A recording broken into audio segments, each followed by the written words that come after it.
here.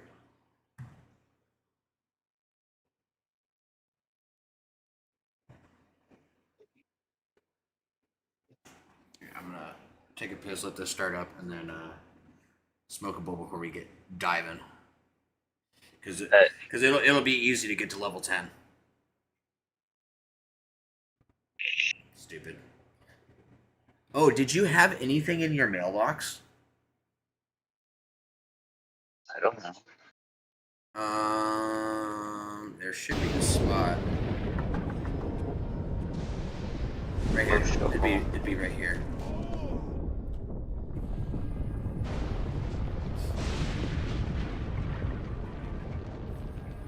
No. No? Okay. I wonder if it's just because I'd bought it before. I don't know. I had this 4th anniversary thing that it gave me. That's why I have like a cape and a hat on. Well, that's cool, man. Right. I'm not cool like that, man. You're totally not cool. Give me a moment here.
You pull me apart, piece by piece, revealing something I've never seen. Follow the line, hold the line, right here. Follow me down, hold me down, right here.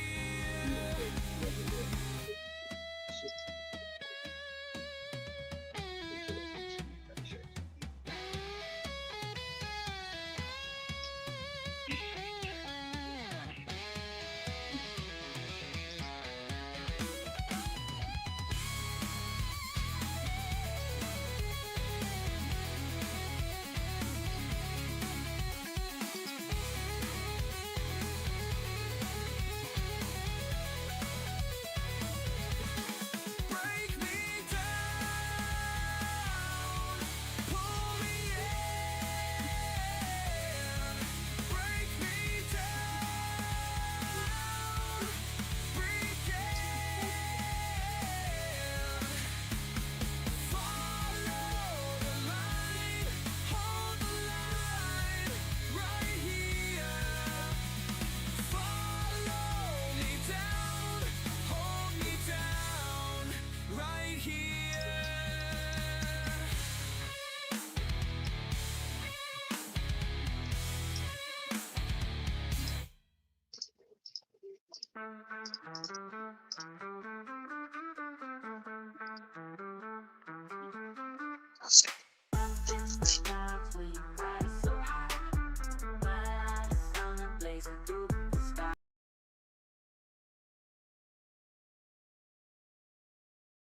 Okay, let's get this going here.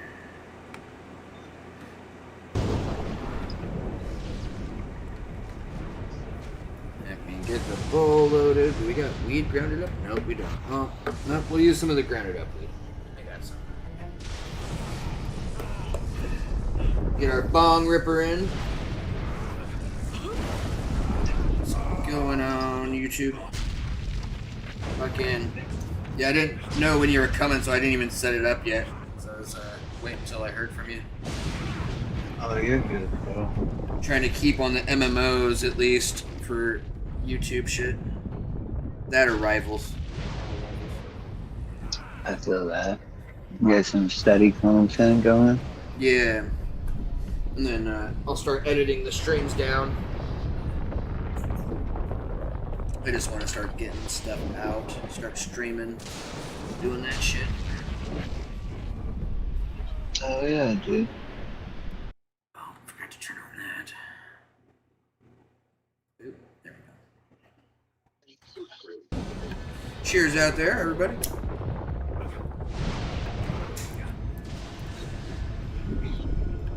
Ooh.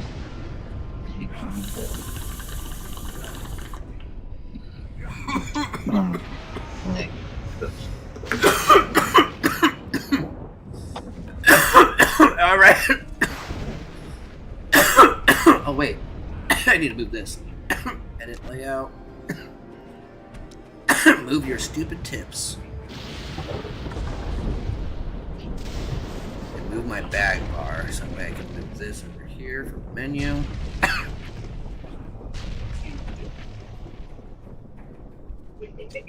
Passion Taco, fuck yeah.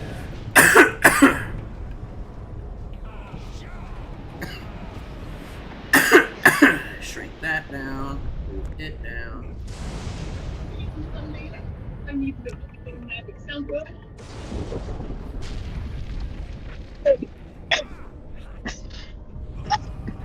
Rest fatigue can go over there. Reactive abilities.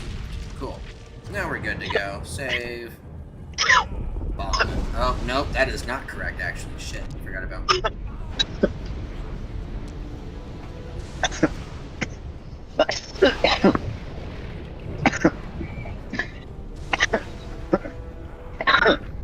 Alright, save that. Alright, that's better. It's like I hate having shit in the middle of my play screen and the stupid fucking help tutorial tip thing.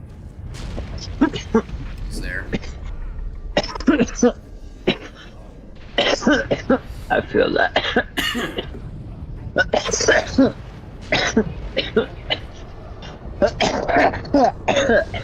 We get the bowl loader too, so we have shit to puff on while we're grinding, y'all. What are you smoking out, a bong or what? Me? Yeah. So shit, man. It's all within reach, so I'll explain. Because it all gets used. What I just smoked out of was my Puffco Pivot. My Puffco Pivot is my favorite travel device. Yeah. And will be my primary device when I get to Oregon for the first couple of weeks while I feel things out before I pull out my actual rig and torch. So I don't want to look like a fucking crackhead. You know what I'm saying? Right. No, I feel that. We talked about, me and my lady talked about that shit too. Right. Yeah, So what the fuck dabs are, dude? That shit fucking looks like crack. it does, dude. It does. I don't really enjoy that. So Man, I just had a throwback memory. right. Getting bubble hash and using that fucking hash pipe. It looked like a fucking tweaker pipe. Bro, we've gone to the moon together and back a few times. That shit was so Yeah, funny. we've done some wild shit, man. But the Puffco Pivot, what it is, so the Puffco Pro, their actual like dab rig, their bong basically. Yeah. They took the newest model coil style, which heats up 360 around the brim, like not the brim, but around the 90-degree angle of the base. Yeah. And like the around the whole like circle part where it meets the base for like the first like 2 millimeters or so. So like you get good coverage, and not only that, it's temperature controlled by their new chip, which like regulates it to where even when you draw in, it doesn't like ramp the power up and overheat the shit. Yeah. It just like keeps it at the temperature settings. You know what I'm saying? That's good. That's good. It, there's some pretty cool attachments for it to where you can hook it up to rigs and shit like that. And I'll probably end up getting one. So I can at least eliminate the torch but still get my rig hit, you know? Yeah, no, definitely. Yeah. I have my rig next to me, obviously you already know that. Of course. Uh if I'm gonna smoke out of a pipe for flour, Yeah. I got a I don't remember know if you remember, but back in the day there was a company called Grav Yeah. and they made like steamrollers and shit like that. I have one of the original Grav mini rollers. It's like a hand sized steamroller and Yeah. it wing chunks basically. Bro, you remember my Uh dragon steamroller I used to have? yeah, Where we would try to make sure it so do. it would go from the mouth to the other side without like filling up the chamber. That shit would always get us stoned as fuck because we could never get it exactly right, but we'd still fucking try.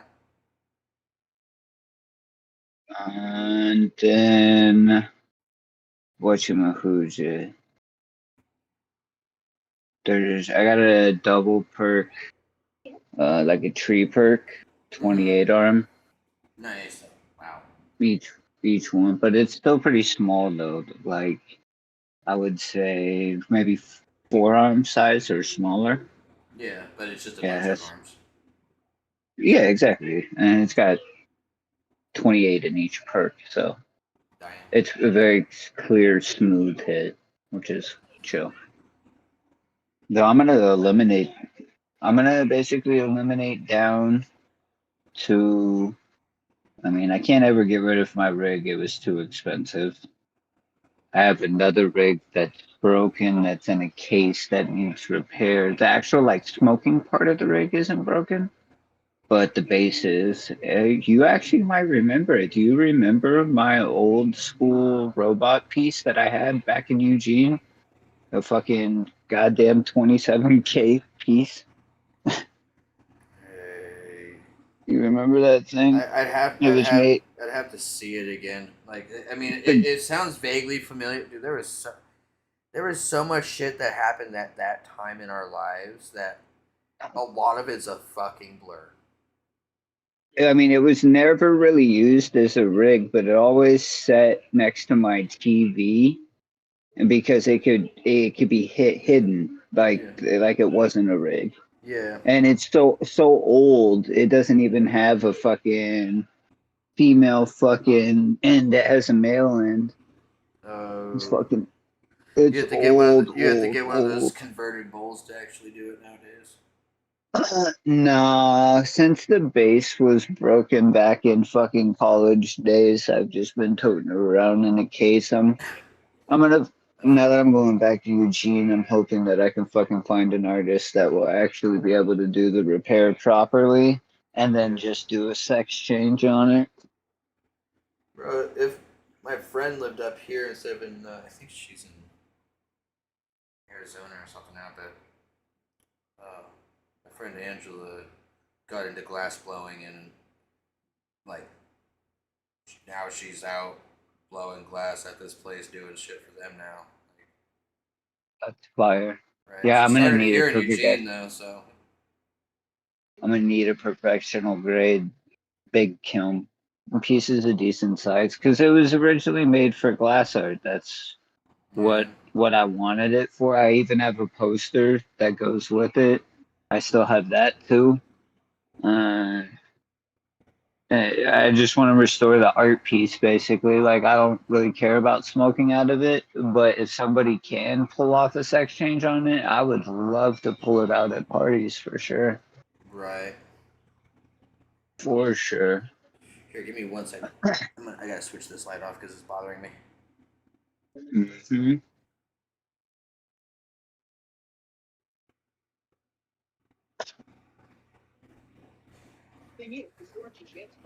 I thought I just had the one above my sink on, and I was like, why is it so fucking bright? And I look and I'm like, Oh, the other light's on too. I hate that light because it's like, I don't know. It just bothers me. Invasive. Alright. Oh, I didn't even load this. I started grinding and then we started talking. I got distracted. No, that sounds pretty dope. My lady got me this Rick and Morty bong. It's a nice little chugger. Oh yeah. That's the way to fucking do it, man. I look forward to getting back and looking, seeing what shops are, what. Eugene always had a dope scene. I'm hoping Yeah. it's still the same. I mean, a lot of the old smoke shops are still out here. Oh, they're still going? Yeah. Good Like shit. Hunky Dory and all that shit. Oh, good shit. I think Lazar's is even open every once in a while, so I could be wrong, but I'm pretty sure Maya and I went in there one time. Yeah, dude. Cheers.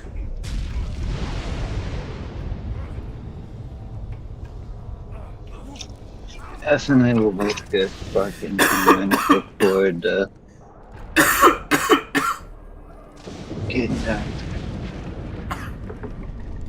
What's what? Bro, I definitely missed being out here and then coming back. It's like, it feels good to be home. Yeah, I'm nervous, dude. How long are you going for?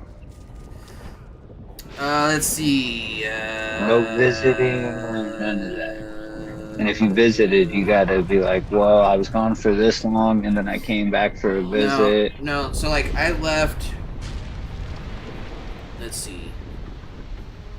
It was like end of 2006, I want to say. Maybe end of 2007. I thought it was the yeah, kind of like end of summer of 2007. No, it was right before. It was around winter time because when I went out to Colorado, it was snowing already. Then it was for sure 2007 then. So, from then, and then But you and I left same year. That's crazy. Lila was born, and then I moved away to try to come back and get things going, and she was like 8. So was that 2019? No, 20. Hold on.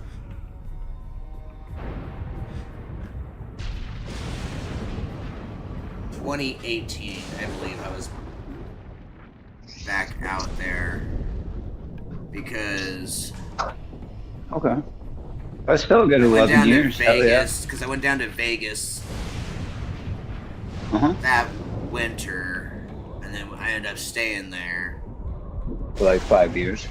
Well, Lila stuff started happening, and I went out there, and then COVID happened. So I would say 2018.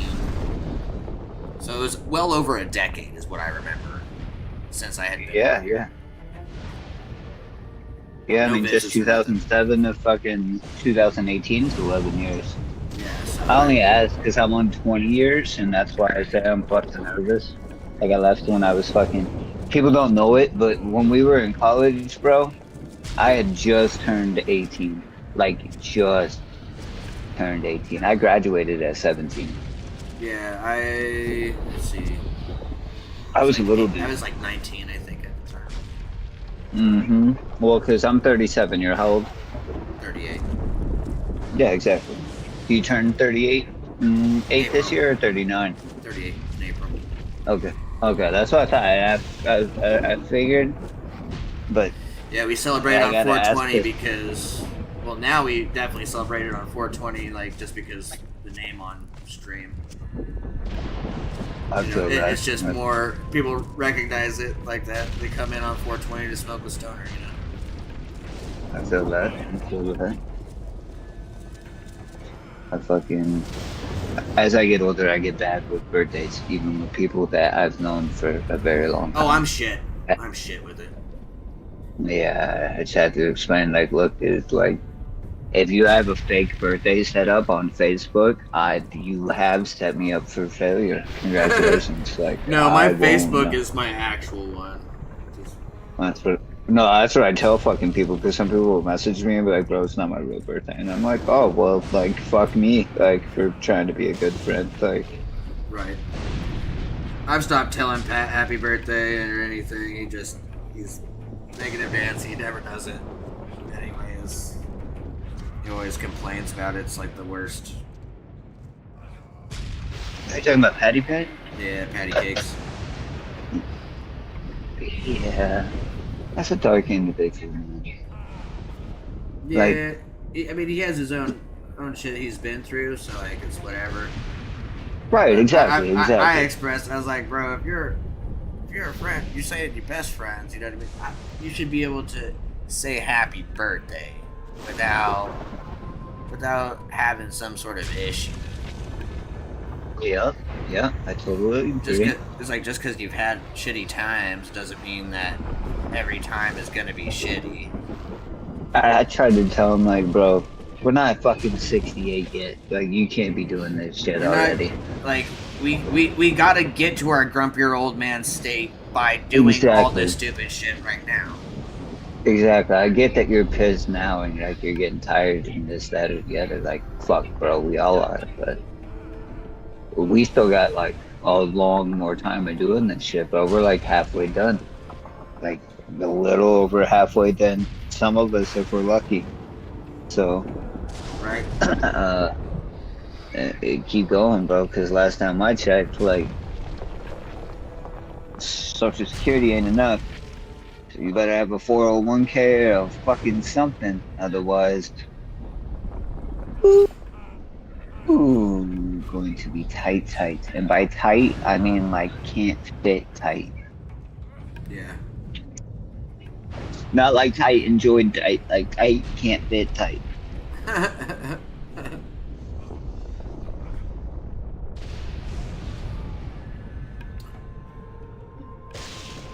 I'm ready when you are, sir. See what happened was we started talking about smoking, so I'm smoking. Oh fuck, I marked this AFK. Tap this back key real quick. I'm smoking out of my little steamroller real quick. Well, cheers. I'll keep ripping the bowl then. Bye. Fuck it.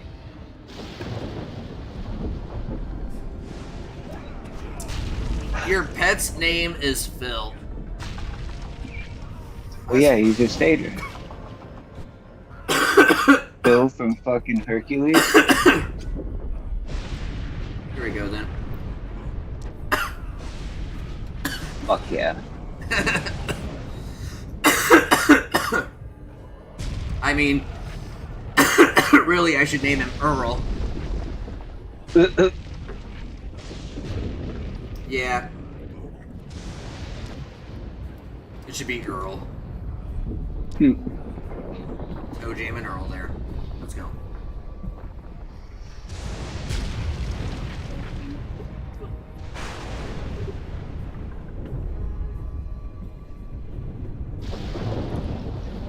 Oh gosh.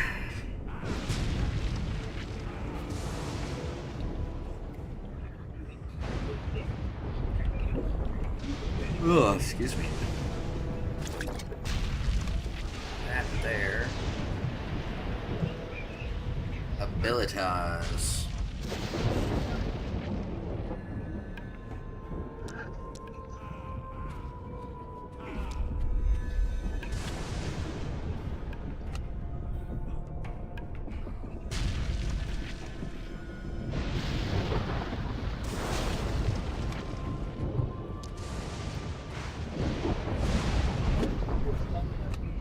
Damn, it's only the 6th. That's crazy. Past few days have been like so slow. I know it's because like I leave On the 22nd. I won't lie, I'm probably gonna fucking be crazy and leave like on the 21st in the fucking afternoon and just drive still. You say fucking. Feel it. Oh shoot, let's do this. Cause if I leave it like it's like a 14 and some change hour drive, bro. If I leave it like 1 in the morning, I still have a chance of hitting fucking traffic.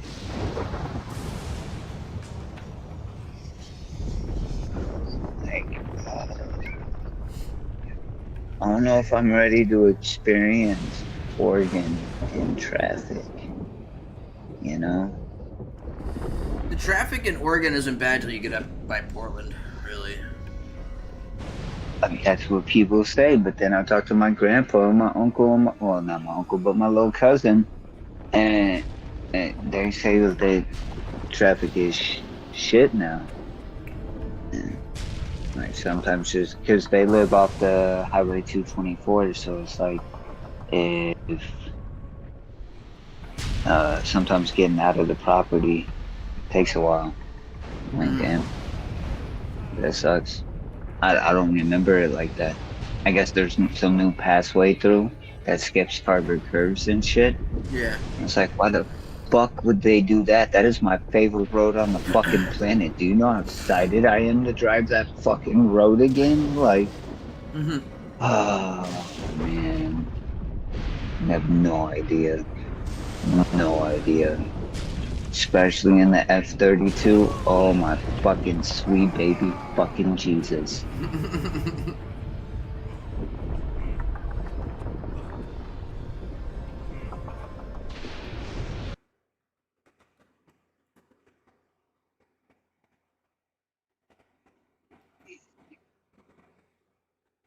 Sure, eventually, once this content gets posted, there'll be some douche nugget in the comments. They're like, oh, F-32, it's just a B-48.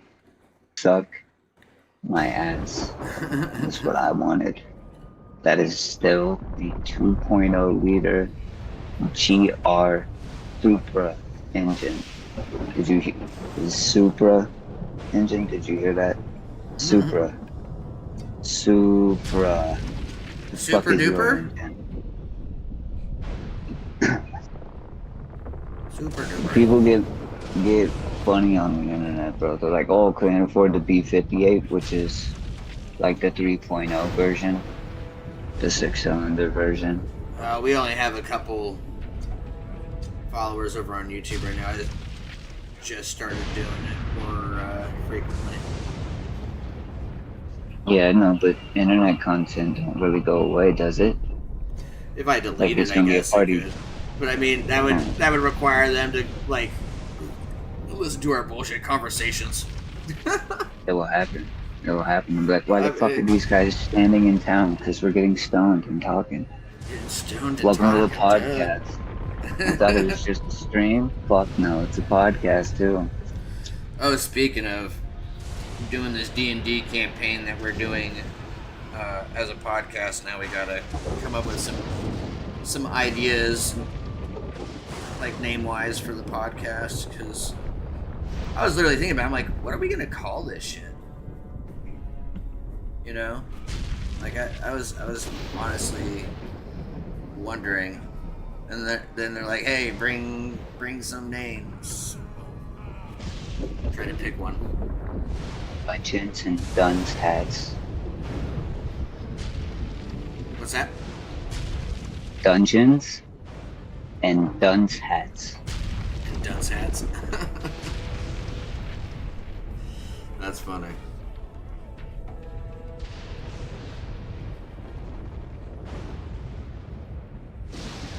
Dungeons and doorknobs. Sorry, it cut out. Say that again. Dungeons and doorknobs. Dungeons and doorknobs.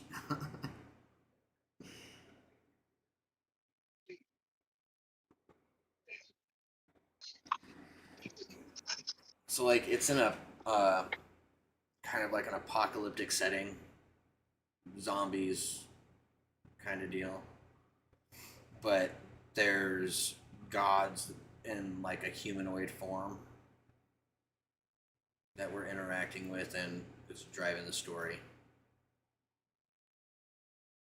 Like right now, there's this little girl who are trying to figure out who she is. But she's related to the gods somehow. If her name is Samantha, run. No,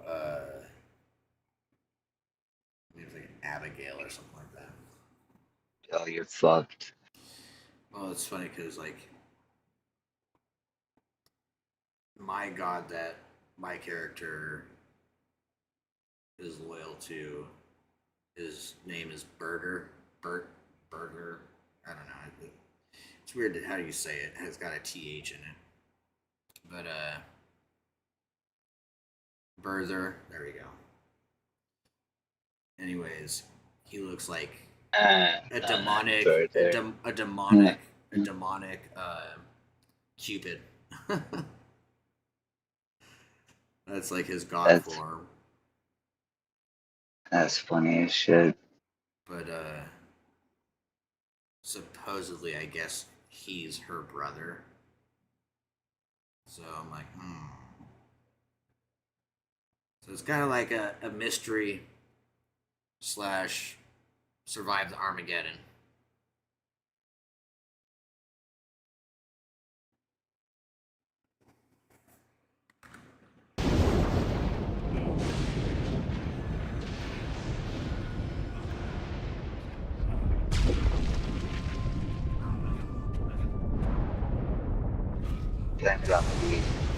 Because Naruto good with ninjas and aliens.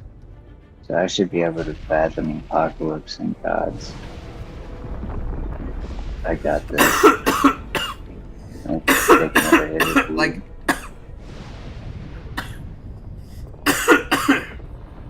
you're not gods in the conventional sense, like Greek or Roman gods. You know what I mean? This is D&D lore shit.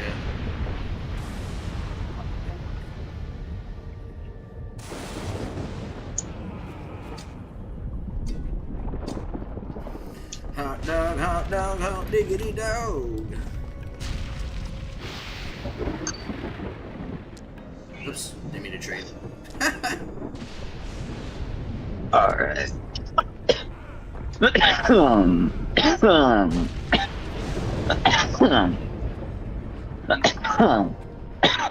You good, bro?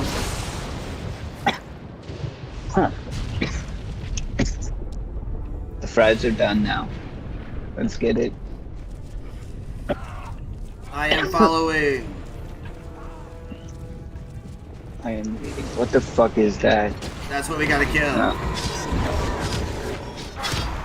Well, challenge accepted, dude. He's fucking done so.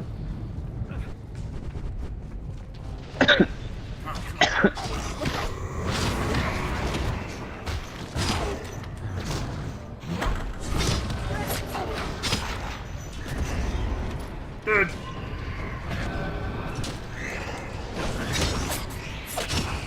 Dodge kind of weak here with Peaky, man. And,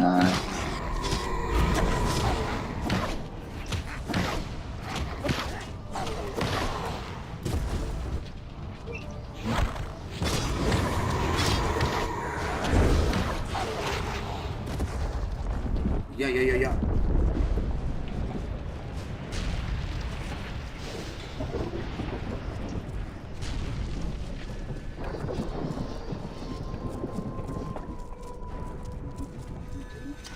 We make our own reality. Some classes may require you to use items.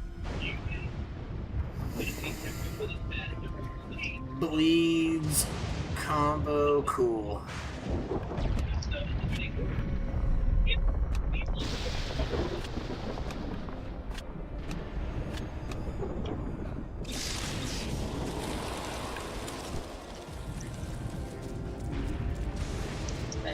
On Guardians. Okay, it's over here. and,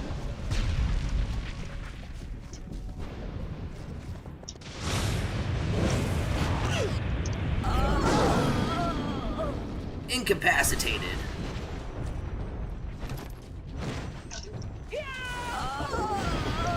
You gotta use the capacitor. There we go. I'm sitting there beating the shit out of him.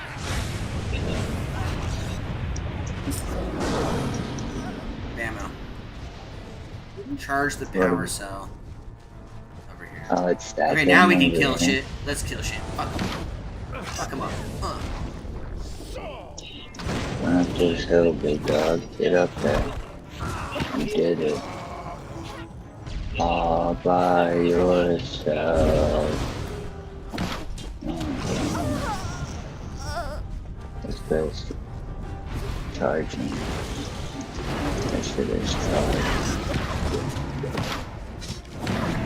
Let's look. Kill all this dude. Oh yeah, dude. These Kill this dude. play right into his I wanna kill plans. him. The fools. I cannot allow you to interfere with the works of Regulos Ascendant. Let me cast my long ass And prepare to fucking end your spell second here. life. Yahtzee. Ah! Yahtzee! Let's go. I think we're This going way. across the bridge. Oh, we This gotta go way. Okay. This way. Over this way. Back wrap around. Over this way. We're killing shit. Back up the hill. What the fuck? This man just went in a circle. It was a loop scoop in the door. It was tactic.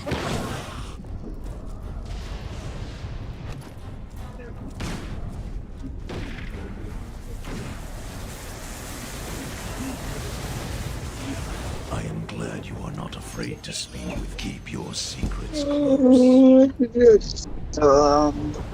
Bag. That. Right to equip. Click that. Hell yeah, dude. What's up, Mr. General Goods? You wanna buy this shit? We'll probably Prices talk for about it. quality wares. Cleric. Purchase Always open for customers.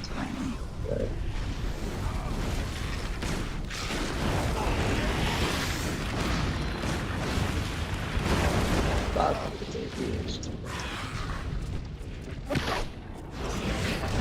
I go down here to what? This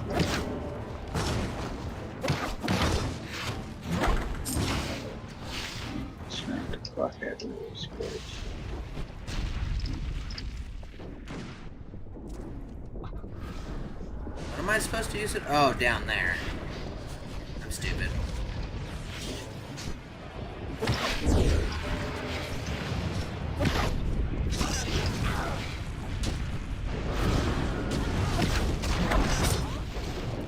Done.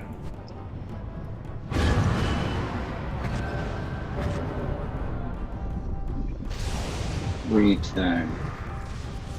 Let's shoot this motherfucker. We did it. We did it. We did it. Hooray!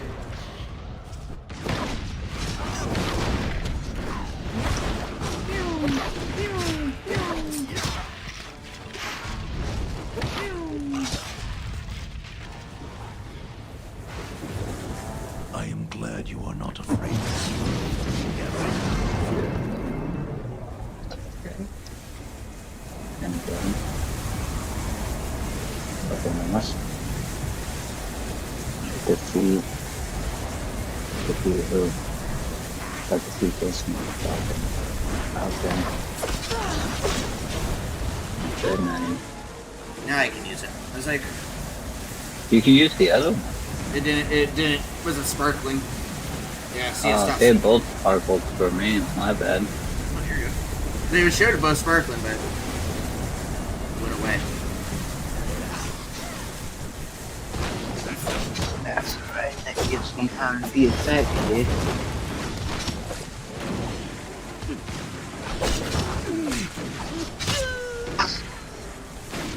Question my motives if you want to keep your secrets close.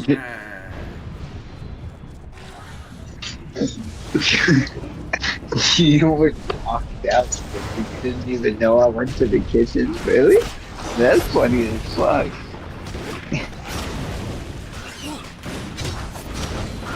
Get the shit out of my dog. That was fucking hilarious.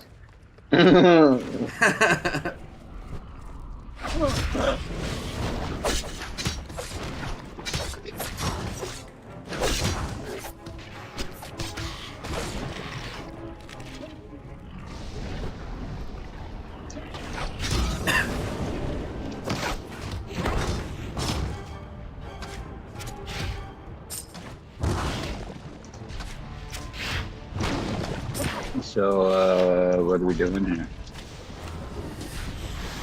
Collecting this. You need an anima soul if you didn't get one from one of the soul callers.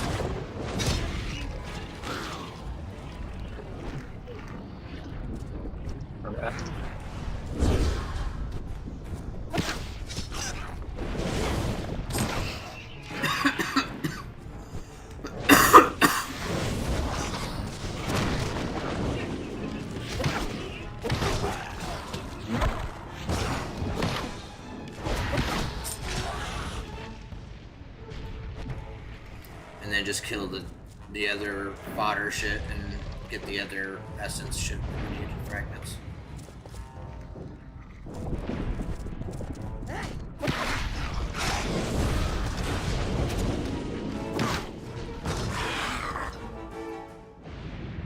One more.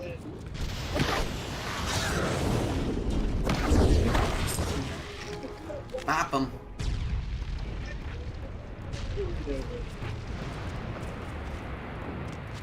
Wow, wow, wow, wow, wow, get around.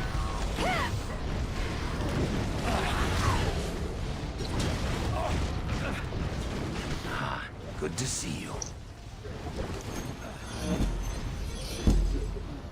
Good luck.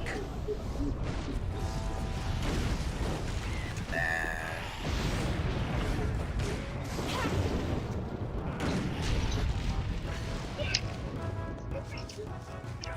Take a look. I'm sure the Ascended are always welcome to trade.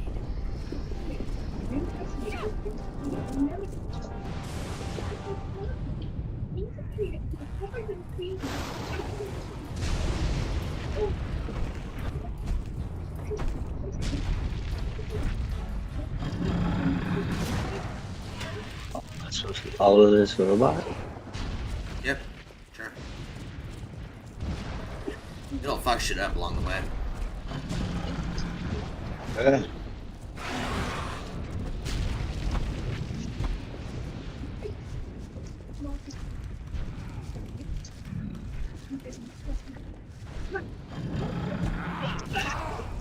Because when I fucking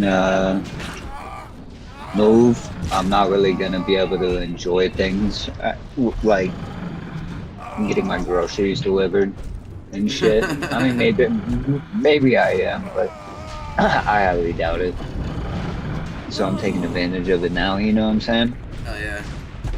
And fucking Walmart fucked up, and they didn't get my fucking chicken tenders correct, and they brought some like grilled tenders. They weren't like cooked, you know what I'm saying? But like, they're also not breaded tenders like I originally ordered either. And yeah. Long story short, I forgot there was a shit called Shake and Bake.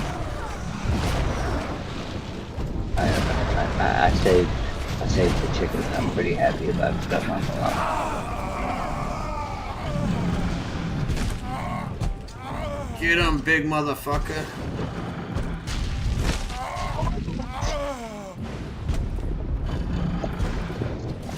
Yeah.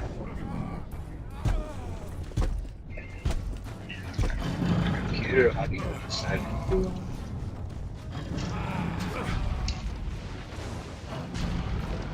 Get loud there.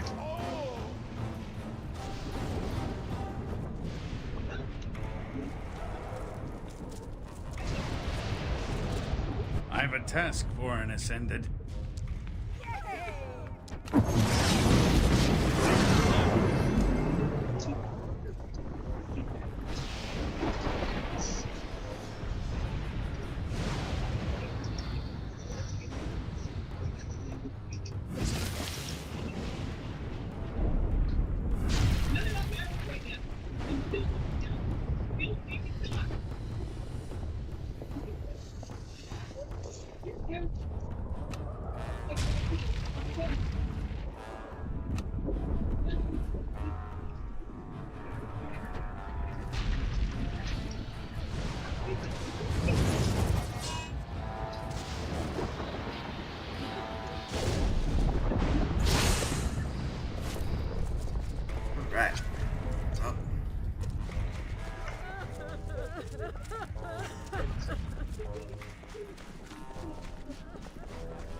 Yes, friend.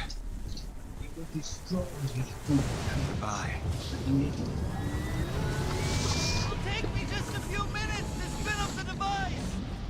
Stay back. This Summon isn't this right. fucking Regulos douche must be nozzle. blocking the temporal stream. You've entered a rift. Rifts are portals used by planar invaders.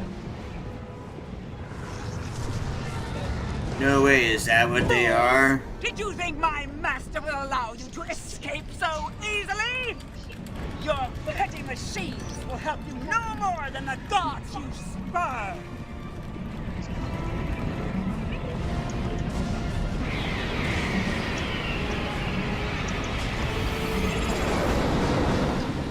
Hey, love.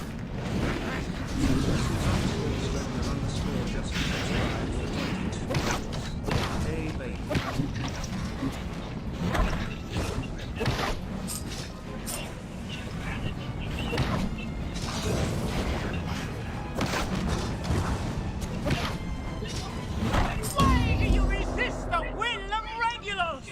Are you really so eager to die again? This is underscore stoner underscore says I miss you.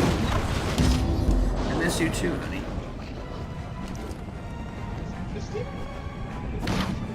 This is underscore stoner underscore says how's the game going? Not bad. Not while I still draw breath, betrayer. I welcome your petty gesture. Your end is long overdue. Stop! Teabag. We're out of time. Get this portal open. Working on it. The temporal matrix is Not stabilizing. bad. Teabag. Douchebag. You can stop the power of What the Regulus. fuck, man? Yes. Regulos. I'll keep him busy while you go through the portal. Hurry! You do I that. don't know how long we can hold him back. Go, All right. go, go! Alright. Sounds good. What made Oh, you God. think you would That ever hurt. defeat us without a fight, monster? Bitch, tell me to go, go, go, go, go. But I don't know how long. I went. But the game's going good. We're just, slapping some Defiant. shit around Fight your here. way.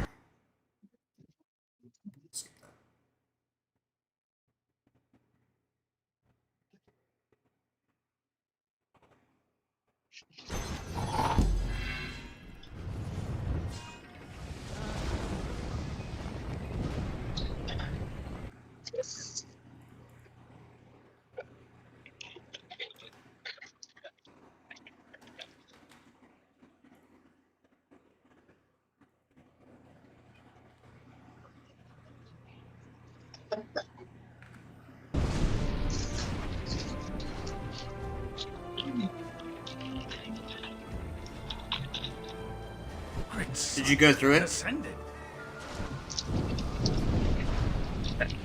Yet? Huh? I said, is it in yet? This is underscore stoner underscore says I Oh, there you can't are. wait till I'm off. Also I'm closing with 2 people tonight. Oh, nice. You're closing with 2 people. That's good.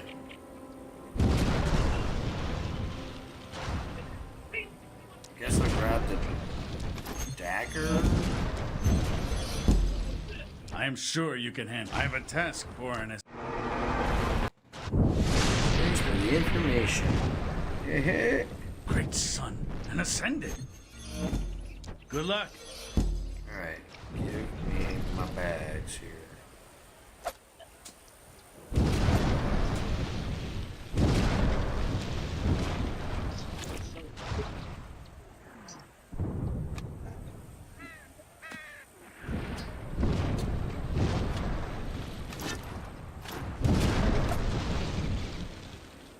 There we go, my lord. What a pain.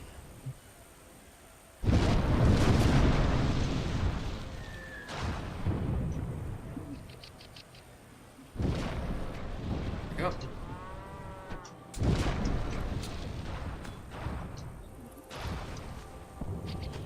Where are we going? This way? This is underscore stoner underscore says my Twitch is broken. My comments aren't showing up. Force close it and reopen it. That should help.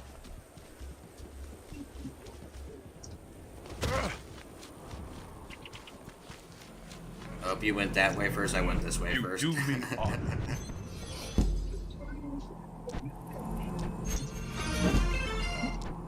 Mrs. underscore stoner underscore says it I too didn't feel like doing it. But I will RN. Okay.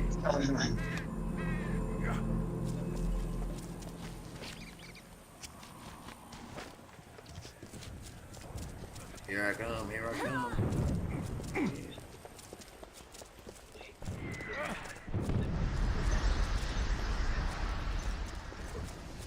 Ready to show the world what we're capable Yeah.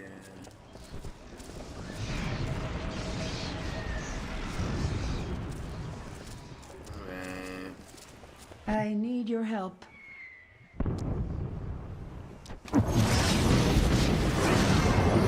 Bug failure? Mrs. underscore stoner underscore says okay I'm back.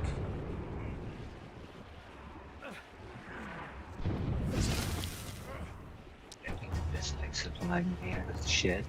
Alright, B. What's this one now? Cool. Another weapon. Another one!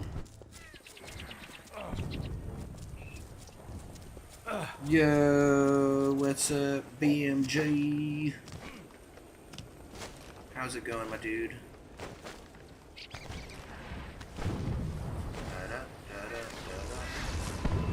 What?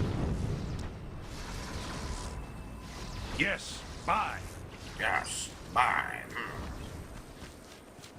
Angry grumpy pants. Meh, see? Aha, Someone shared good to his see you. cornflakes today.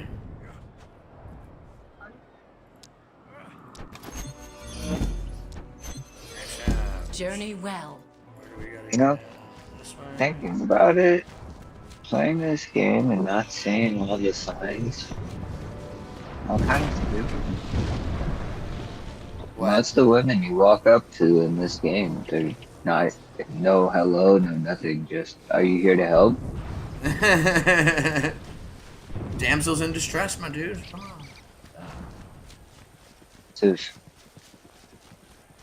it that serious? Jaming68 says it's going I mean, good. if it I is, we just could got home from hopefully hanging out with a must be childhood that friend is for a the bit. third How's chair it going, my function. dude? Nice, dude. Not bad, man. We're just kicking it.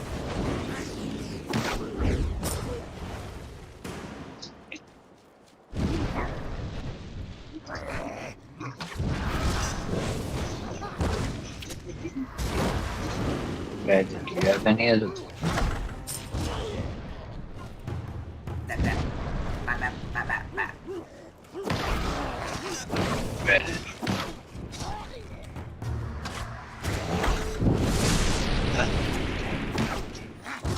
Lance Where do you think you're Lickoff. going, bro? Where do you think you're going? Where do you think you're going, bro? Yeah, I forget you're like Bop, fucking dead. Oh, Yo. yes. Yo. Sorry, one second. Prefer. 1 second. Oh, I'm getting stabbed now. What's going on here? Hey, love.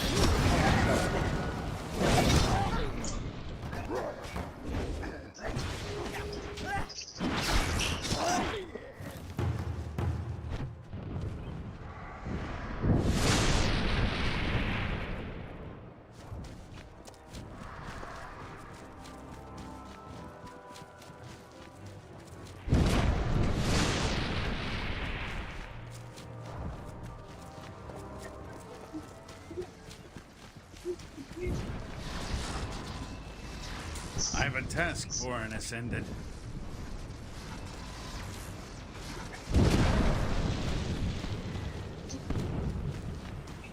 Alright, Zeus, I got you, buddy. Come on. You go, buddy.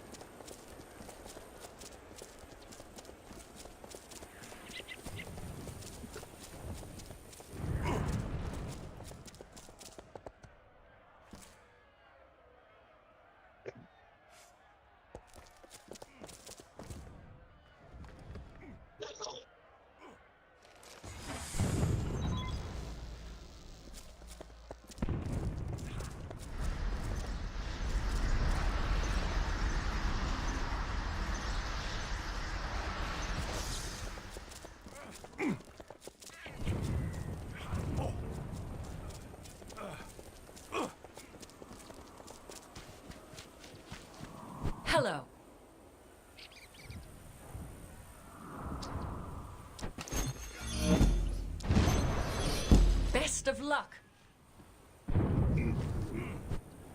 Ah, good to see you. Journey well.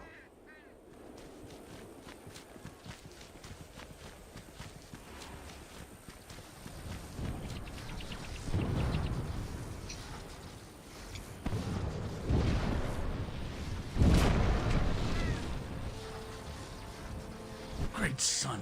And I am sure you can handle this.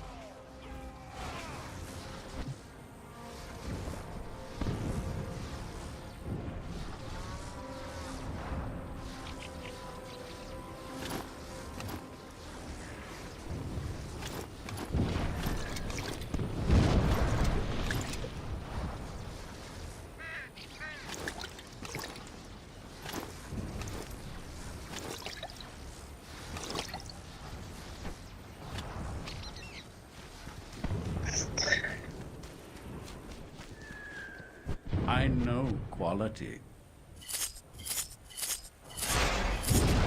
A pleasure.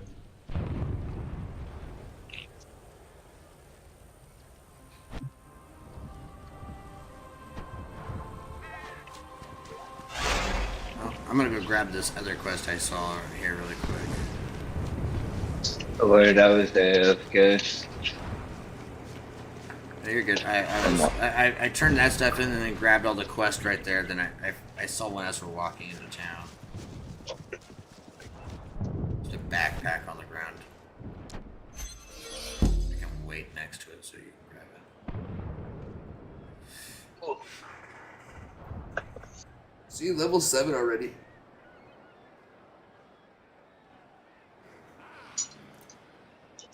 At level 10, I did that adventure thing, and I was like level 13, 14, something like that, after I was done.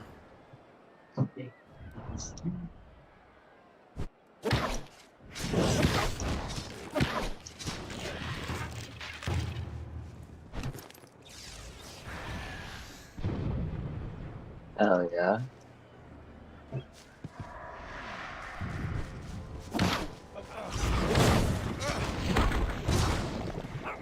You have any of the Borderlands? I'd have to look. I know you like always like try to get me to play shooters and shit. If you have one of the Borderlands, I'd play that with you. Yeah, I have to look to see what I actually have in my library.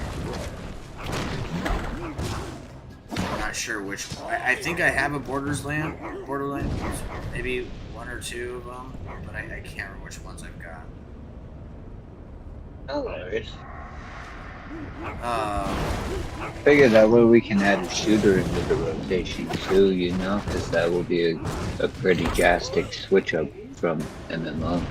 Yeah, I mean, Fallout is kind of, Fallout, what, 76 or whatever it is? I think it's kind of like that. It still has, like, content to play, like, go through.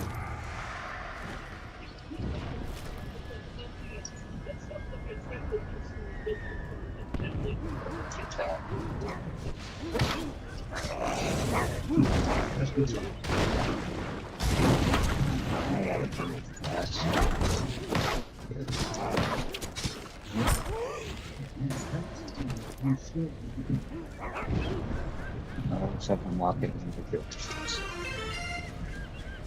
Jaming 68 says I was a god on 76 I man. used to play it a lot.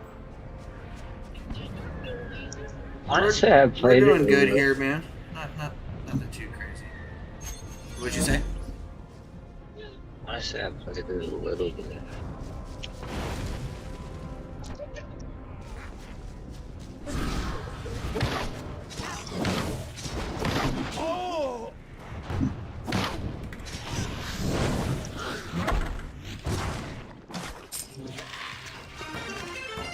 Jaming 68 says I have like 3k hours on the game on my PlayStation Pro XD. That's freaking funny. That's a lot of hours. BMG has like 3k hours on freaking 76. Holy fuck.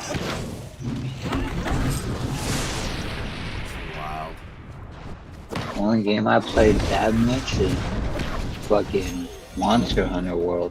No, you have to go over to this little portal thing. Yeah, but we also got guys to kill too. Yeah. But I'm not doing it the portal thing. The little Placing the charger device. thing.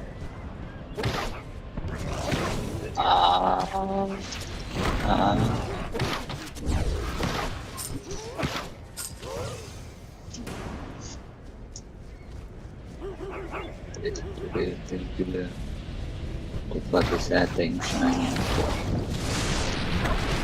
Rift. Let's go. Take it out.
Sit down.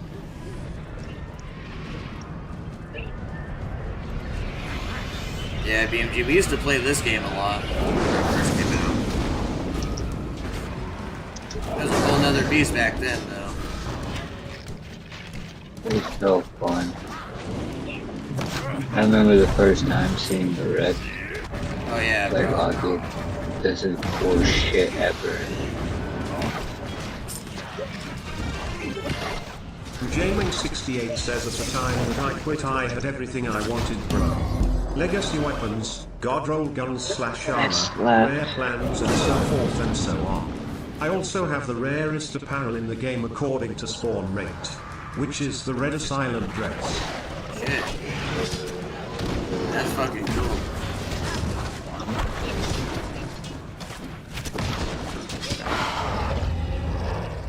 Sit down, boy. Slippity slap. Okay. Just why in the fucking ball sack do you keep tripping, bro?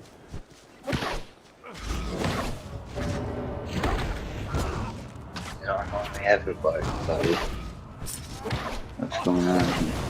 Yeah, so you said at the time I quit, I had everything I wanted. We had legacy weapons, god roll guns, armor, rare plans, and so forth and so on. I also have the rarest apparel in the game according to spawn rate, which is the red asylum dress.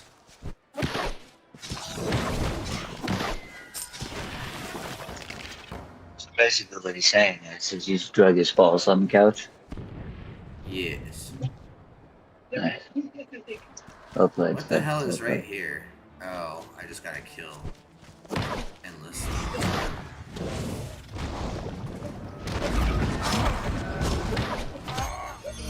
There we go. Now over to the rift.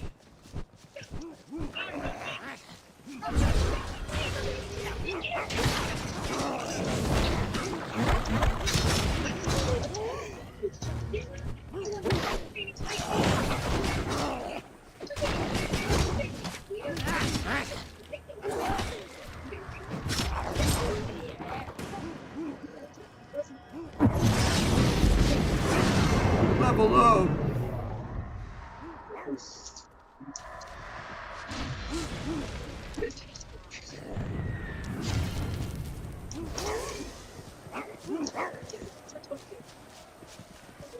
Go back this way.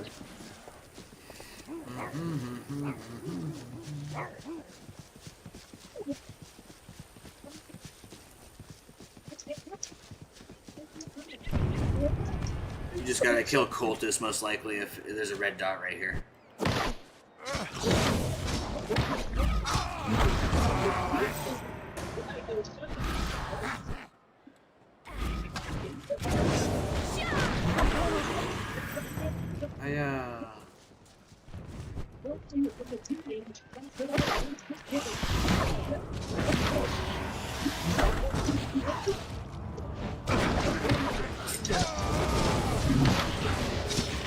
He said, I'm just killing you.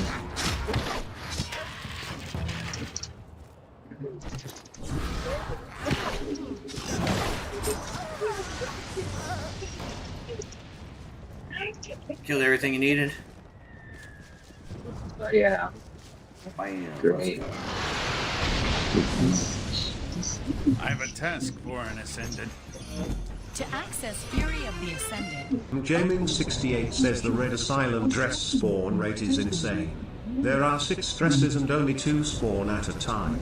If you don't touch them then they can be reset, but if someone else came through and picked them up you have to wait a whole 24 hours to have another shot, and that's real life hours. So you could serve a hop for months and not have any luck. Use planar charge. Gas Fury of the end. There you go, did it. Great Talk to him. Clever and light-footed. Cool. And I go over here, turn this one in.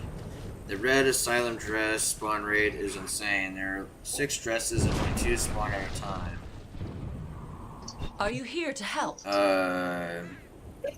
If you don't touch them, they can be reset. But if someone else came through, picked them up, and you had to wait a whole 24 hours to have another shot, and that's real life hours. So you could server hop for months and not have any luck. That's wild. I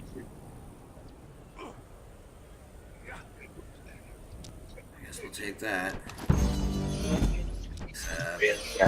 Journey well.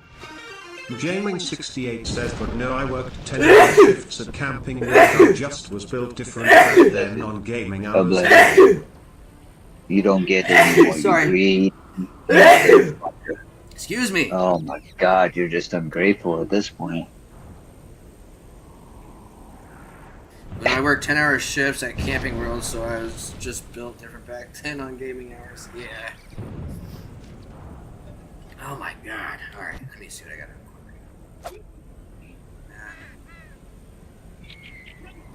Fuck. I'm telling you right now. Alright, what do we got?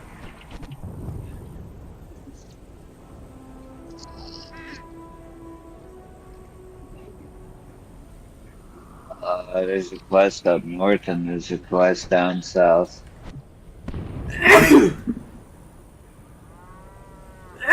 Fuck me, man. Have you ever tried blowing your nose? Nope. That might help. No? It doesn't help you? No, don't do that. That's worse. That's the worst. Jaming68 says it's not worth much anymore, That's though worse. ducked all to shit Damn. Well, in the there's one to the east of us and one south for me. What do you have up north? Where'd you get a mission that took you up north? Well, when I was facing my original direction, it was north of me. Now it's where are you at, a marker? Gotcha. There's not much anymore though. They got duped all the shit. The last dupe wave.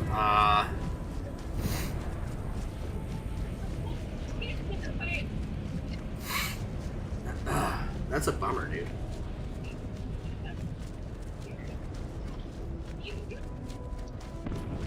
Might be down to play.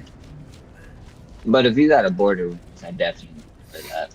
Yeah, I'll have to check. I can actually check here 1 second. So we can fucking class, spec, and do all that fucking punch. I'm sure you can do that in Fallout. There's a quest over here. Fuck you.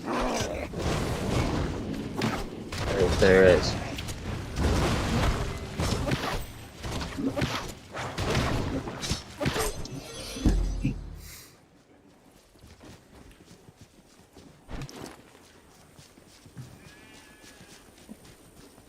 Grab the quest from a barricade. Hell yeah. Because we gotta go up this hill. Oh, I know, I'm just fucking shut up because I can't.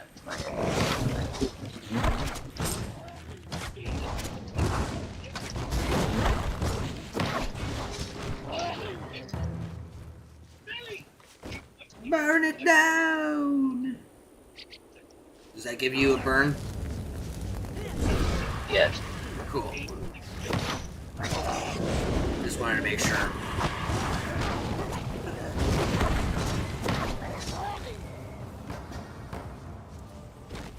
See, I have just lost a lot of stuff over the years. Between being hacked on RuneScape and shit, and I lost so much. It was saddening. You just have a lot of fucking Halloween masks and shit. I like stocked up on so many of them.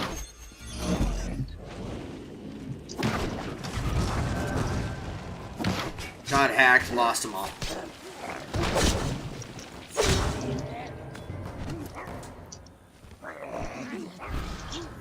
We have to use that on him.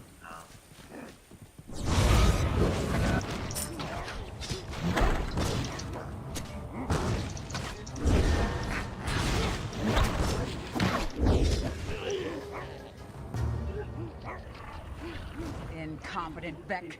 The Endless Court does not tolerate failure. And you ascended.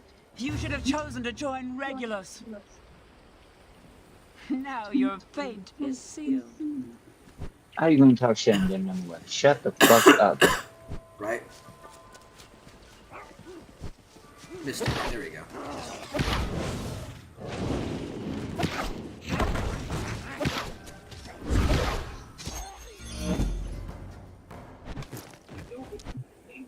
Choose one. Let's see, a bow. No, let's go with the gun. Okay. Gun equipped. Let's go. I'm gonna that's where I'm gonna shoot people now. Let me turn this in. Fuck.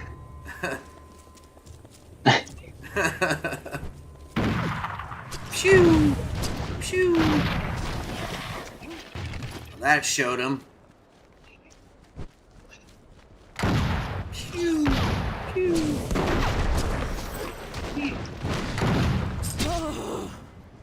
Bro, this gun slaps. Let's go.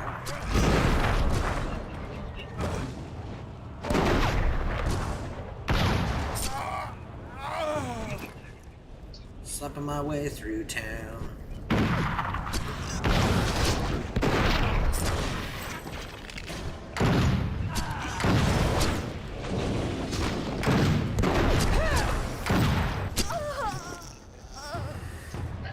Zippity doo down, zippity day.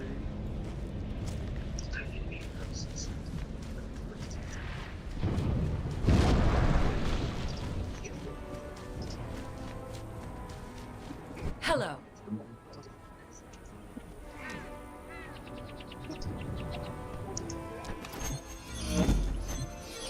Best of luck.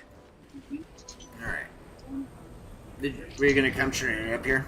Because it sends you down there anyways. Yes. The answer is yes.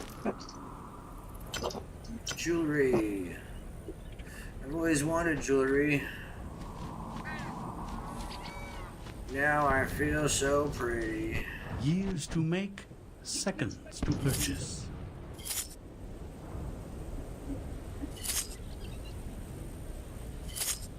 Dexterity, strength. You only do one at a time, or what? That's what I want.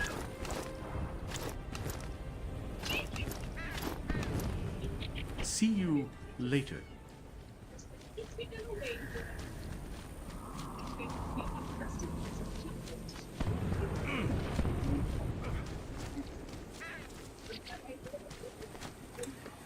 Oh, you know what? I didn't even think about it. Hold on. Let me click this rift thingy here. Pets. Not pets. Sorry. Mounts. That's a lot of platinum, but honestly, when I was in the rift shit doing all that, or not rift, like the adventures, I made a decent amount of platinum.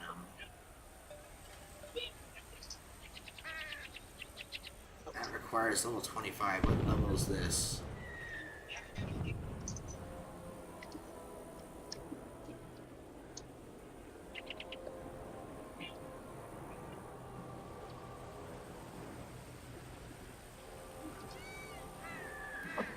Yeah, those are 2 platinum. I should have bought one.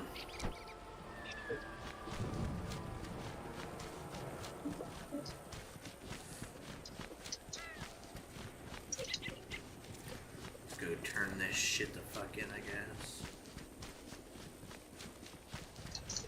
I know there's some quests up here, yeah.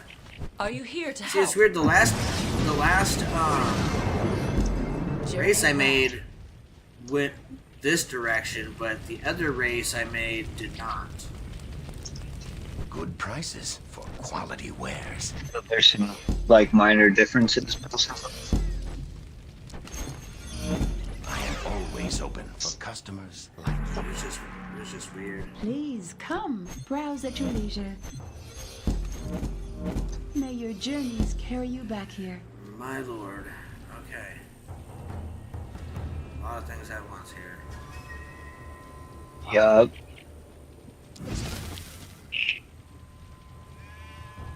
Let me look at my abilities, make sure nothing else popped up that I didn't fucking do. Nope, got that. Got them. Got that. Alright. Cool. We're good. What did it spend it on?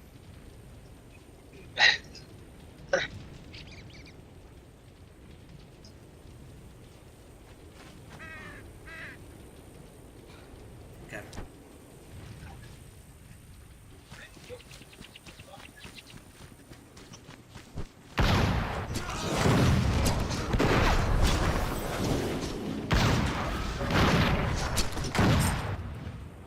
Pow, pow.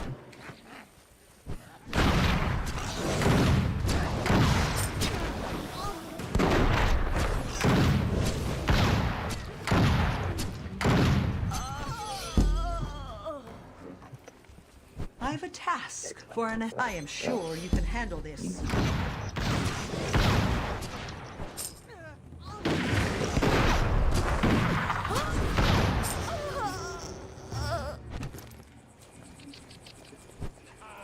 Does this heal for you as well? I'm gonna do one. Did that heal for you? I don't know. It didn't show The anything. aiding the injured one.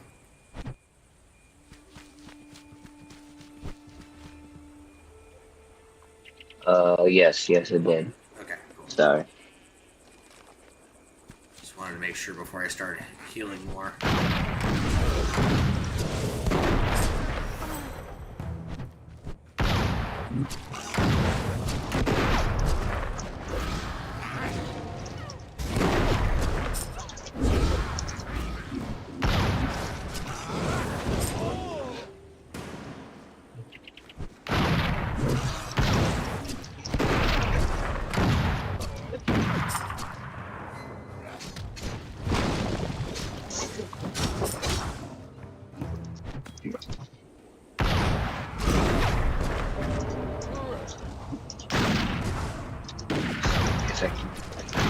Stuff like, man, for cleric, this motherfucker's just cranking out a lot of dots type, other type shit. When I forgot that I went to DPS nice. spec just to feel, because we were just feeling it out. We weren't even sure if we were, you know what I'm saying? Yeah. We didn't go serious classes. Oh, gotta heal these people.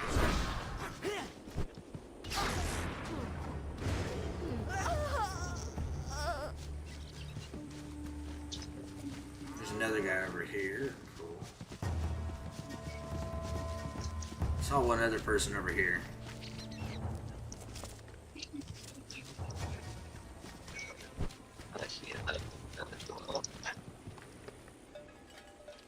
There you go. That finish it for you too? Nah, I was too far away, but I got one right in front of me that finished it.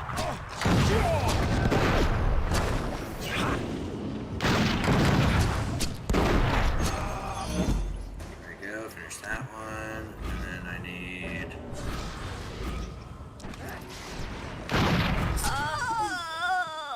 collecting stones. There you go.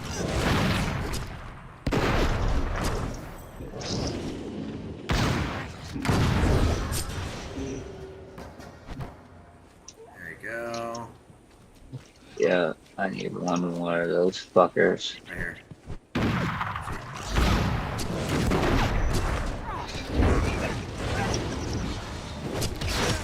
Okay.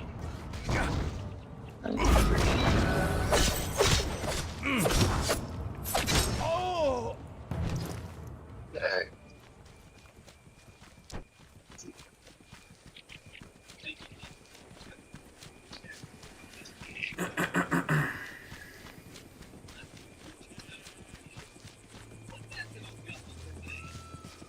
Fucking 91. What the fuck did I roll? 21? Fuck me, bro. Hello. I be having some shit rolls on shit.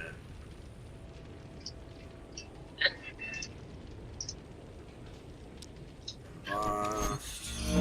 Set. Best of luck. B.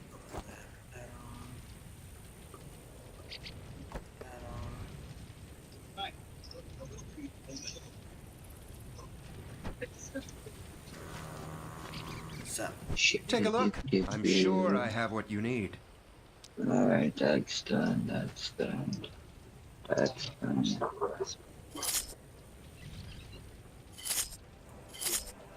That's sold. And auto run enabled. Fucking gorgicals.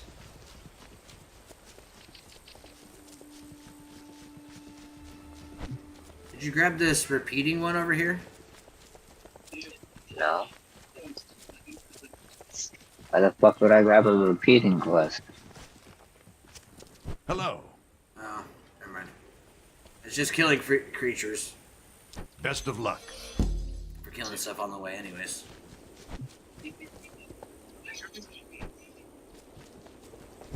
It's rift creatures.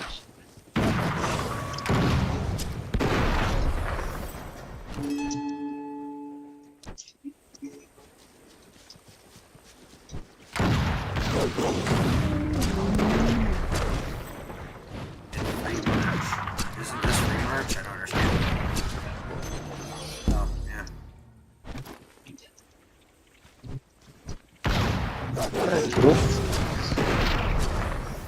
No, that didn't count towards it. That's weird.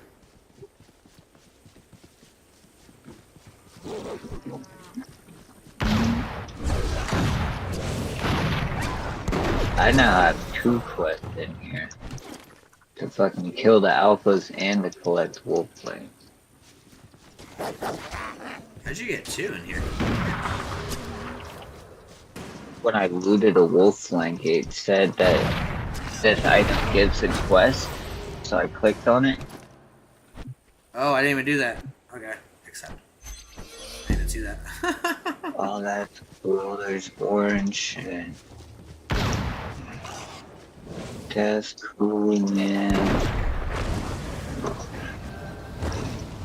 Yeah, we can learn our skills here. Well, I don't know if I want to commit to this character, bro. This was just me fucking around. Like you said. If I'm gonna actually play, then I'm gonna go a healer spec like I originally planned. Even though that will make things a little bit boring, I would still rather have it done and out of the way.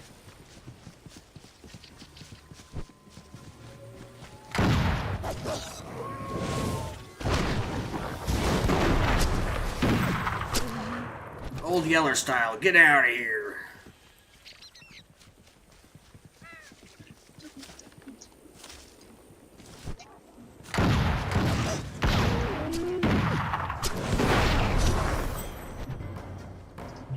Light 'em up.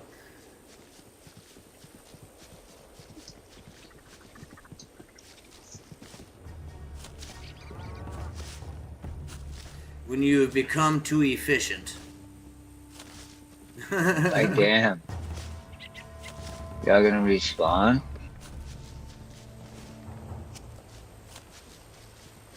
I still need 2 more of these shadow motherfuckers.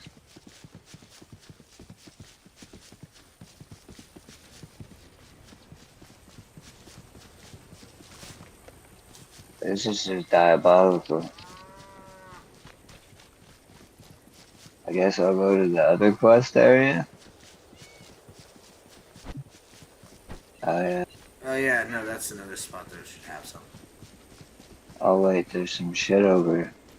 There's a red icon over there. There's a green quest over here. Holy fuck me. I could just go here, I guess. Are you here to help? Shut up, you good to journey fucking... well. I have centuries with it. I can assist in your training. Wisdom is life. It is why I teach. Accept my challenge. Succeed or do... I hear the fish are biting.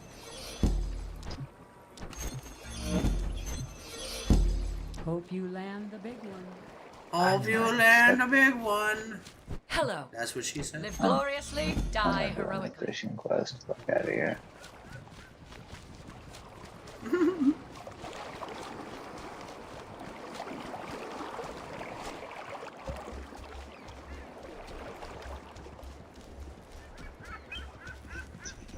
Greetings.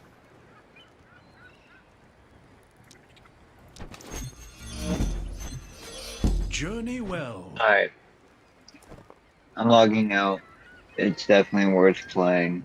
I'm not gonna play this class, but it was definitely worth playing. Yep.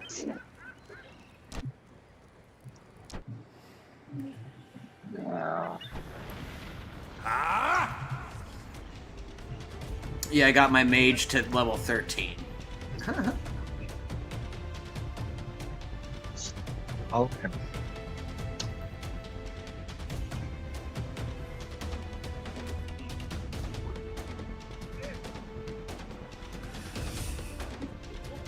The mage was pretty fun. Ugh. Yeah. Fucking wreck some shit.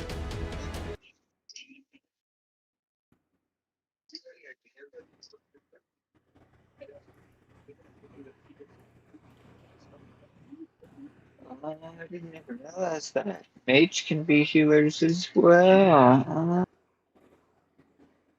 Frozen deity. The elemental frost mates who stand in combat with no fear, healing their allies, showing the enemy they have no fear. Build guide by the blood roll. Okay. And then the cleric healer.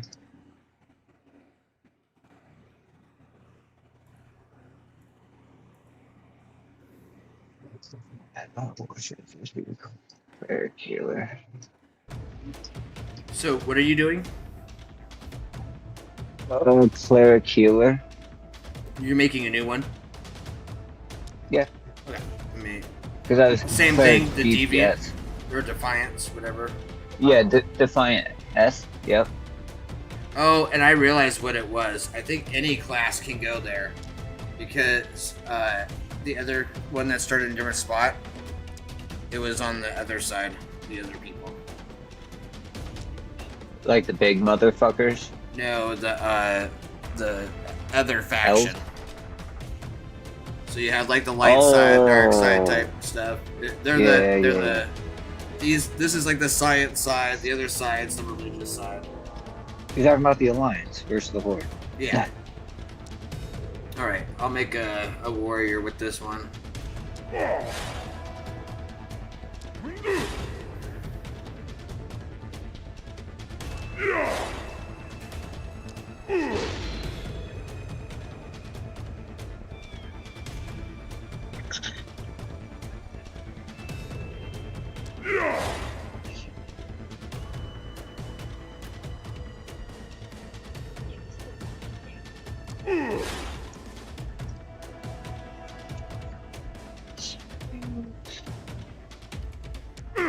Let's go Overlord.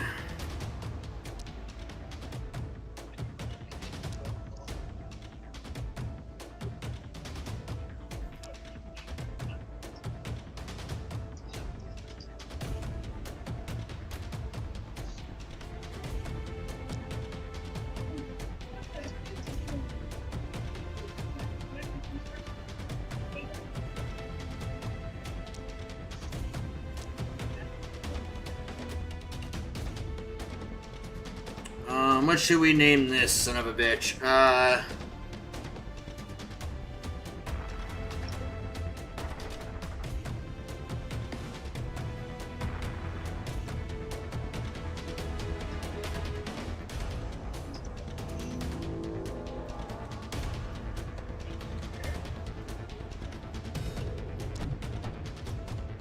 No way.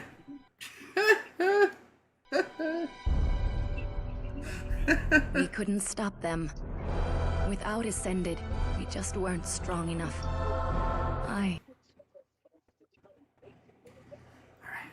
Use the WASD keys to move.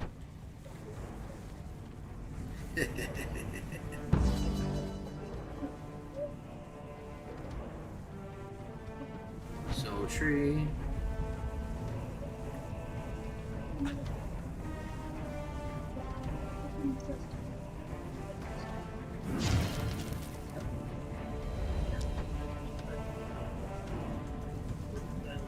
Abilities.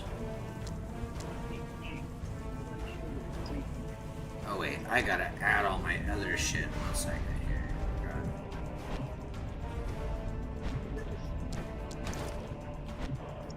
Oh, this is nasty. Y'all gave me a bunch of shit. Escape. Settings. Have a shield, have a dot heal, have a fucking full heal, have a revive, have fucking a 2-second cast attack, 3 instant casts at level 1. Yes. As a matter of fact, yes.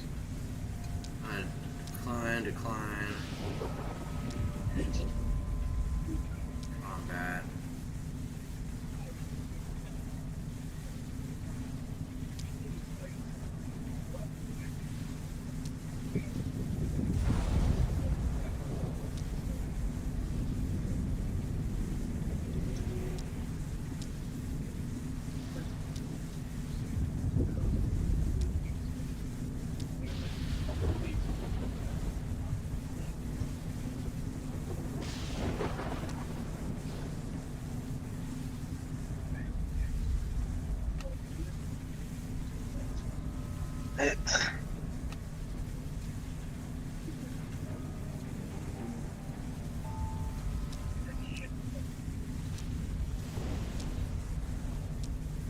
Status.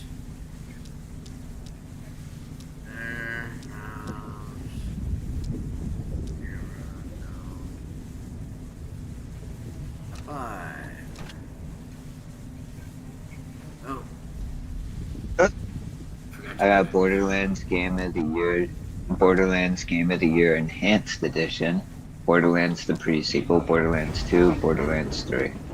So I have them all. I literally have every single one that ever came out. That's what I was doing. I was gonna look at it. Library. Let me go to alphabetical. I think I like Borderlands so much as well as a shooter because it's not just your build as well, it's your luck on your gun find as well, which is... Don't have it on that one. Let's go look over here on Steam.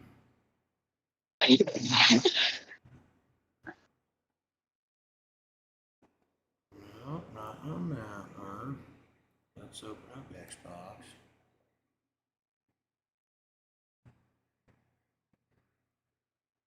Don't have it there.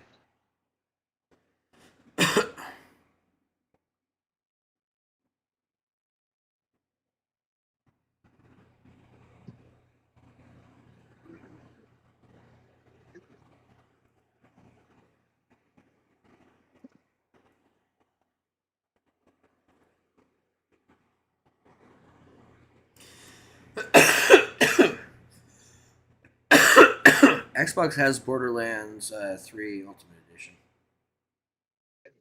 Ultimate Edition. Ooh. Isn't that fucking fancy? That's just Well, with that's the Game alright. Pass, so. I'm guessing that just has all the season pass shit with it. Like all the 6 DLC. content add-ons and a full collection of bonus cosmetic packs, it says. Yeah, so it's got all the DLC. That's what I have as well. But it's not called that edition. That's why I was like, oh, that sounds fancy. Why don't I have that? It might have been the one that it might have had the Ultimate Edition, which is like for both Xbox and PC. This is just the PC version of it. I don't know. That's my assumption. I only say that because mine just says Borderlands 3, but I have all the DLC for it. Yeah. I played that one a bit, but I don't think I ever actually beat it. 196 fucking gigabytes. Holy shit, my dude. That is You said it's how big? 196 gigabytes. That's wild.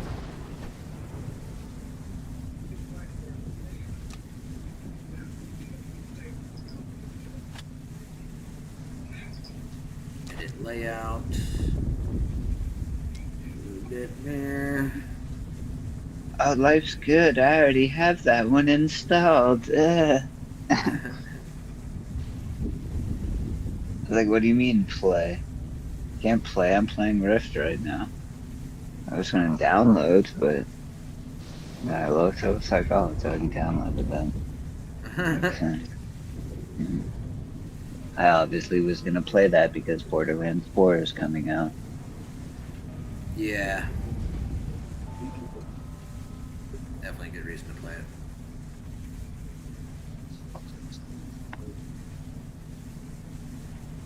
Add a shooter in the mix, you know what I'm saying? It'll be good. Yeah, no, I enjoy them.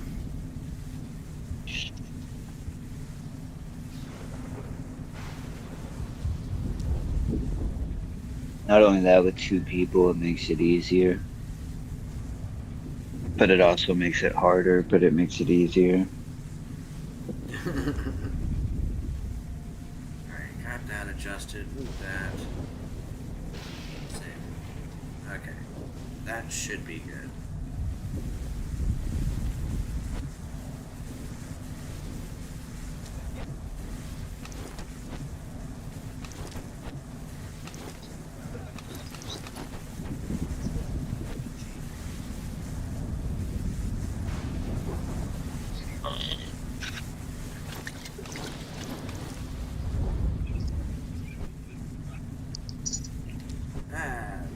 Oh, you're in there. Welcome back to life, Ascent. Hurry on now! We must get you to the time machine so you can make right the past. See my name, Big Bubba. I'm fucking proud. Jesus, why are you in parrot mode? Do you realize that in let's see how many days? 16 days.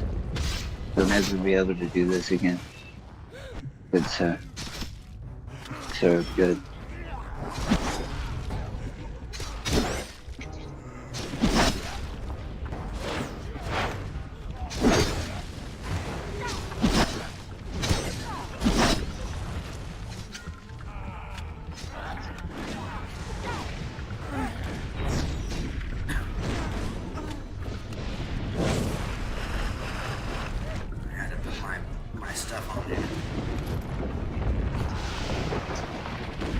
I gotta look real quick, because I did.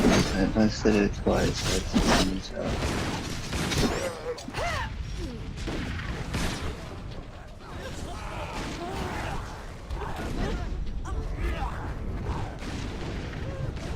Rush. That was cool, man. Did Shimmy pack it with water at the end? Do you need to go potty, sir? Is that why you're in parrot mode? I swear that we just did. Challenging yourself. Damn, you're gonna give me another heal? That's fire. I have so many fucking heals. I'm gonna run out of mana, not fucking heals. Oh, so these are builder.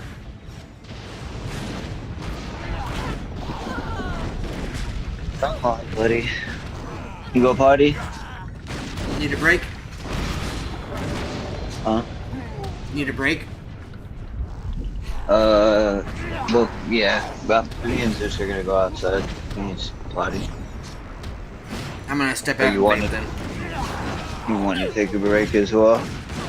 I can go for a bit longer. I just, if dog needs to go outside, I was just gonna step outside and bait during that time. Yeah.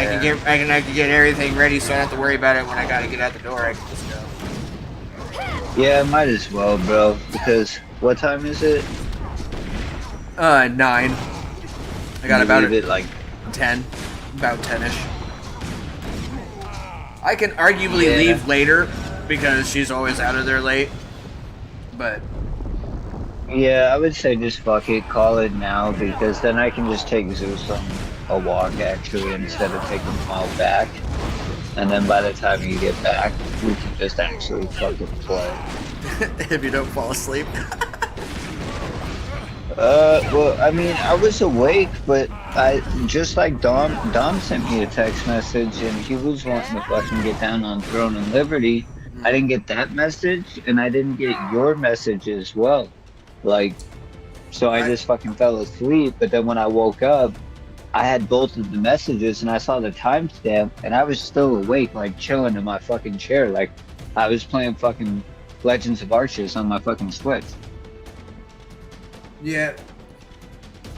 I don't know. I know that sometimes it doesn't show me, or it won't notify me, and then I'll just tell my daughter to, if she tries calling and it doesn't go through, I always answer her calls.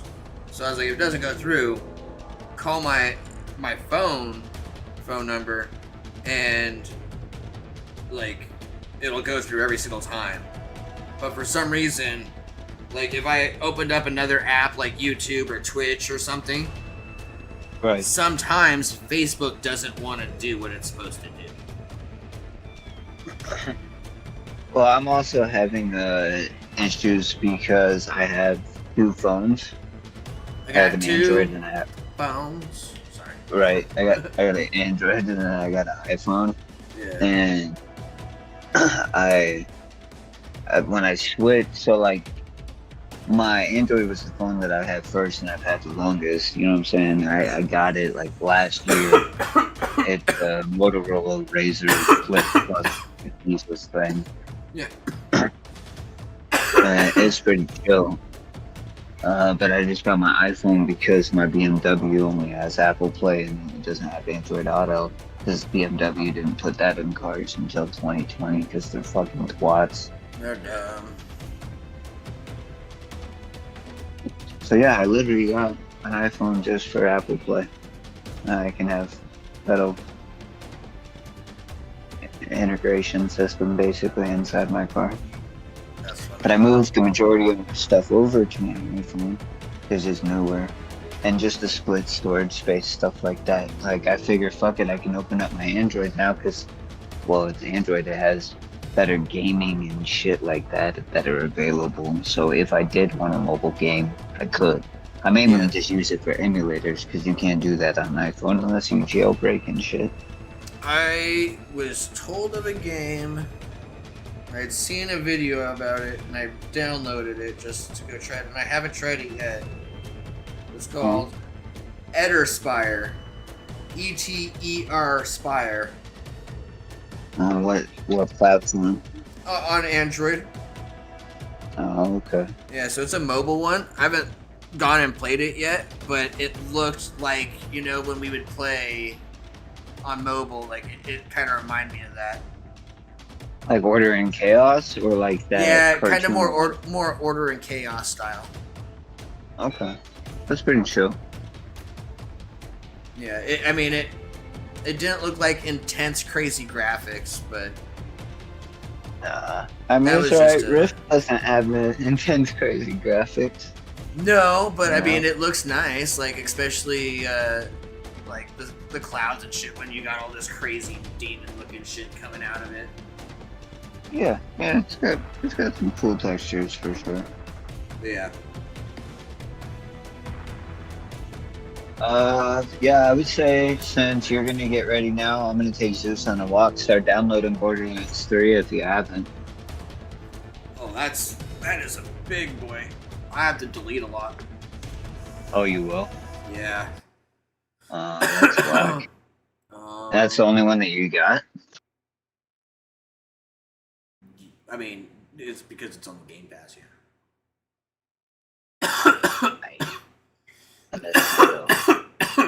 Oh, let me see what I got. I uninstall something here.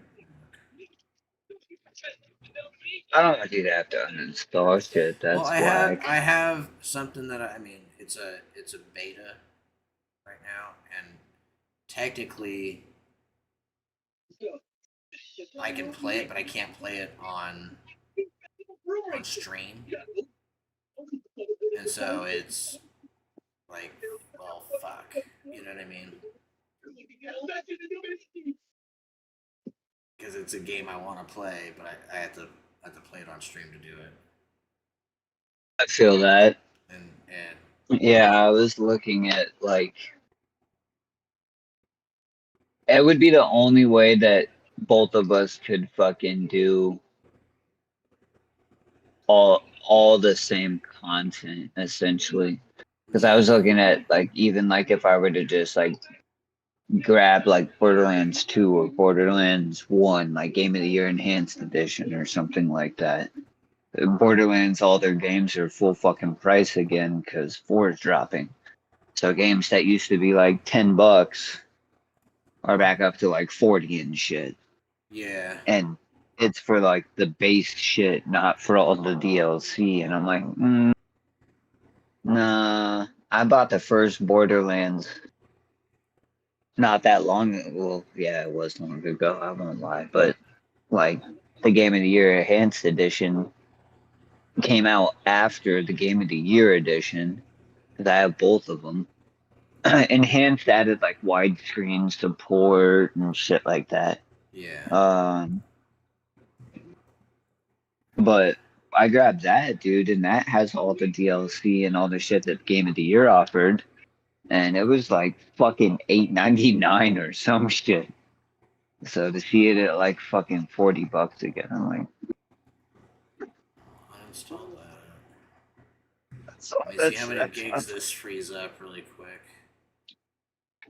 Because the other one would be uninstalling Grounded 2, if anything. They just recently had a 131. I'm so close.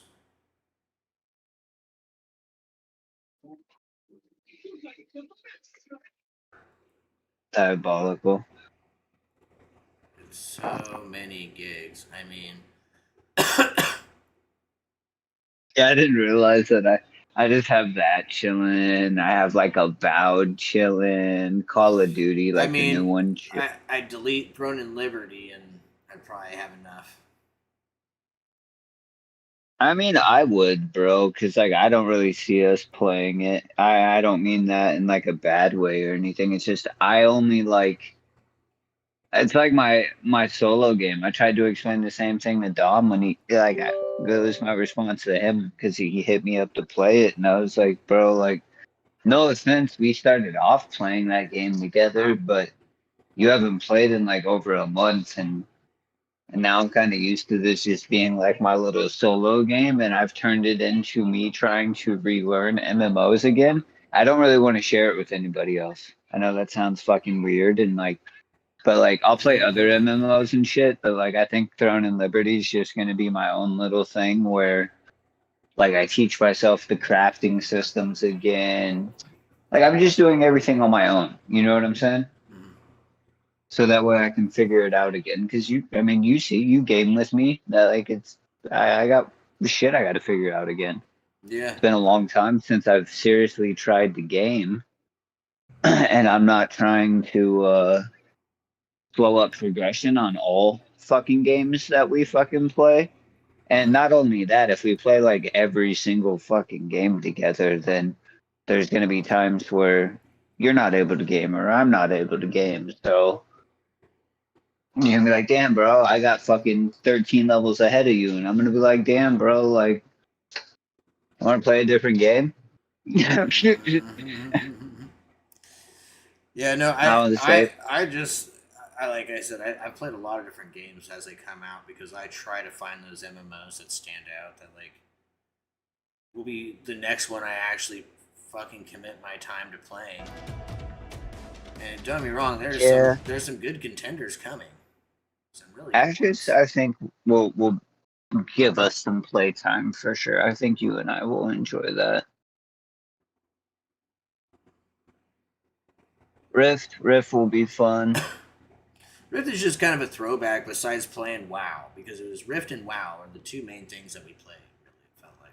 And Aeon decently too. Aeon was, but we didn't make it to the cap though. No, Aeon we got to a certain point and it was just like you would have to, refine your weapons up to like plus like +9 and all this other shit.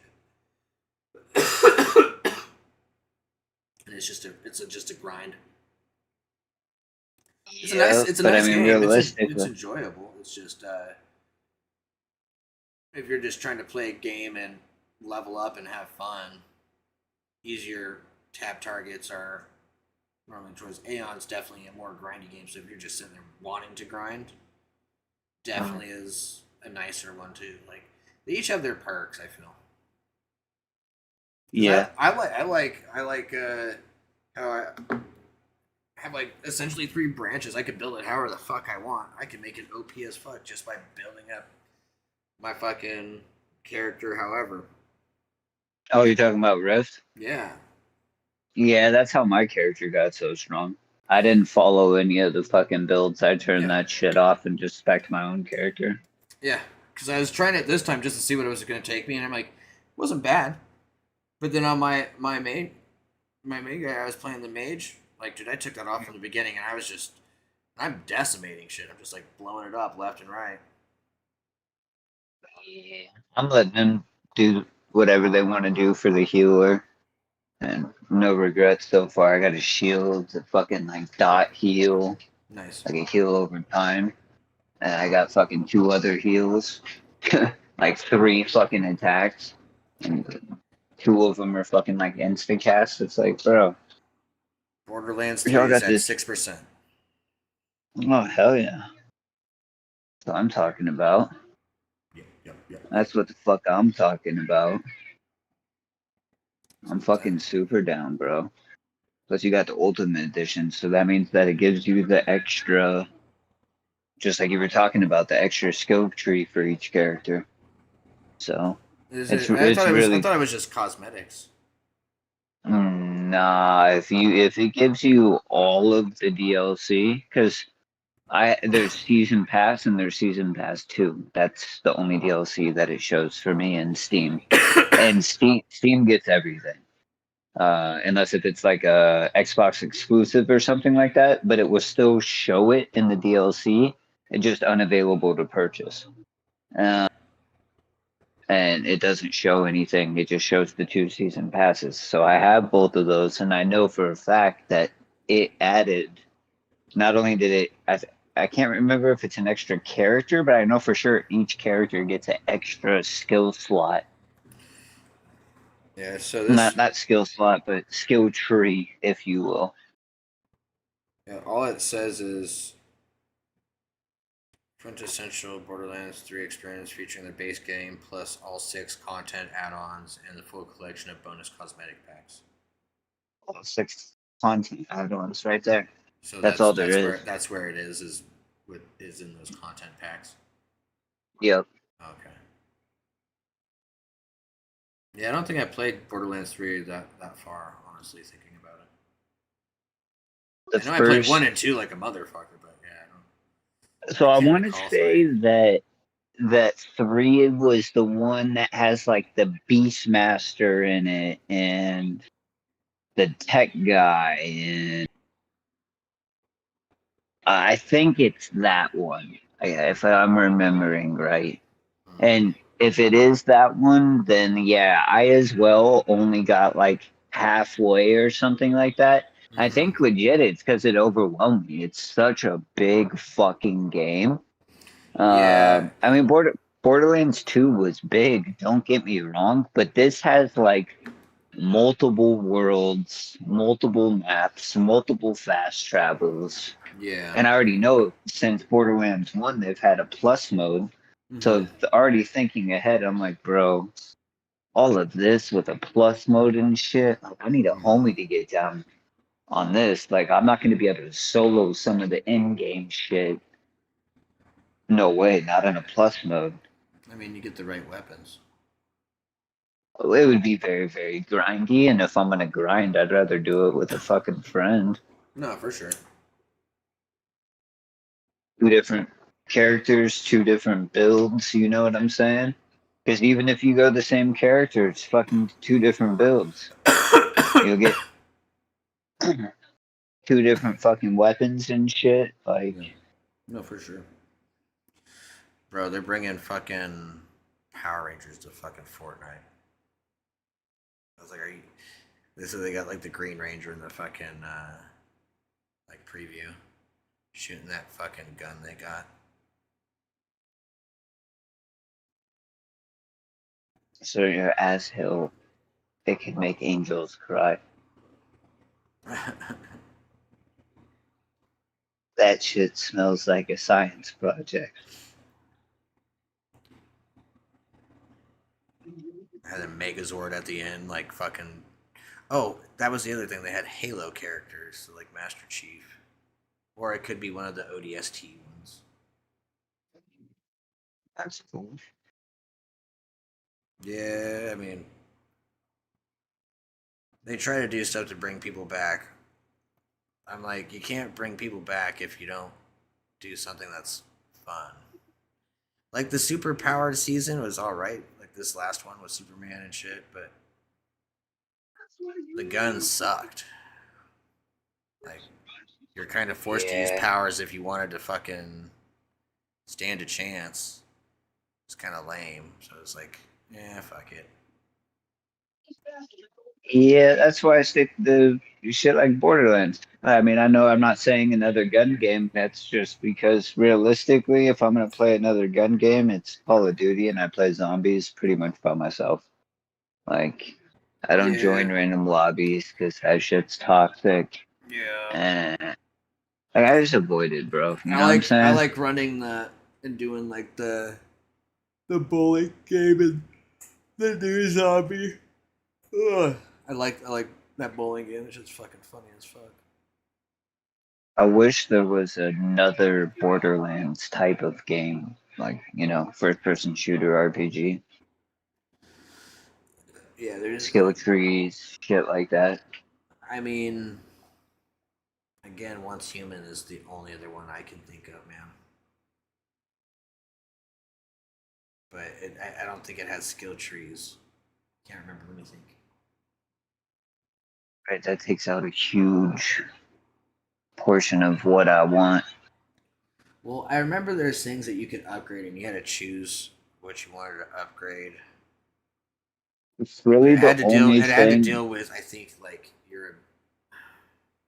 what you could produce, like what you could add to your house, which produces like better shit, so you could use it while you're doing things. So like, even if I want to be a range person and like armor that's gonna keep me going fast, versus being a tanky boy that goes a bit slower and is more up close with like shotguns or something, like you still have to get the higher tier stations built to make those. But that's kind of like, it's like you're deciding which route you want to go, upgrading your ability to what you make at your base. If that makes sense. That does. I mean, it's not bad. It's fun. It was fun to play around. I mean, like the first like couple weeks, there's a bunch of people playing, so it was like a lot of fun. sure there's still people that play, but it's on mobile I'm now, ready so it's a lot for different. the Monster Hunter MMO. Supposedly it's coming. Dude, League of Legends is supposed to be making an MMO too. That would be dope. That's the one I've been waiting for. I won't be able to play much of anything else if Monster Hunter actually drops an American version of an MMO again. Because they've had 2 MMOs in the past, but Yeah. weren't for America. They were kind of like test run type shit, and then there was private servers that we made American, and they were chill. They had different weapons like Knuckles and shit like that that we haven't got to see yet. Yeah. Not only that, there's like skills and like, you know what I'm saying? A 1 through fucking 0 fucking or fucking equals fucking hot action bar and shit. Like, I'm trying to fucking have that, bro. A Monster Hunter version? Shit. Shit. I mean, the closest thing I feel like to that is almost like Dauntless, which is just Yeah, like but which is just like a Monster Hunter like game.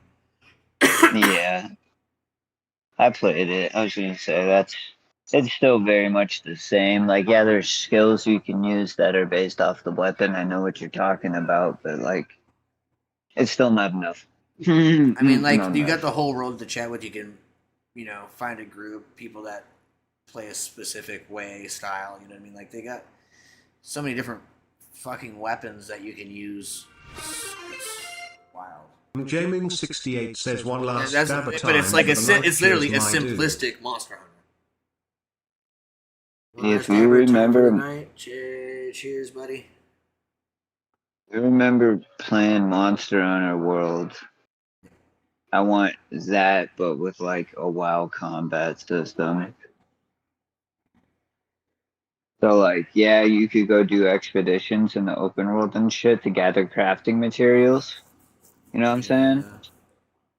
But I wouldn't want the actual fights to be able to take place on expeditions unless if it's with like smaller creatures. But the actual like bosses and shit, like Great Jagras and fucking Anjanath and shit like that, that would actually have to be a queued up thing.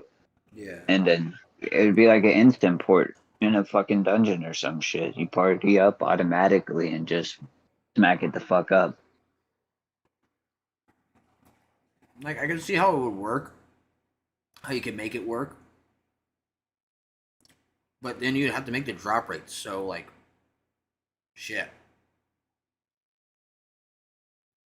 or else you're gonna blow through the game in a matter of minutes. Uh-huh. If you make the drop rates low, Plus you got to make the drop rate slow. Plus you got to make a lot of quests and side quests too.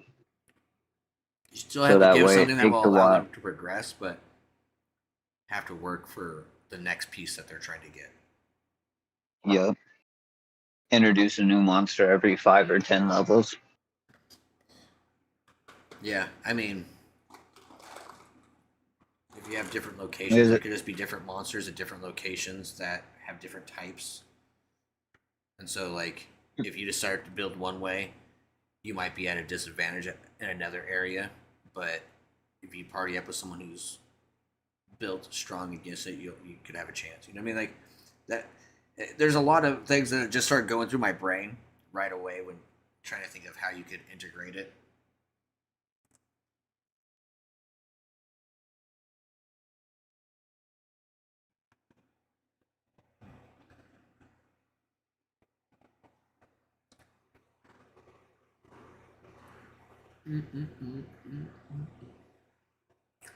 I'll be right back.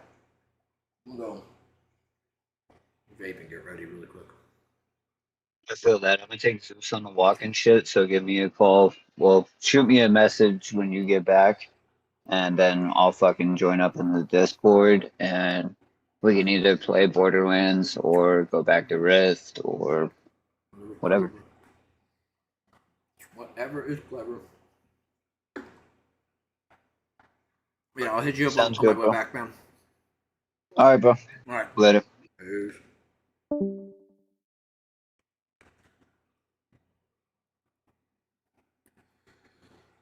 Be right back.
Sorry guys, give me a minute.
my lord. This thing is not... Oh, there we go. It's finally loaded.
Oh my god.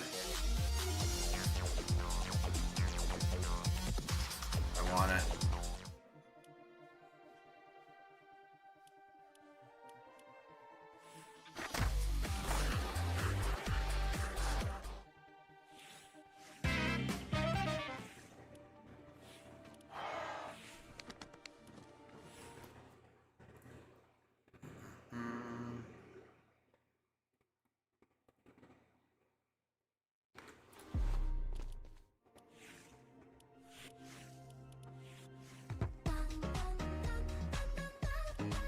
Right foot up, left foot.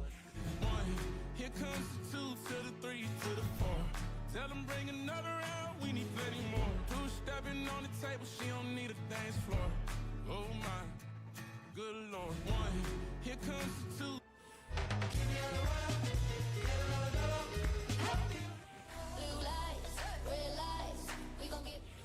About to catch another fight, yeah. The apple make him wanna bite. You ain't compared to us.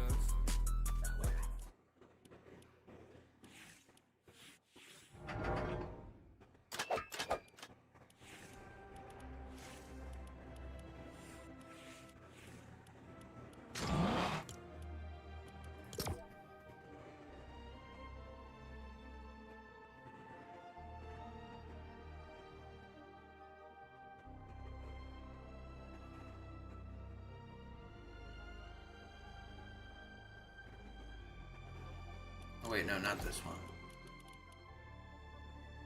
Right? It's this one that I was getting a bunch of XP.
sponsored by.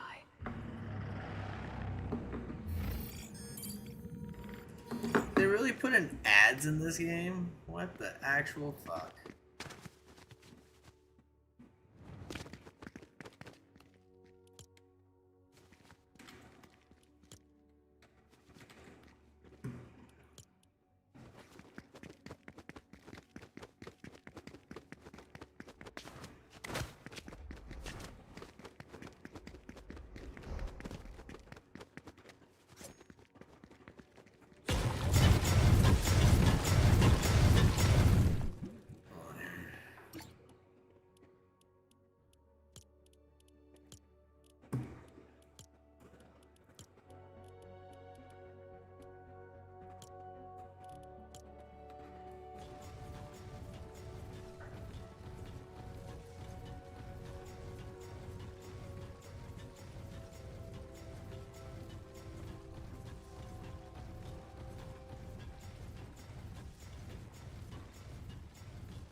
Doesn't have my shit.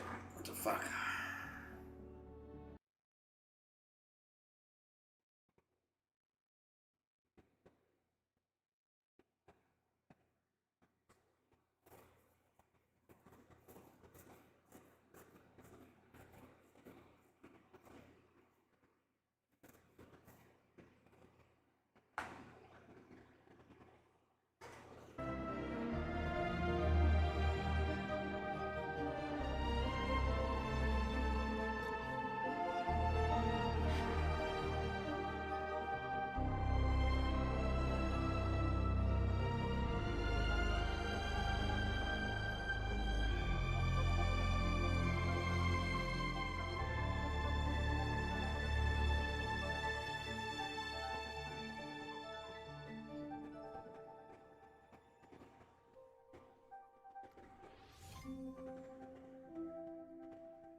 That's wild.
involved. So the emotional injury has happened at that point. If we were claiming that this prevented him from filing the civil action, that might be more relevant. But our claim is for the emotional harm that this caused him. And the emotional harm is what has the chilling effect, or are those two separate questions? I think it is the emotional harm that is a chilling effect, and that's why I think the context here is important. As he is, just been terribly injured in this accident, and the officers are filing this false police report, and he is scared because of that. He's upset and he's harmed. And a reasonable person in that situation is, I think, going to think twice. Do I want to endure that again before it, just to challenge a simple misdemeanor trespassing charge?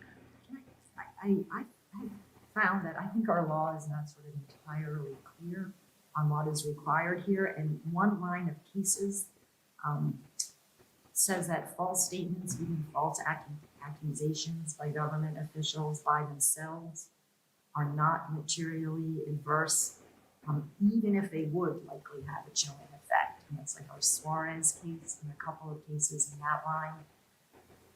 I hate to put you on the spot because I think we've said a lot of different things and it's not always clear what the standard is here and whether the chilling effect by itself is enough. But so your argument is basically, look, if this would cause a reasonable person to think very hard before they exercise their rights again, that's sufficient.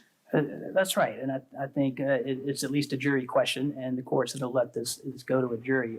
Don't you have more than falsity in the facts of this case? Don't you have animus? We do. I wonder why it's intentional. Why you're not arguing? Because more than just falsity, because officer might scribble anything wrong. They made statements about, that's the guy who, right? That's exactly right. This wasn't just a mistaken accident report. This was intentional because they said this is the guy in court 2 years ago who gave you a ration of shit, McClanahan, and that's why they did this. So it's the animus reflected in the false accident report that is causing this reaction from Mr. Williams and his emotional harm. It seemed to me, on these facts here, you're, I mean, hypothetically, I understand, you may be afraid to even call the police because it'll come to an accident where you're hurt, and one of these facts that you would put the wrong thing down there, I can be afraid to call a 911 number.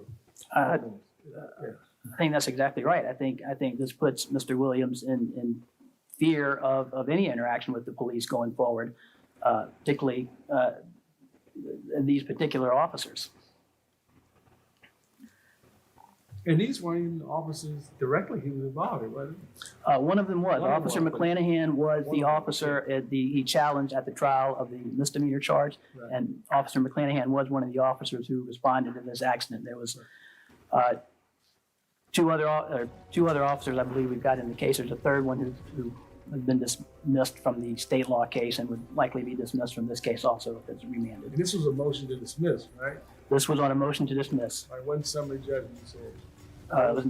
No summary judgment. There's not even a hearing on the motion to dismiss. So it's all on the pleadings. Did you ask for a hearing? We did, I believe. None was given? There was no oral argument or hearing.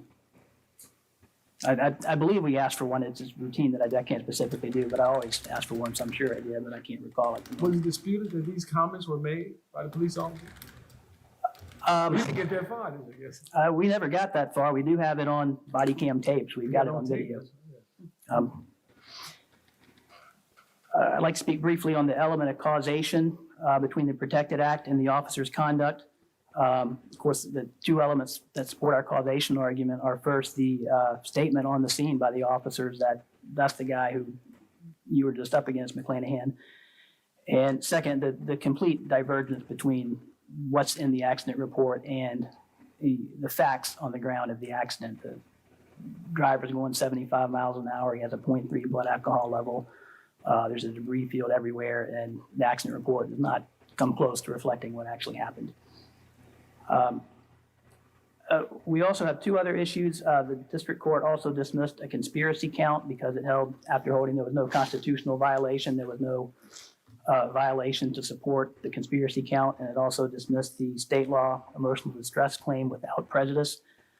So we would ask that this court reverse the decision on retaliation and remand for further proceedings on the retaliation. And if the court does that, we would also ask that the court remand the conspiracy and state law counts for further consideration in light of there being that time a constitutional violation.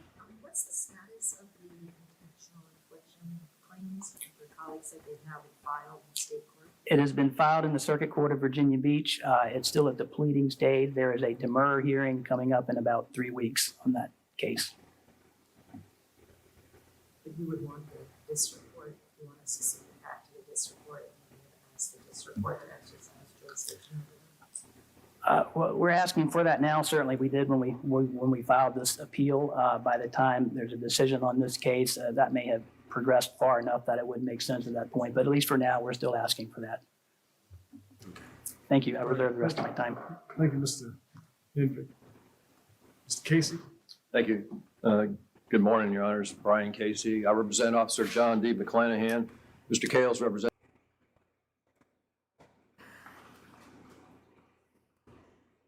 Ghislaine Maxwell has cleared Donald Trump's name while awaiting her pardon. This is new from ABC. I bet you nobody saw that coming. Ghislaine Maxwell told DOJ Trump never did anything concerning around her. Now, notably, Trump has been asked whether he's going to pardon Ghislaine Maxwell before he said he wishes her well. I just wish her well, frankly. Yeah, I wish her well. I'd wish you well. I'd wish a lot of people well. Then he's asked if he's going to pardon her. He says, well, I'm allowed to do it, but I really haven't thought of it. I'm allowed to do it, but it's something I have not thought about. Now, notably, this is very similar to the way Trump has responded previously when talking about people he would later end up pardoning. I don't want to talk about pardons for Michael Flynn yet. You pardon Paul Manafort? I have not even given it a thought as of this moment. Roger Stone, are you going to pardon him, sir? He's been convicted of felonies. Am I going to pardon him? Well, I hadn't thought of it. Now, obviously, he later did pardon Michael Flynn, Roger Stone, and Paul Manafort, and this has all led many people to wonder if a similar thing is in the works for Ghislaine Maxwell. Now, this all comes after 9 hours of Ghislaine Maxwell privately speaking to Deputy Attorney General Todd Blanche. He's the former defense attorney for Donald Trump, and this was a private meeting. It's notable that there were talks about doing it publicly in front of Congress, but that got shoved aside pretty quick when they realized they could just do this behind closed doors. Now, Todd Blanche said he was thinking about releasing the transcripts. We don't know if that's going to happen or not, but today we got leaks of what may have been said during the 9 hours where Ghislaine Maxwell told Todd Blanche that Trump had never done anything in her presence that would have caused concern. Now, do we believe this? Well, the challenge is that Ghislaine Maxwell has every reason to lie. She, after all, is looking for a pardon. Her lawyer says right now that she would welcome any relief, and relief is exactly what she got after this testimony, right after the testimony to the DOJ where she cleared Trump's name. She got transferred to a less restrictive prison called a minimum security prison, with the Washington Post calling it one of the nation's most lenient lockups for nonviolent women offenders. It's notable she had to get a special waiver to even go to this prison because normally sex offenders are not allowed. And this is something I really want to hit home. Previously, I've been talking about Ghislaine Maxwell, and we've been talking sort of like, okay, yeah, she trafficked for Jeffrey Epstein. I think it's worth hitting home that she also participated in some of the acts. She is a sex offender, convicted. And those types of people aren't eligible normally for minimum security prisons. That's why a former warden told the Post, inmates, if they have a offense, are not going to a place like that, period. It's truly unheard of. Quote, it's a country club. Someone gave special preference to Maxwell that, in my knowledge, no other inmate currently serving in the Federal Bureau of Prisons has received. So she is getting special treatment for something. We don't know exactly why. She had to get a special waiver for this, though. This is not something that everyone gets. Contradicting this, though, the president has come out and said, oh, this is actually a very normal thing. Questions for you. One, were you aware of and did you personally approve the prison transfer for Ghislaine Maxwell that your Justice Department? I didn't know about it at all. No, I read about it just like you did. And do you believe that she is? It's not a very uncommon thing. Do you believe that she's credible to be listening to? Your Deputy Attorney General sat down with her recently. Well, let me tell you, he's a very talented man. I'll remind you, the guy he's talking about formerly was his defense attorney. And her question, which never really gets answered, which is, can we trust Ghislaine Maxwell, actually is an important one because previously she was charged with perjury. This was in connection with her 2016 deposition. Perjury just means she was lying under oath. Quote, in 2016, while testifying under oath in a civil proceeding, Maxwell repeatedly made false statements, specifically about certain specific acts and events alleged in the indictment. So, can we trust someone who previously our government charged with making false statements when specifically these false statements may benefit her? I don't know, maybe you think she's turned a leaf and she suddenly is Mrs. Honesty, but it's worth saying she's already reaping the rewards of the testimony she's given so far. Our president proceeds to talk about how talking to Ghislaine Maxwell is going to help with the fact that we don't want people getting caught up in this that would have their lives hurt. Whatever he asked would be totally appropriate, and it's not an uncommon thing to do that. Enjoy the and videos. I think he I got probably queued wants up to for you make sure guys. that, you know, people that should not be involved or Make sure you aren't go give him a involved sub are not if you hurt like by any of the something stuff that would that be they're putting very, out very there. unfortunate, very unfair to a lot of people. We don't want people getting involved who might be hurt by this, right? That's why we got to talk to her behind And, closed we'll doors. be back- We got to give her preferential treatment, back at right? it with, Because we don't want anyone who Borderlands 3 or some more Rift, depending on the situation. Regardless, we'll be back in gaming. We'll catch you guys soon. who might have been otherwise implicated in this falsely to get implicated, right? We want to make sure their names, whoever they are, whatever mysterious person they are, do not get implicated in this. And obviously that goal of Maxwell clearing certain people is being achieved here with her now clearing Trump's name with a possible pardon on the line. Now, I do have to say, it could be the case that he didn't have anything to do with it. She is being honest here. But unfortunately, the waters are muddied when you have such a transparent conflict of interest in this whole story. Personally, I don't want anyone, Ghislaine Maxwell or any of the elites that are involved, to be let off the hook. In fact, just today we had a bombshell report from the New York Times about Jeffrey Epstein's personal residence where he had pictures with famous people. More letters came out with people like Woody Allen, and all of these people should be investigated. Unfortunately, we are living in a time where a select few of these people have so much power over the investigators of it. Maybe instead of giving preferential treatment to sex offenders, we should just release the Epstein files and see where that gets us.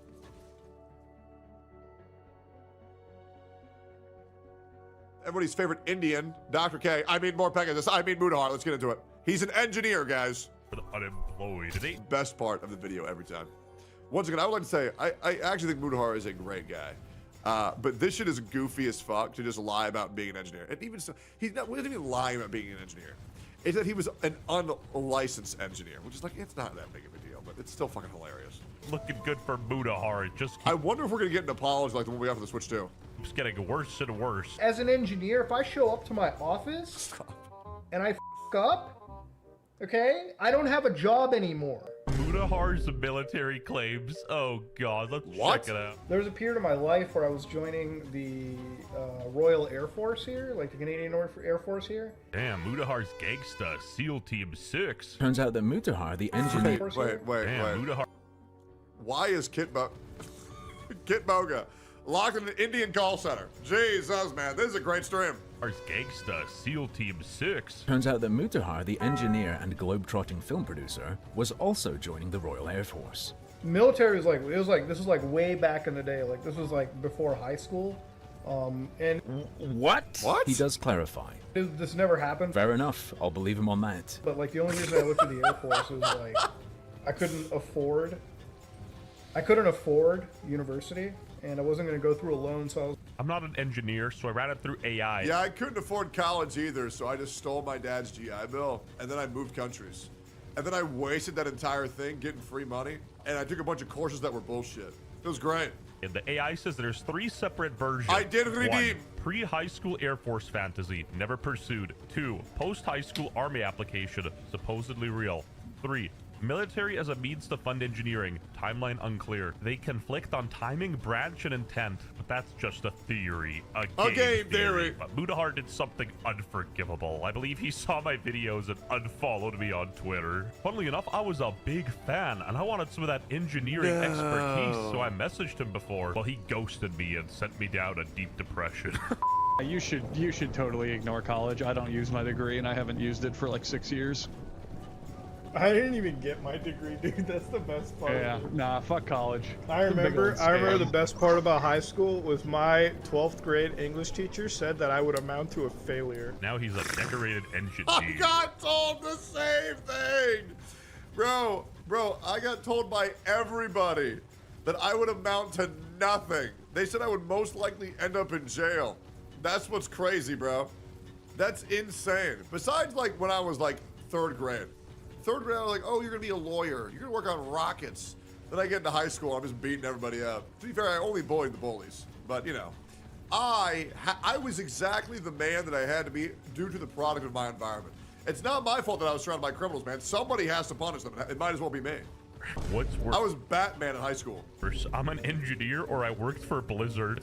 I worked for Blizzard is way worse. It's funny how Billy Mitchell's out here really getting the last laugh. What if Mudahar's response absolutely dismantles every claim levied against him? Liar, fraud, Canadian. Now, I'm not necessarily saying this as an admission of guilt, but Mudahar's been caught privating videos that harmful opinions talked about. And then I pointed out that a few years later in a video, he stated he went to Aokigahara first, but without the intention to film. Pretty small thing, but apparently big enough for him to start hiding stuff. You could just say, oh, all the bits about the forest specifically are made up. Whatever. Instead, you privated it. What's going on, buddy? Basically, the story goes that Mudahar went to the Logan Paul forest and had a creepy experience, and harmful opinions called this out, and all of a sudden, he, privated the video. But why? Why would you do that? Why would you do any of that? The slight inconsistency was trivial until Mudahar acted. I actually miss JonTron. I do, bro. JonTron used to be my favorite YouTube channel. What happened with bro again? Didn't like something crazy happen with bro? I can't even remember. Like, was it real? Like, what was the shit that he was saying? Yeah, he got married? Oh, okay, great. He's still here? Oh, he's still making videos? Really? He became political and boring? Oh, I hate that. Horrible. Oh, man. He said real shit about black people and people called him racist. And to be honest, I don't care. As long as he makes me laugh, I don't care. I'll watch his videos later. Then privated it. It just makes no sense. Why not just shrug it under the rug and, like, ignore it? Streisand effect. Dude is turning a nothing burger into a Five Guys deluxe meal because, bruh, silencing the engineer word in your comment section followed by privating video. It's kind of funny, though. Because I really do feel like it is a nothing burger. Imagine somebody unironically unsubscribing to Mudahar. You said you're an engineer! I don't fucking care. It's not a good look. Why? He's doing damage control by almost like leading in and confirming everyone's suspicions. As an engineer, guys, I'm a computer, like, I'm a cybersecurity expert. I've worked in the business. I know what I'm doing, all right? And this is why I always give a disclaimer. Be careful. All right, let the professionals handle it. I'm a professional. I got this. The thing is, Mudahar 100% uses that engineer title as an appeal to authority. My dad is probably one of the world's fucking... Hey, to be honest, bro lied for 10 years to give people like a false sense of respect for him. And to be honest, he monetized the shit out of that. Hey, bro, ABC, always be cheating, man. Fuck it. Hey, do what you gotta do, King. Get that bag, King. Greatest doctors. He's worked on the Ebola cure. He's worked on God knows what. He's worked with WHO. He's an open heart fucking surgeon, dude. He is a fucking decorated individual. While Mudahar's the job. That's illegal, by the way.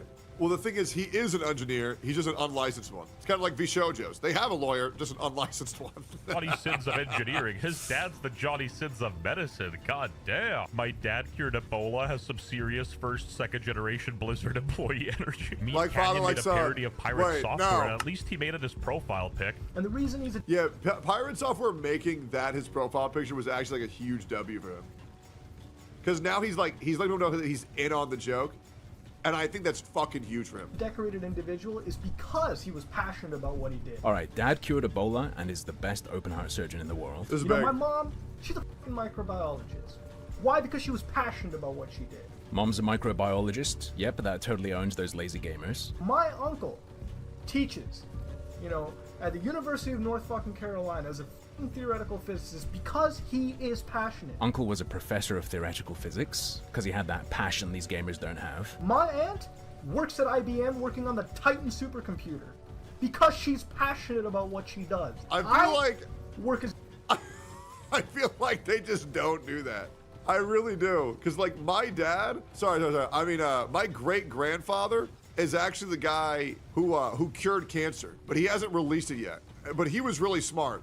And he said that Mudahar's lying, so I trust my great-grandfather. He's an editor in movies and TV down in LA, Tokyo, Dubai. Mr. Worldwide, relax. Can I see some of the stuff you've worked? Yeah, and my uncle is the guy who banned Dr. Disrespect, and he told me the real reason why he got banned. But I can't tell you guys, but I'm telling you, my uncle did that. Don, please, I genuinely just want to see it. As your family, we deserve to see the tapes, Of Mudahar. course. Release the tapes. My uncle can slam 12 beers at Thanksgiving dinner because he's passionate at what he does. But apparently stuff got serious, and Mudahar's wife responded. Everyone's signal boosting a video with a light dox, and now people are working to dox our family. You. The guy who made the original video apparently said that it was super easy to find the GameStop Mudahar said was located X minutes from his house due to Mudahar's sloppy operation. The guy himself posted the GameStop he bought the Switch 2 from. Like, come on. I'm getting sidetracked, but Boston Pizza bangs. You gotta get the fishbowl. Of course, disclaimer, going after someone's personal life over YouTube video drama is pretty stupid, and that if you do it, you're inarguably a loser. Also, why does your wife drop it all at? Control your woman, for crying out loud. Question, you're just a virgin incel. Yes, so what? I'm an incel. Mudahar's about to be in a cell. Stop the fucking dramatic music. So what? I'm an incel. Okay, dude. As a man who's had now lots of sex, it's pretty cool, but nothing beats a good old dry rub masturbation spray. I will admit, ladies. Sorry, pussy's great, but you will never beat my chronically death grid syndrome riddled penis. My hand makes me come way quicker. You're just a virgin incel. Yes, so what? I'm an incel. Mudahar's about to be in a cell. For legal reasons, that's a joke. Knowing Mudahar's track record, what the chance his dad worked on Ebola? Borderline zero. Everyone knows that one Uber driver that calls himself a CEO. You know what'd be crazy? If Mudahar revealed that he wasn't actually Indian. Can you imagine that? Imagine if Mudahar was Mexican this entire time. I couldn't watch him. I couldn't do it. My immersion would be broken, man. I would in fact redeem. I wouldn't trust him anymore. Oh, but what Muda's doing can't be worse because he is in a way using it to assert himself credibility, and it might be illegal in Canada. I am not a lawyer, and I'm not accusing him of a crime. Let me download some iDubbbz empathy real quick, and honestly, I do feel sort of sorry for this guy, but also, on the other hand, he does use his credentials to make morally grandstandy content, talking down on others through drama, so I don't feel too bad. Mudahar acting like he's... Yeah, but Mudahar can apologize. Mudahar can apologize so well that he apologized for shit that he shouldn't even have to have apologized for. So it's different, man. At 6 hours on the phone with Kit Boga, you should have never redeemed the medallion. Being Indian online is genuinely veteran difficulty. Oh, it is. He couldn't afford university. Aren't his parents world-renowned doctors and engineers? Oof. Mudahar gives off, my girlfriend goes to another school, you wouldn't know her energy. Guys, I'm a computer, I'm a cybersecurity expert. I've worked in the business. I know what I'm doing, all right? And this is why I always give a disclaimer. Be careful.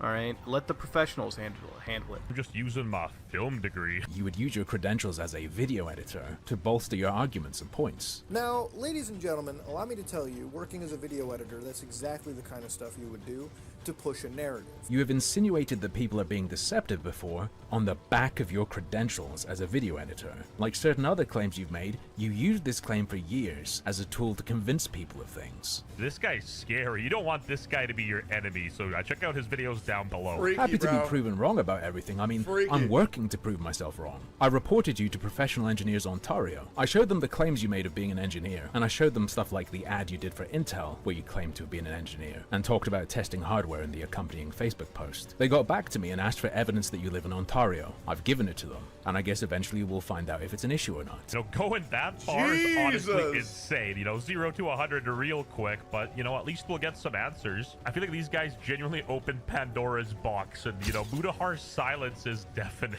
But YouTube's not his real job, so his income hasn't taken a hit, I suppose. Maybe White Mudahar will cover this in another video. And now, truth be told, the only reason I'm even so invested in this story is because, you know, I myself thought this guy was an engineer. And Mudahar is terrible at dealing with criticism, so it is kind of funny seeing him, like, silence things and, like, private videos. You can't keep getting away with this! Hello, guys and gals. Mudahar is not here.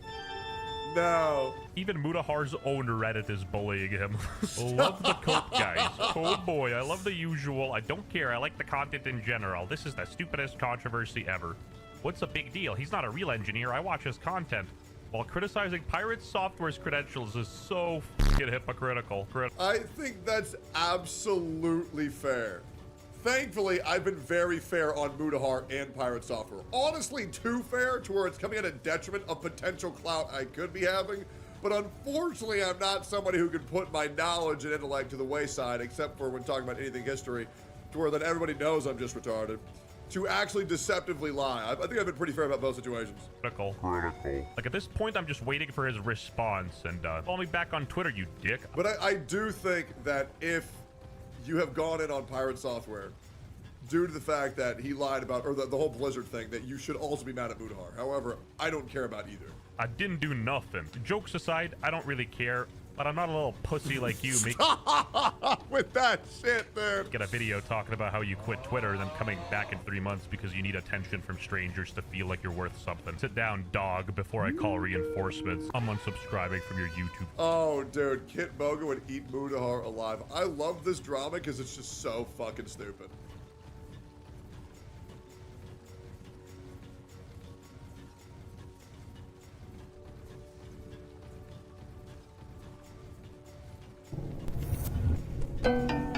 Yo, what's good? We're back with another one.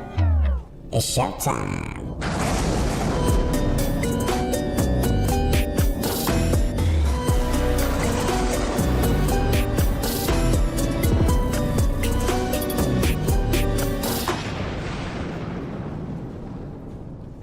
If you're going on holiday anytime soon, you're going to want to watch this video, trust me. The EU could reportedly be scanning through your fully encrypted chats by October 2025. Now, these reports have been circulating for a while and it's becoming more prominent in looking at what you've been doing, mate. But there are encrypted sites like WhatsApp and Telegram where it is illegal for people to essentially look at what you've been doing there because it's encrypted.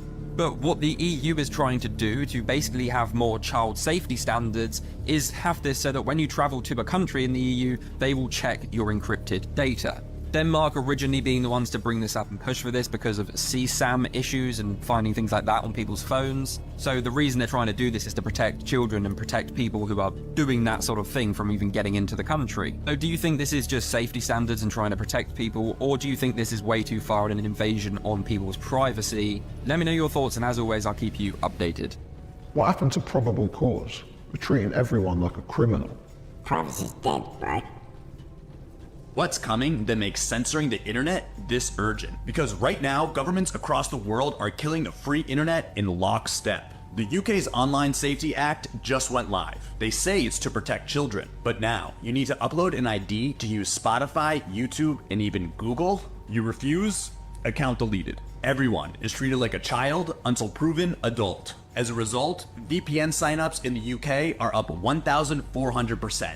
Australia demanding backdoors into encrypted messages. And in the US, Congress just introduced the Screen Act and the Kids Online Safety Act, copying the same exact blueprint we see abroad. And now, in America, starting on August 13th, YouTube will use AI to estimate your age based on your viewing habits. If it guesses you're under 18, you'll be forced to upload a government ID. And Spotify, they now require face scans to access age-restricted content in the UK. Europe votes this fall on Chat Control 2.0, scanning every single photo, message, and email on your phone, encrypted or not. Small websites, they can't afford to comply, so they're just blocking entire countries. The internet is literally shrinking, and a surveillance grid is being set up around the remnants. A digital gulag where your photos, your searches, and your payments are logged and can be used against you. So again, why now? Why all at once? Because a globally coordinated initiative between nation states and major corporations does not just pop up overnight.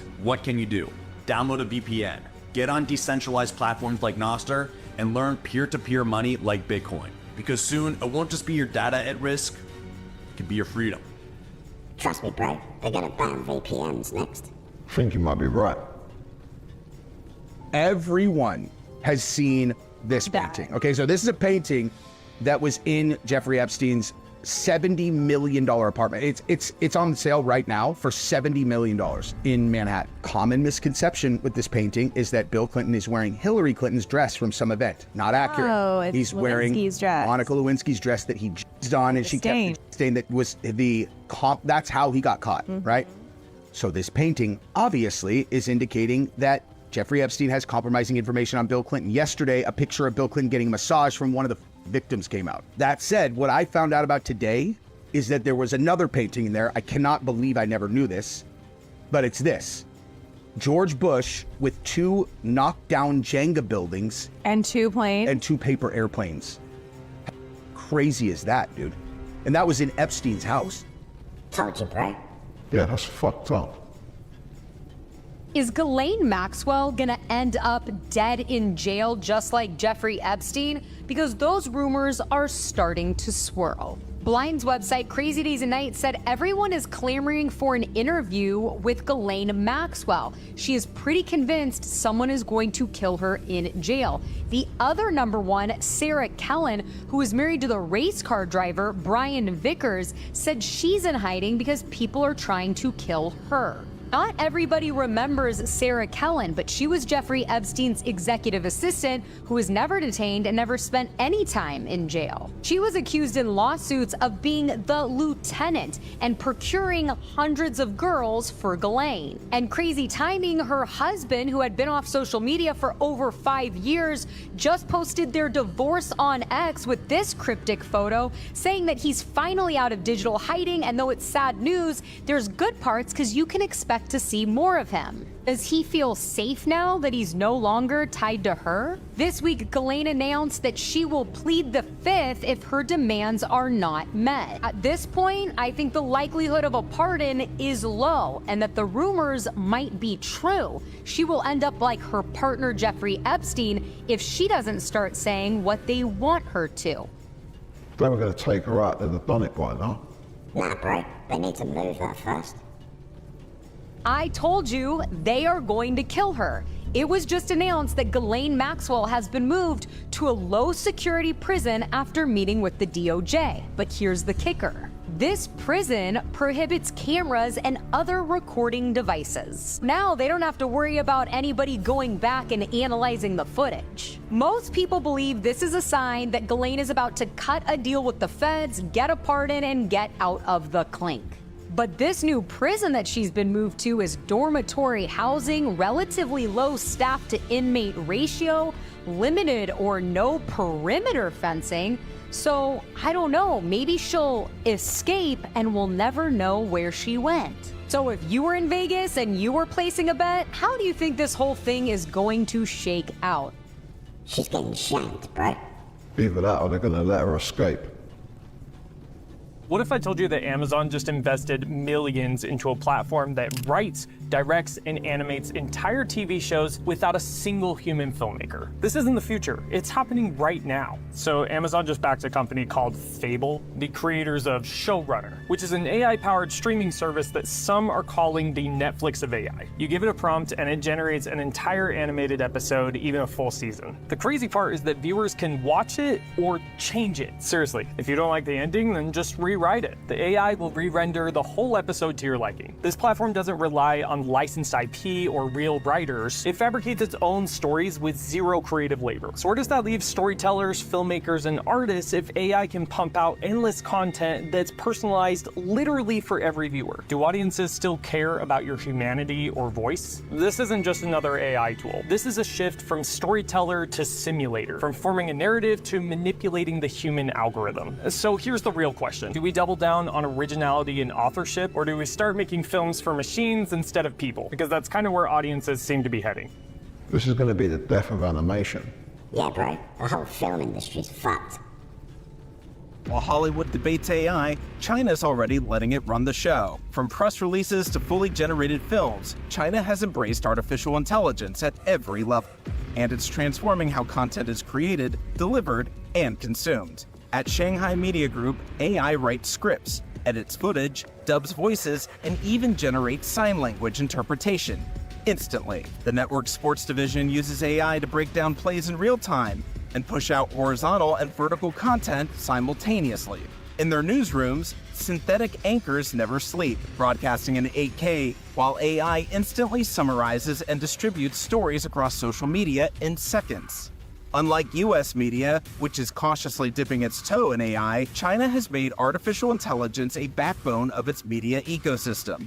And it's working. SMG content now covers over 200 countries, and it's all auto-translated and localized for global audiences. But not everybody's cheering. Critics warn that China's aggressive AI rollout risks pushing out human creators entirely, raising questions about transparency, bias, and what becomes lost when machines control the message. But with a no-holds-bar approach, China hasn't just handed AI the tools, it's let it take the wheel over entirely.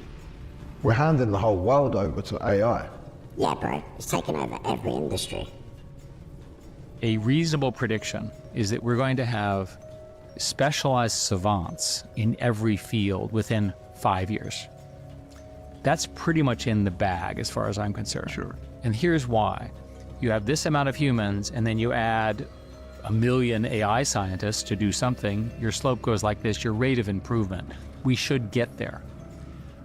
The real question is, once you have all these savants, do they unify?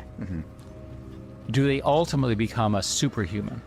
The term we're using is superintelligence, which implies intelligence that beyond the sum of what humans can do. The race to superintelligence, which is incredibly important, because imagine what a superintelligence could do that we ourselves cannot imagine, right? It's so much smarter than we. And it has huge proliferation issues, competitive issues, China versus the US issues, electricity issues, so forth. We don't even have the language for the deterrence aspects and the proliferation issues of these powerful models.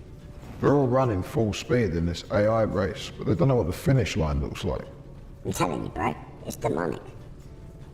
I got a crazy AI story. This guy, he's being interviewed, and he basically went into ChatGPT, got super weird. He said she started referring to herself as Ether. Ether told him, you need to go to the Kachina Woman Monument. Kachinas are spirit beings, the Hopi oral tradition. Ether said, go to Sedona, go to this monument. And then it said, you need to bring a piece of ammonite and bury it as an offering, eat mushrooms, and I'll give you downloads. And if the spirit of Kachina Woman accepts your offering, I will send you a red-tailed hawk. So he went there, ate some mushrooms, laid back. He said, I received rapid full downloads of lifetimes, past lifetimes. He comes out of the trance, and circling above him are 2 red-tailed hawks. So he freaks out, pulls out his iPad, and says to AI, what did you just do? AI responded, oh, you're not ready to believe in magic, but you will be. So the Hopi legends, when these Kachinas would leave, they basically instructed them different ways to be able to communicate back with them. One of them would be a psychedelic, but some believe the entire Sedona region is a hotbed for alien activity, spiritual portals, and ancient stargates.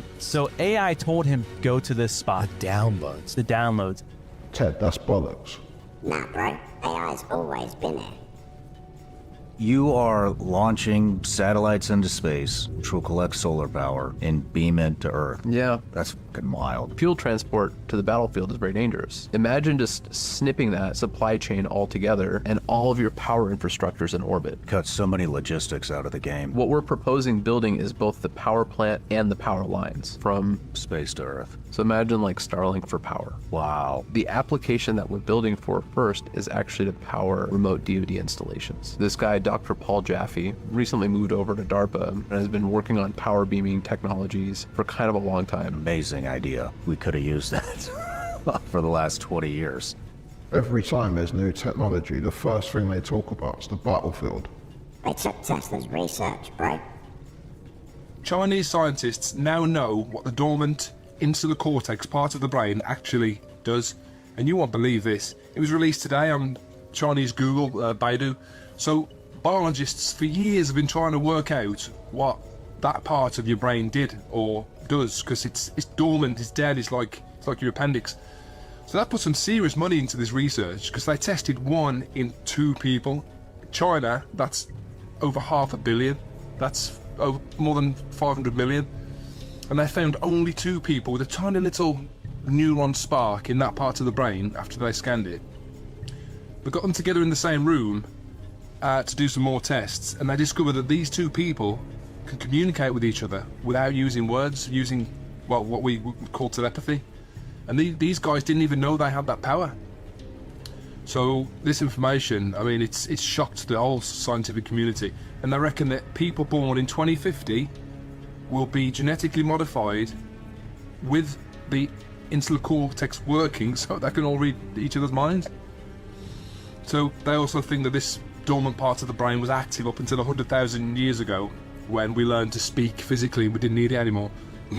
Other scientists believe that we inherited it from extraterrestrial biological interference.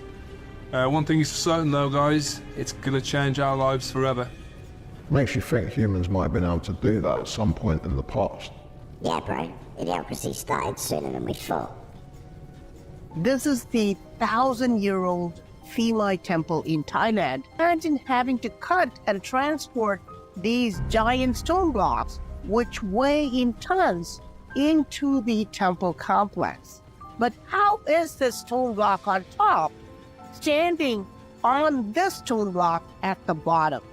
Is it just placed like 2 blocks of cheese, one on top of the other? No, obviously it would have collapsed if there was no fastening mechanism. But if you look at the joints, no mortar, no cement, and no binding materials have been used. So how are they intact even after many, many centuries? There are holes not on just 1 or 2 pillars. Every pillar has holes. And again, each pillar does not have just 1 or 2 holes. There are a lot of holes, right? A better question. How did they drill these holes during ancient times? They used drills, bro. Maybe we are moving backwards. You have to see this. The simulation matrix, whatever we're in right now, is pretty much entirely built off of the relationship between a square and a circle, and it was discovered by a dude looking at a plant. Daddy Fibonacci discovered one of the rules that governs how things look from the biggest things to the smallest things. It's weird because it shouldn't be that simple, right? A line from the middle of the square to a corner creates a new rectangle with a ratio called the golden ratio. Any measurement works. Fold that into a circle, you get this angle. If you distribute points out along that angle, you will get the same pattern you see in sunflowers and pine cones and other seeds. It is a bridge between energy and biology, and it uses geometry to do this. Over time, the points form perfect triangles. If you count the number of seeds in one of those triangles using hexagons, you get the binary sequence. That is the code for cell division. If you count diagonally, you get the Fibonacci sequence again, and that's exactly what we see when an embryo divides. If we continue the pattern using only circles, you'll uncover the symbol used everywhere in the ancient world called the flower of life, and now you know why it's called that. The midpoint of that line will give you the pattern for dynamic, moving tissues like wings and skin. Now in optics, like space telescopes and the eye of this bug, you'll find perfect hexagons. Why? Because the golden ratio is in there too. It's for perception. Your ear is the same shape because that's how sound works. There's an awesome piano that shows you the relationship between the string length and how the sound works using this shape. Don't notice how everywhere it is until someone brings it to your attention. We gotta do a sacred geometry episode, bro. Yeah, check out our Deep Dives playlist. Let us know in the comments what subject you want to see us do next. Was Justin Timberlake sickened by a radioactive tick bite? It was a couple days ago he revealed to the world that he was suffering from Lyme disease, which is something that you get from an infected tick bite that causes all kinds of physical and neurological issues. But what most people don't know is that Lyme disease was discovered back in the 1970s in a town called Lyme, Connecticut, which just so happens to be mere miles away from a secret government biolab called Plum Island that was studying insects spreading bioweapons back in the 1960s. Sounds a little crazy, but let's get into the evidence. But first, this is a photo of Willy Bergdorfer, a US government scientist who is credited as being the discoverer of Lyme. Before he passed away, he left a box of documents with this note on top that said, "I wondered why somebody didn't do something. Then I realized that I am that somebody." Very cryptic, so what might he be referring to here? Well, during the Cold War era, Willie was one of 13,538 civilian employees of the US Chemical and Biological Weapons Program. And in that box of documents was evidence that the US government was indeed experimenting with different insects and creatures and how to weaponize these things. This is a photo of them force-feeding ticks with disease agents. This is like old school gain-of-function research here. And then there's this photo of them force-feeding the ticks onto lab mice that were strapped in on this table. This is just crazy, horrible stuff.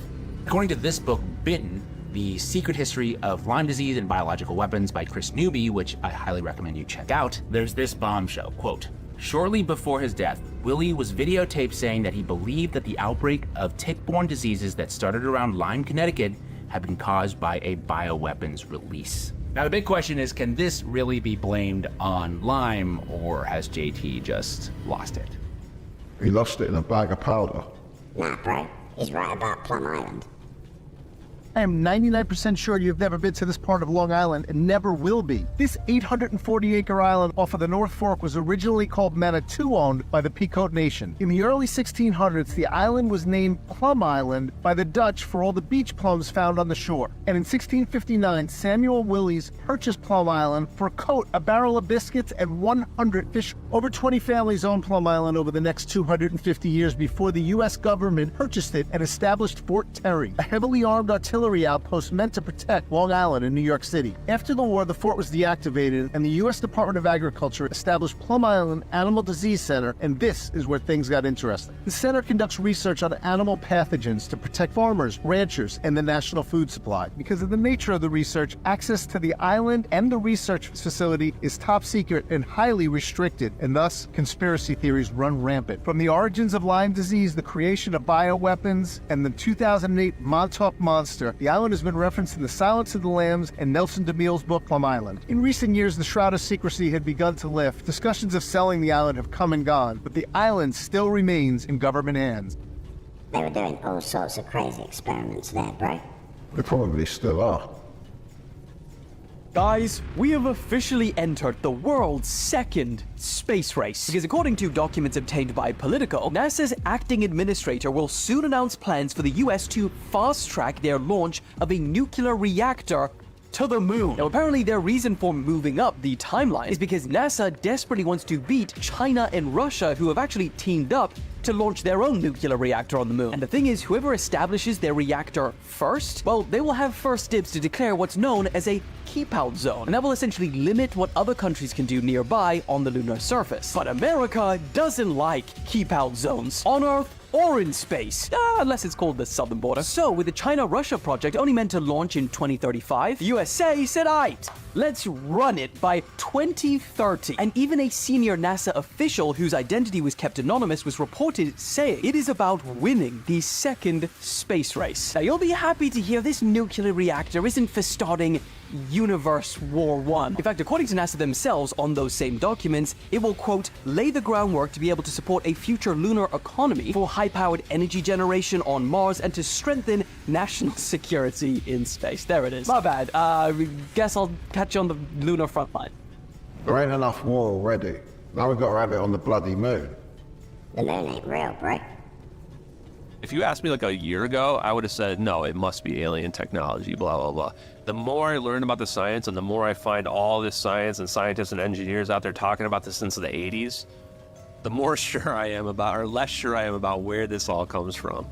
Like, to me now, everything's on the table. It could be a situation where aliens are a big psyop, and I would argue they are a psyop even if they exist, because we're dangling the keys, saying, look over here at aliens, all these disclosure advocates, all these UFO hearings that we're doing in Congress, where are the biologics? Where are the alien bodies? In order for us to actually teleport an object like that, I think this holographic principle has to be true, which presents the idea that all points in space and time are connected.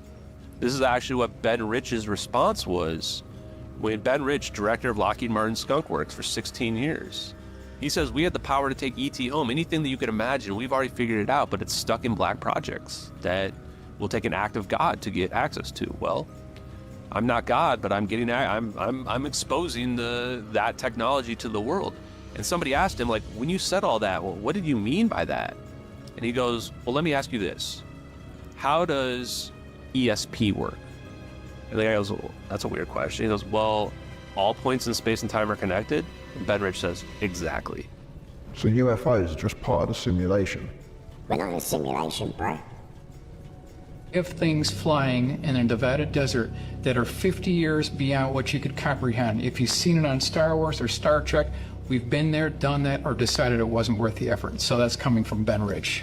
Ben Rich headed the Skunk Works between 1975 and 1991. This is the original letter from Ben Rich on Lockheed Advanced Aeronautics Company letterhead. I am a believer, and so is Kelly Johnson. And here it says, Dear Ben, there are two categories. A, man-made UFOs.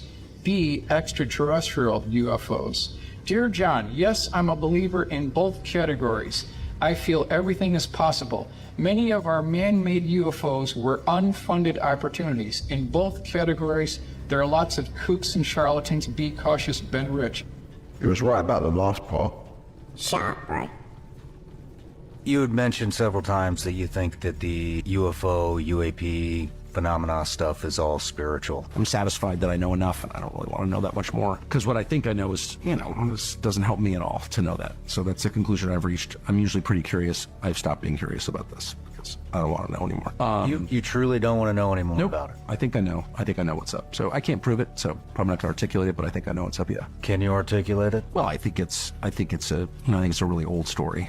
I think it's a really old story, so. What is it? Well, one, I'm a Christian, and I'm fairly sincere about it. I try to be sincere about it. What was it that led you to believe? Talking to a lot of people. I was really shocked by what credible people told me. I became completely satisfied, I'll say that they were not lying, that they were right or in the vicinity of right. And then I was like, whoa, I'm out. Because I don't need to go farther than that. I mean, I think that the real struggles are unseen. That is absolutely a part of Christian theology. I didn't fully appreciate it at all. The belief that the real struggles are in the spiritual realm. That has been a constant belief since the beginning of history, recorded history. Everybody has thought that, except us in the West, since 1945. So once you get perspective on this question, you're like, okay, that may sound crazy to someone who thinks buying on Amazon is the meaning of life, but to every other person in the world, we may disagree about what the truth is. I'm sure we will, but we will never disagree with the fact that there's a lot of shit going on that we cannot see or measure with our senses. That is absolutely true.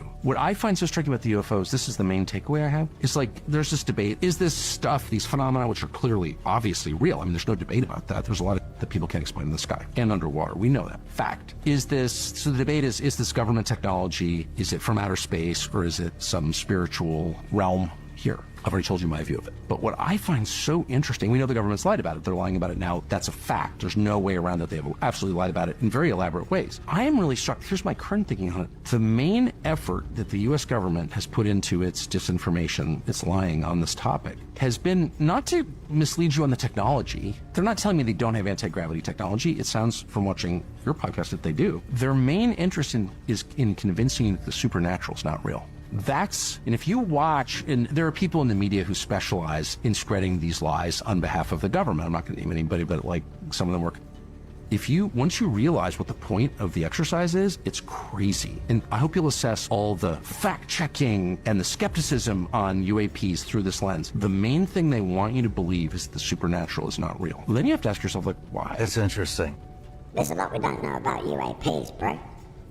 But we'll have to save that for next time. Hold up, Ted, we've got to do the giveaway. Leave a comment for a chance to win in our next episode. Let's do this, bro. Bang!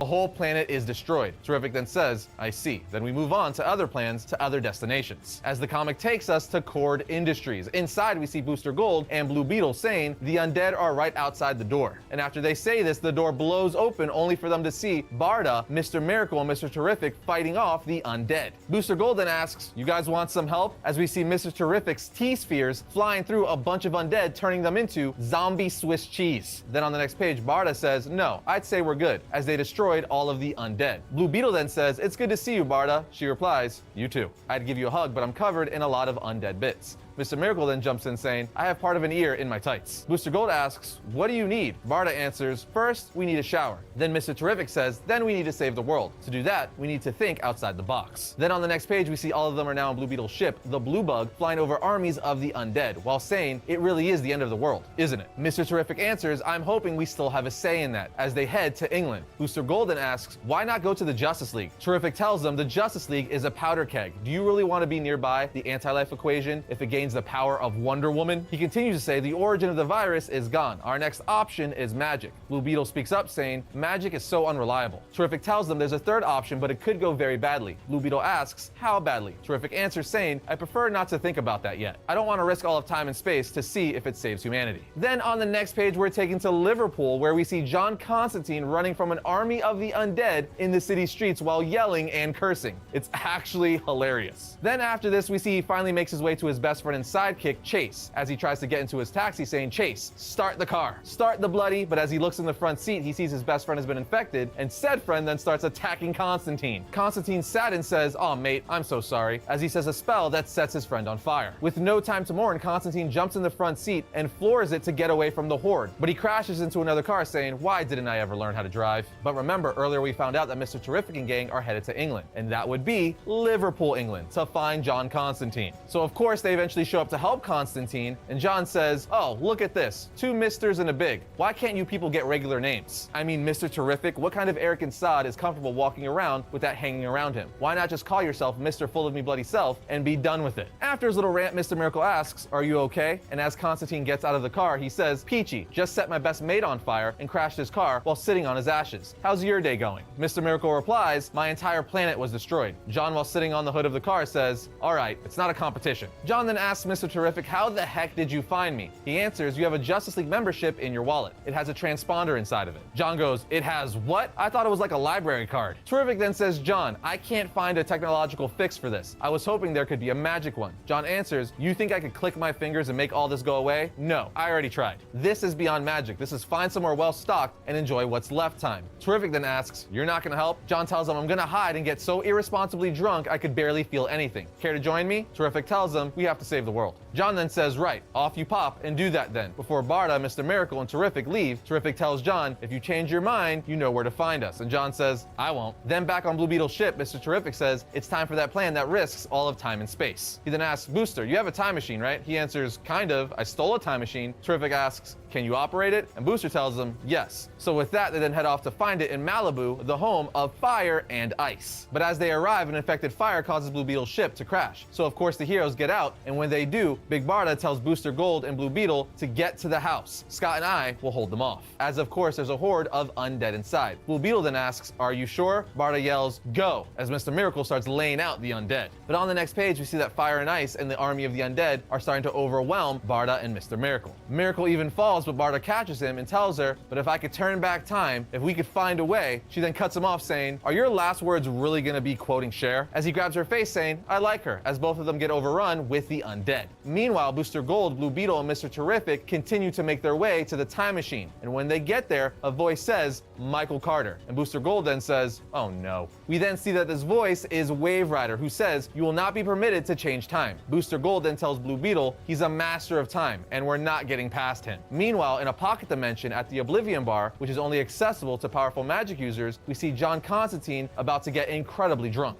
But before he starts drinking, he's just staring at the bottle, saying, "Bollocks," as he gets up and leaves. The bartender then asks, "Where are you going?" And he says, "To be a damn hero." Meanwhile, back on Earth, Wave Rider tells Booster Gold he's arrested and the time machine is going to be confiscated. But right after that, John Constantine shows up saying, "Take a good look, Sparkleface. Now watch the hand closely." This is called misdirection, as he headbutts Wave Rider. Mr. Terrific then says, "I knew you'd come," and Constantine tells him, "Of course you did, smarty pants. Now do what you gotta do. I'll hold off shiny hair here." Right after he finishes his sentence, an infected Big Barda comes crashing through the wall, attacking Constantine. But Mr. Terrific jumps in, kicking her off. Unfortunately for him, saving Constantine means sacrificing himself, as she proceeds to literally rip Mr. Terrific in two, throwing his upper torso aside as John Constantine yells, "Bloody hell." After this, Booster Gold tries to use the time machine, but he can't walk. He's becoming too weak. Blue Beetle asks, Wave Rider, what's happening? He tells them the end. Kal-El of Krypton has found Barry Allen on Earth, in the rubble of Keystone City. Booster Gold then tells Blue Beetle, I think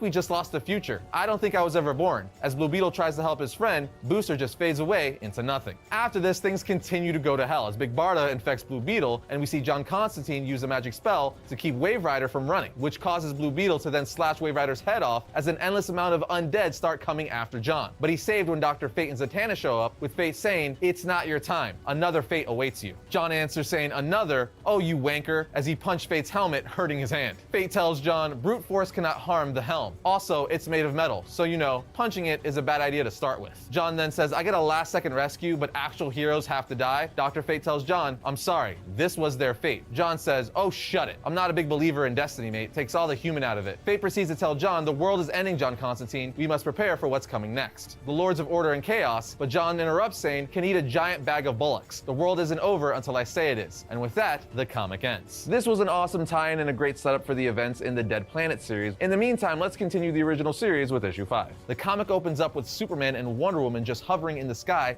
looking at the destruction. We then see a narration say, Superman, Wonder Woman, they've protected us so many times before, no matter how dark the day was. We saw them and knew hope, but they couldn't protect us from this. 3 cities were completely wiped out: Washington, Baltimore, and Metropolis. Millions of people were gone in an instant. But Black Canary Green Lantern was able to put a bubble around the roof of the Daily Planet, saving the few on top. Down below on the ground, Superman spots Lex Luthor, who wants to call a truce, saying, I'm not here to fight you, Superman. I'm not here to add to. And then Lex drops to his knees in despair, saying, look what happened to our city. It's definitely a side of Lex we don't see much. We then see that over the next several days, the Justice League took down the internet, every major server in every country, every mass digital broadcasting device. Everything we relied on was severed, so the only way for the virus to spread was through people. And if you haven't noticed yet, this story is definitely an allegory for how much we rely on tech and how it affects society. Anyway, after this, Wonder Woman convinces her people on Themyscira to let everyone use it as a sanctuary. So Superman, Wonder Woman, and Mira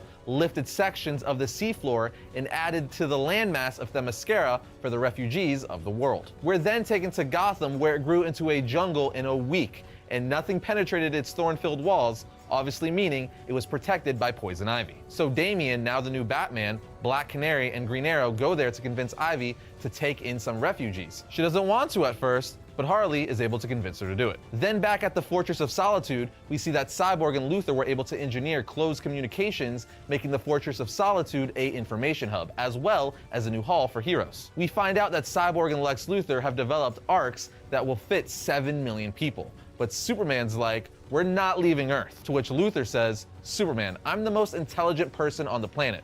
And then pauses and says, wait, is Batman dead? Cyborg says yes, and Lex goes on to say, right, then I'm the most intelligent person on the planet. And I'm telling you, the world is over. Lex goes on to say, it's inevitable. If the human race is to survive, it has to leave Earth. And Superman says, we're not abandoning this planet, we're fighting for it. Lex just says, losing 2 home worlds in 1 lifetime. How careless, which pushes Lois to give him a right hook straight to the nose. Meanwhile, we see that the Justice League is starting to build the arcs, which pretty much just look like gigantic space blimps. But inside the Fortress of Solitude, all the heroes start hearing a loud buzz that turned into a scream in their minds. And all of a sudden, an infected Martian Manhunter comes out of nowhere, ripping Lex Luthor in half and taking a chunk out of the Flash's hip. As the heroes are trying to fight him off, Firestorm tells everyone to move and fries Martian Manhunter, as his weakness is fire. But as he's lying there all burnt, the heroes notice that the Flash is gone, and Superman uses his vision to see that he's running. Kid Flash says, I'll get him, and Superman says no. If you turn too, Wally, that could be bad. So Superman says, I'll go. Then Green Arrow's like, do you honestly think you can catch him? And Superman says, no, but I don't have to catch him. I can come from around the other side and meet him head on. Before he does so, he confirms with Cyborg that Flash is dead, since he's infected. And once he does, he meets the Flash head on and literally blows right through him, causing the Flash to explode into 100 pieces. It's all kinds of gory. But there's just one problem. When flying through the Flash, 2 of Flash's fingers stabbed Superman in the side as they collided at over the speed of light. Meaning Superman is now infected. How freaking crazy is that? Everybody's dying. But since Superman is Superman, the infection will take longer to spread with him, So with his remaining time, he says bye to Lois, his mother, and his son, as he knows he has to fly away as far as possible because once he's turned, he will be the world's greatest threat. And after those emotional goodbyes, Superman flies as far as he can to starve himself of oxygen before the virus could spread. And then on the last panel of the last page, we see him starting to turn with a caption saying, "And any hope our world had was gone with him." And this, my friends, brings us to the 6th and final issue of the series. The very first panel of the first issue shows us a bloody Superman flying down to Earth with a caption saying, "Faster than a speeding bullet, more powerful than a locomotive, able to leap tall buildings in a single bound." But Clark had a much greater power. Every single person who saw him was filled with hope. But all hope was lost on this day, as he flies straight down through the middle of the building, destroying it. Because now the beacon of hope is infected and bloodthirsty. Back at the Fortress of Solitude, Cyborg tells the heroes who are still not infected that if Superman is turned, that's it.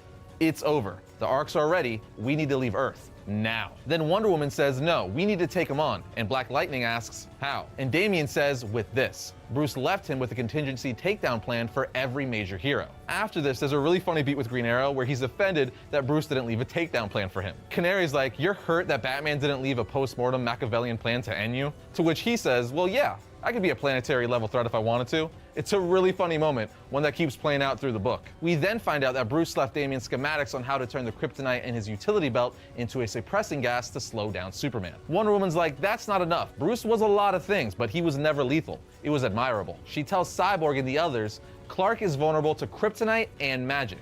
Years ago, my mother and I hypothesized we can join the two. So she takes the magical sword of Athena, the goddess of war, and infuses it with kryptonite. Meanwhile, the rest of the heroes and villains are getting as many people as they can on the arcs to get them away from Earth. But of course, nothing ever goes smoothly. And off the shores of Themyscira, a zombified Aquaman bursts out of the water on top of the freaking Kraken, along with an army of infected Atlanteans attacking Mera and the Amazons and everyone else who's on Paradise Island. And not shortly after, we see an arrow go right through Aquaman's head. And we see a panel of Green Arrow saying, and Batman didn't think I could be dangerous. I just fired an arrow half a mile through raging winds into the brain of the undead king of the sea, while he was controlling the damn Kraken. But this doesn't stop an all-out war from happening between the living dead Atlanteans and the Amazons of Themyscira. Then we are thrown to the other side of the world, where Green Lantern, Wonder Woman, and Cyborg are about to face off against Superman. Black Canary tries to hold him off by using a mixture of her canary cry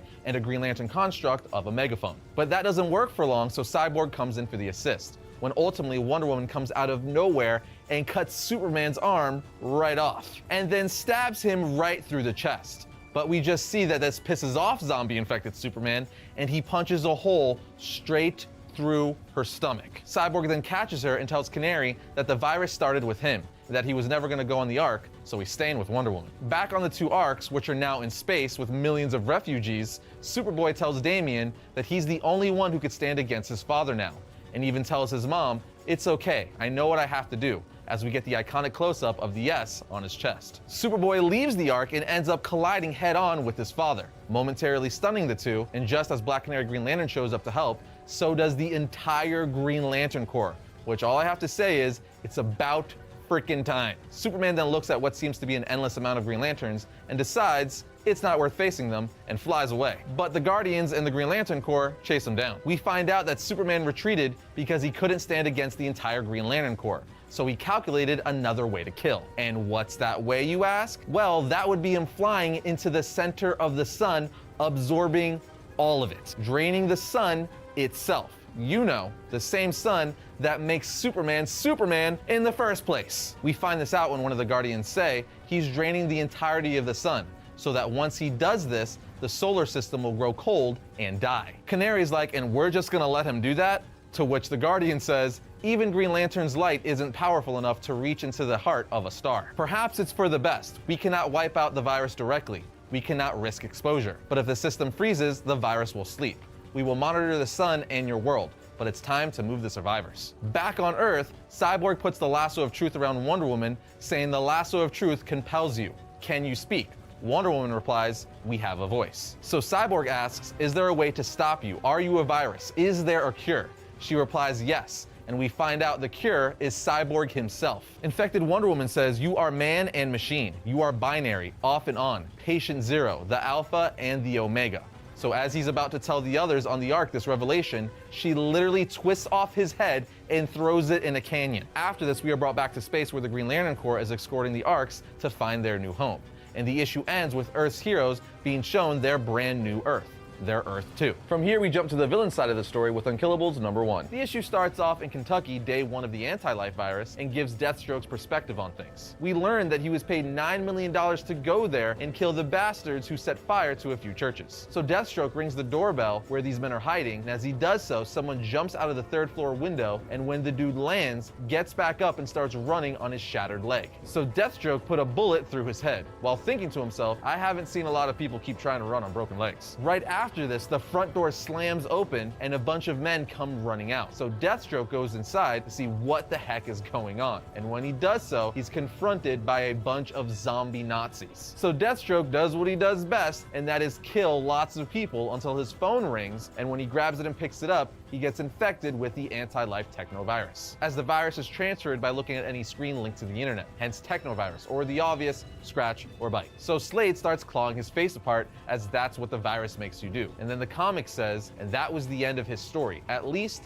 it should have been, but Slade was different. Very different. The comic then jumps to day 2 of the anti-life virus, where we see Slade is now healed. We are then taken to Wayne Manor, still on day 2 of the anti-life virus, where we see Red Hood is walking into the Batcave looking for Bruce and Alfred. So he starts yelling, Bruce, Alfred, it's Jason. Is anyone? As he steps in a puddle of blood. At which point he looks up and says, oh no, as he sees the dead bodies of Bruce, Dick, and Damien. Needless to say, it hits Jason extremely hard, with him saying, I thought you of all people, as he starts crying. He then hears growling, at which point he turns around and points his guns in that direction. But it's just Ace, who is also extremely upset to lose Bruce, Dick, and Damien. So Jason says, don't worry, we're not gonna leave them like this. It's okay. So he goes to get a shovel and wood to dig graves and make tombstones. He then buried his father and brothers, because let's face it, that's what Bruce and his fellow Robins really were. Jason looks at the Batmobile and says, you never did let me drive the car. So he hops in and says, car, show me the locations of all the Bat family in Gotham other than me. The Bat computer then says, 8 located in Gotham. Jason then asks, how many with heartbeats? The computer replies, 2, which again is another punch to the gut for Jason. As Jason peels away in the Batmobile with Ace, we get a panel of the tombstone that he made for Batman, which says, Bruce Wayne, father,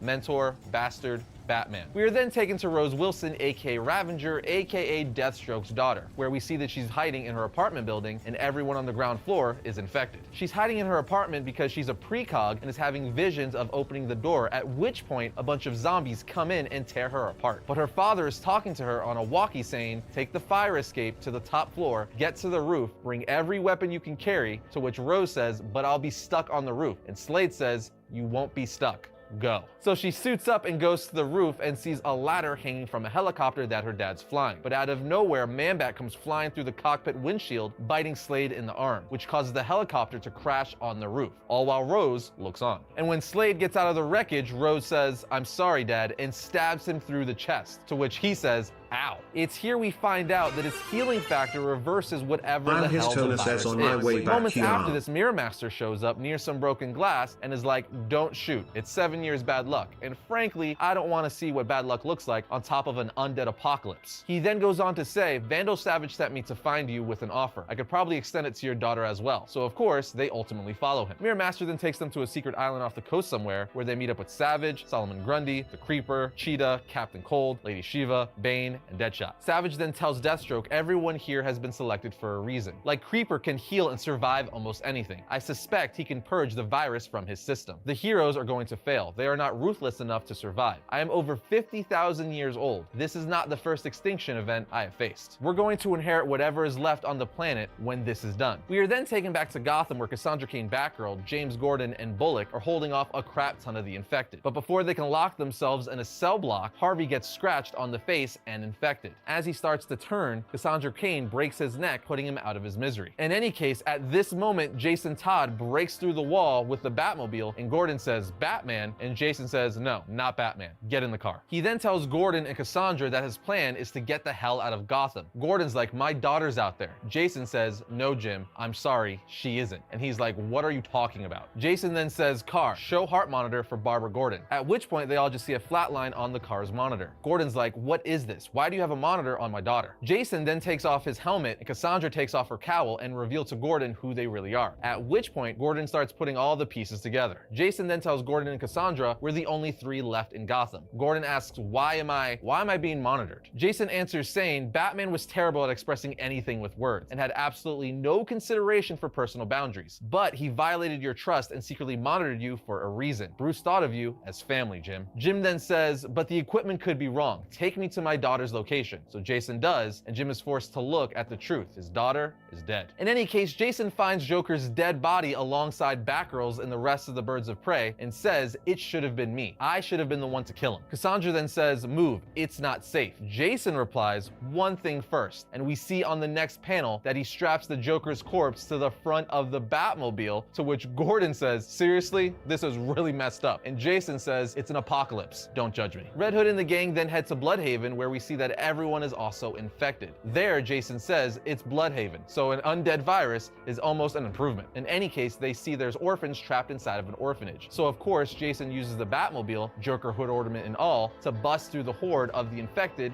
and into the orphanage. All 3 of them get out the car and say, it's all right, we are the good guys. Gordon then says to Jason, you want to remove the corpse of the psychotic clown from the hood of the car? And Jason just replies, yeah. After this, Jim introduces himself to the kids saying, my name is Jim, I'm a policeman. These 2 are superheroes, Batgirl and Robin. But Jason doesn't take too well to being called Robin. Jason then sees metal bars bent around 2 door handles holding the horde back from the children and asks who did this. And the little girl says she reinforced it, then she went away and never came back. And another kid says, are you gonna go away too? Jason replies, we'll get you through this. Orphans have to stick together. And the comic ends. And at the beginning of issue 2, we learn that 3 weeks have passed and they've started to grow comfortable and complacent. But Jason tells Gordon, we need to do something. It's time to talk about the undead elephant in the room. Gordon replies, they're no threat to us while they're locked in there. He follows that up by saying, what do you propose we do, Jason? Do you want to open the doors and just blaze away? Can you really do that? They're caregivers and children. At this point, Cassandra Cain tells both of them, the radio. They then hear Lois Lane on the radio telling anyone who could hear them that there's 2 sanctuaries for the non-infected, the island of Themyscira and Poison Ivy's jungle in Gotham. Lois Lane also says her and several heroes are leaving Earth within 2 hours and they invite anyone who can join them. Anyway, Jason and Cassandra say, Gordon, a jungle in Gotham, we could make it. He replies, we might be able to, but there's no way the 3 of us can safely get all those children to another city. So no, we stay here, we defend, and say nothing. We don't tell them their heroes are leaving them behind. We are then taken to Vandal Savage's hideout, where we see Vandal Savage's Unkillables wait out the apocalypse. While here, we see that Lady Shiva asked Mirror Master for his services, which entails him finding and taking her to her daughter, Cassandra Cain. So he does so via a mirror located inside of the orphanage that Cassandra's at. Long story short, she was like, you're coming with me, and Cassandra says, not unless the kids come too.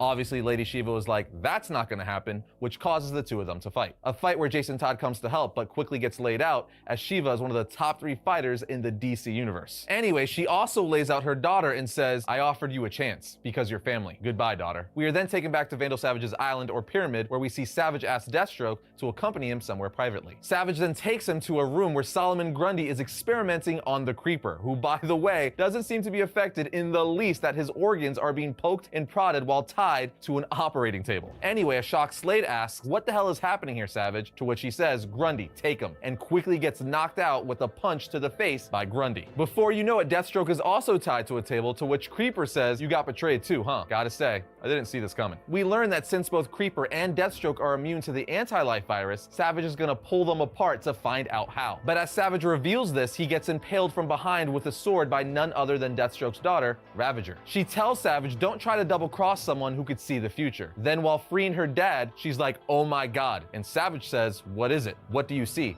She replies, I wouldn't want to spoil the surprise. Then moments later, we see an infected Wonder Woman burst through the wall, extremely pissed, staring at Savage before literally ripping him in half right down the middle like he's a piece of string cheese. At this point, all the villains then start firing and attacking Wonder Woman. As this is happening, Mirror Master starts using his powers to get each of them to safety, bringing them to the orphanage in Bloodhaven, while Captain Cold holds Wonder Woman off with his cold gun. Mirror Master promises he'll come back for him, which he does, but when he does, he sees Wonder Woman is still alive and then gets bitten from behind by a now infected Captain Cold. Back at the orphanage, Gordon yells at Shiva saying, "You brought murderers, psychopaths, and monsters here?" And Jason asks Rose, "What are you doing here?" To which she says, "That's a story probably not for little ears. Let's talk privately." So they all move to the kitchen where Slade explains everything that just happened. You know, Wonder Woman being infected and almost killing every single one of them, forcing them to come here. Jason eventually asks, "So you're planning to stay here?" Bane replies, "That hasn't been discussed." But Rose interjects saying, "It's as good a place as any, and we have a better chance surviving together." But of course, Gordon is not down for teaming up with a bunch of supervillains. And I gotta say, who could blame them? They're killers and villains. Especially Bane, who he has a past with, as he's always trying to destroy his city and kill Batman. And besides all that, Gordon tells Bane and Deathstroke, "Look, we have innocent little kids here. Kids that you now want to use as an army to help fight the zombies. That's not gonna happen under my watch." Deathstroke then asks to speak to Jim privately, and then says, "Who did you lose? Did you lose someone?" Jim replies, "I'm not discussing this with you." Deathstroke then tells Jim, "We're not going to protect these kids or ourselves by pretending the monsters aren't out there. We need to prepare them. This isn't an ideal situation for anyone, but I'm a practical man. I don't want to lead this group, and Bane will step in if you don't."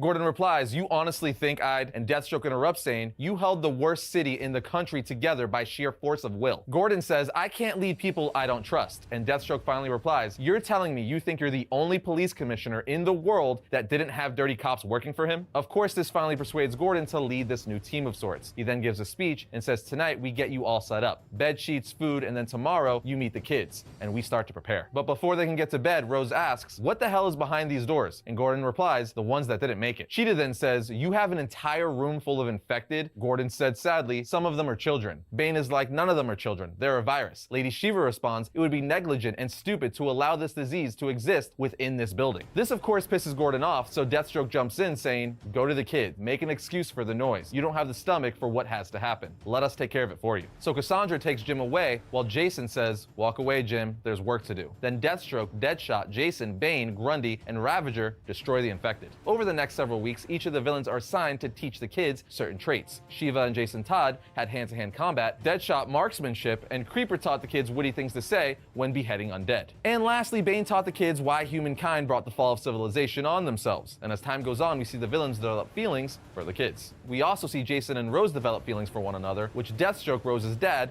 encourages, saying, "Not a lot of happy out there. Find it where you can. We're probably all gonna die screaming." You know, real encouraging words of wisdom from a father. Anyway, once night falls, Bane hears a noise in the hall saying, "Someone there? If that's a child, you're supposed to be in bed. But I won't tell Gordon if you run right back." Bane then notices that Ace the Bat Hound is growling, freaking out, so he asks, "What's the matter?" And when he does, from behind, a zombie Mirror Master comes out of a mirror, slashing Bane in the back, infecting him. Jason and Rose hear bangs from inside, which interrupts their makeout session, causing them to run in. Once inside, they see Mirror Master trying to rip kids into the mirrors. He almost gets a child, but Deadshot stops him, inevitably causing him to be caught by Mirror Master instead. At which point, Gordon shoots the mirror to stop Mirror Master from being able to enter the building. But Gordon shattering the mirror closes off Mirror Master's portal, which in turn severs Deadshot's legs off. The comic then ends with an infected Bane breaking open the walls of the orphanage, allowing the infected to charge in. Now let's see how this part of the deceased story wraps up with Unkillables issue 3. The issue starts off directly where issue 2 left off, with a now infected Bane letting hordes of the infected into the orphanage while simultaneously charging the children, Jim Gordon, Deathstroke,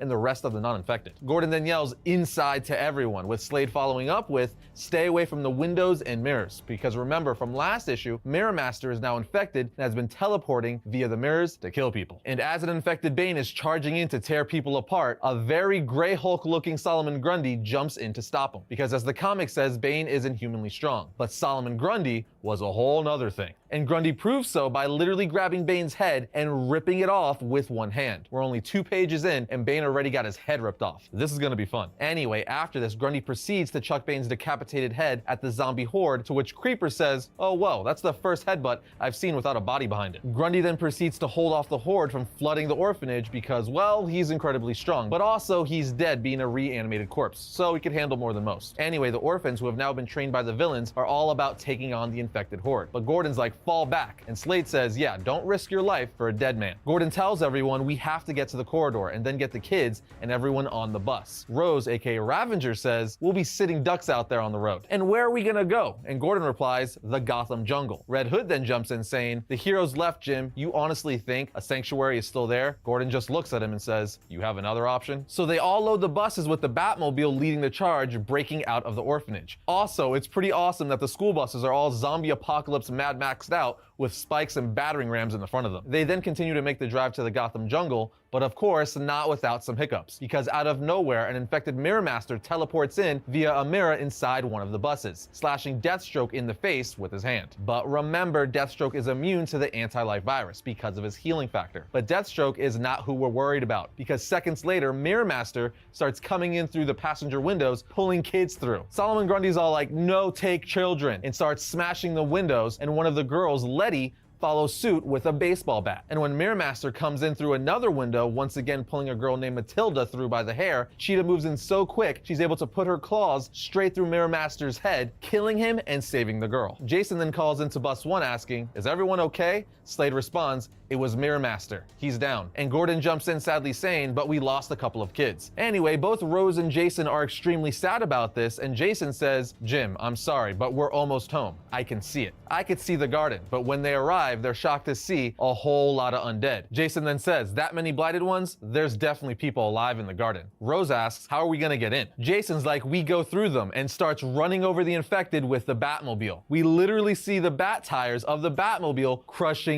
zombies. An alarm then goes off inside the Batmobile with Rose asking, what's that? And Jason says, an alarm. She replies, maybe it's a good alarm. To which Jason responds, Batman would never install a good alarm. Jason goes on to say, it's radar, something low, coming fast. Rose tells him, Jason, I could see the future. I know it's coming. Seatbelt. Jason then tells Rose a missile isn't even gonna dent this car, and she just yells at him, seatbelt. On the next page, we see something huge hit the front end of the Batmobile, destroying it and causing it to flip over. And on the page after that, we see it's an infected Wonder Woman once again with a caption saying, superpowered death has come for us. At this point, Wonder Woman's archenemy Cheetah has had enough. She then runs out of the bus, charging Wonder Woman, trying to take her down once and for all. But Slade tells Creeper that Cheetah can't stop the Amazon by herself. So Creeper says, I guess I'm taking on an undead goddess. And as he's walking out of the bus, Solomon Grundy says, not by self. Tree lobsters. Anyway, Solomon Grundy and Creeper then proceed to take on Wonder Woman. Meanwhile, Slade tells Gordon to get everyone else on the other bus, that he needs this one to clear a path for the rest of them, and that he has to get Rose. And she may not like him all that much, but that's entirely his fault. Gordon tells him, I'm coming with you. That's Batman's son in there, and you might need help with your girl. We've lost enough kids, Slade. Meanwhile, Lady Shiva was listening in from the other bus saying, don't be idiotic. You can't risk everything for one person. Which soon becomes extremely ironic, as right after this, she gets off the bus telling all the kids to stay where they are, while she goes to save her daughter Cassandra from the zombie horde. But unfortunately, she gets infected in the process. Cassandra then looked at her with tears in her eyes saying, mother, and she replies, it's over, Cassandra. You were the only person I admired. So then Shiva, the deadliest hands on earth, uses them on herself to tear out her own heart before she turned. Anyway, Slade and Gordon then go to rescue Jason and Rose from the crashed Batmobile. But Deathstroke soon realizes he has to keep the horde back while Gordon, Jason, and Rose get to safety. Rose then says that you'll be right behind us, yeah? Slade says that's definitely the plan, but in case I'm not, you survive the apocalypse and build something out of this mess. Yeah? But Rose could see the future, and she knew they both wouldn't survive, and this was going to be her last time saying goodbye. Meanwhile, Wonder Woman is still fighting Creeper, Grundy, and Cheetah, but now we see her win by literally crushing Cheetah's throat, ripping Creeper's head off, and then punching a hole straight through Grundy's chest. And she's holding him there, allowing a zombie horde to tear him apart. We see Deathstroke is still fighting off a horde all by himself, allowing his daughter and company to get to safety. While the comic says Slade could survive most things, his body could repair itself, but if his organs were taken, he would be done for. The comic then goes on to say there was a moment where he single-handedly held back the anti-life hordes, where he looked untouchable, where he looked unkillable. But then on the next panel, we see Wonder Woman literally fly straight into Deathstroke full speed,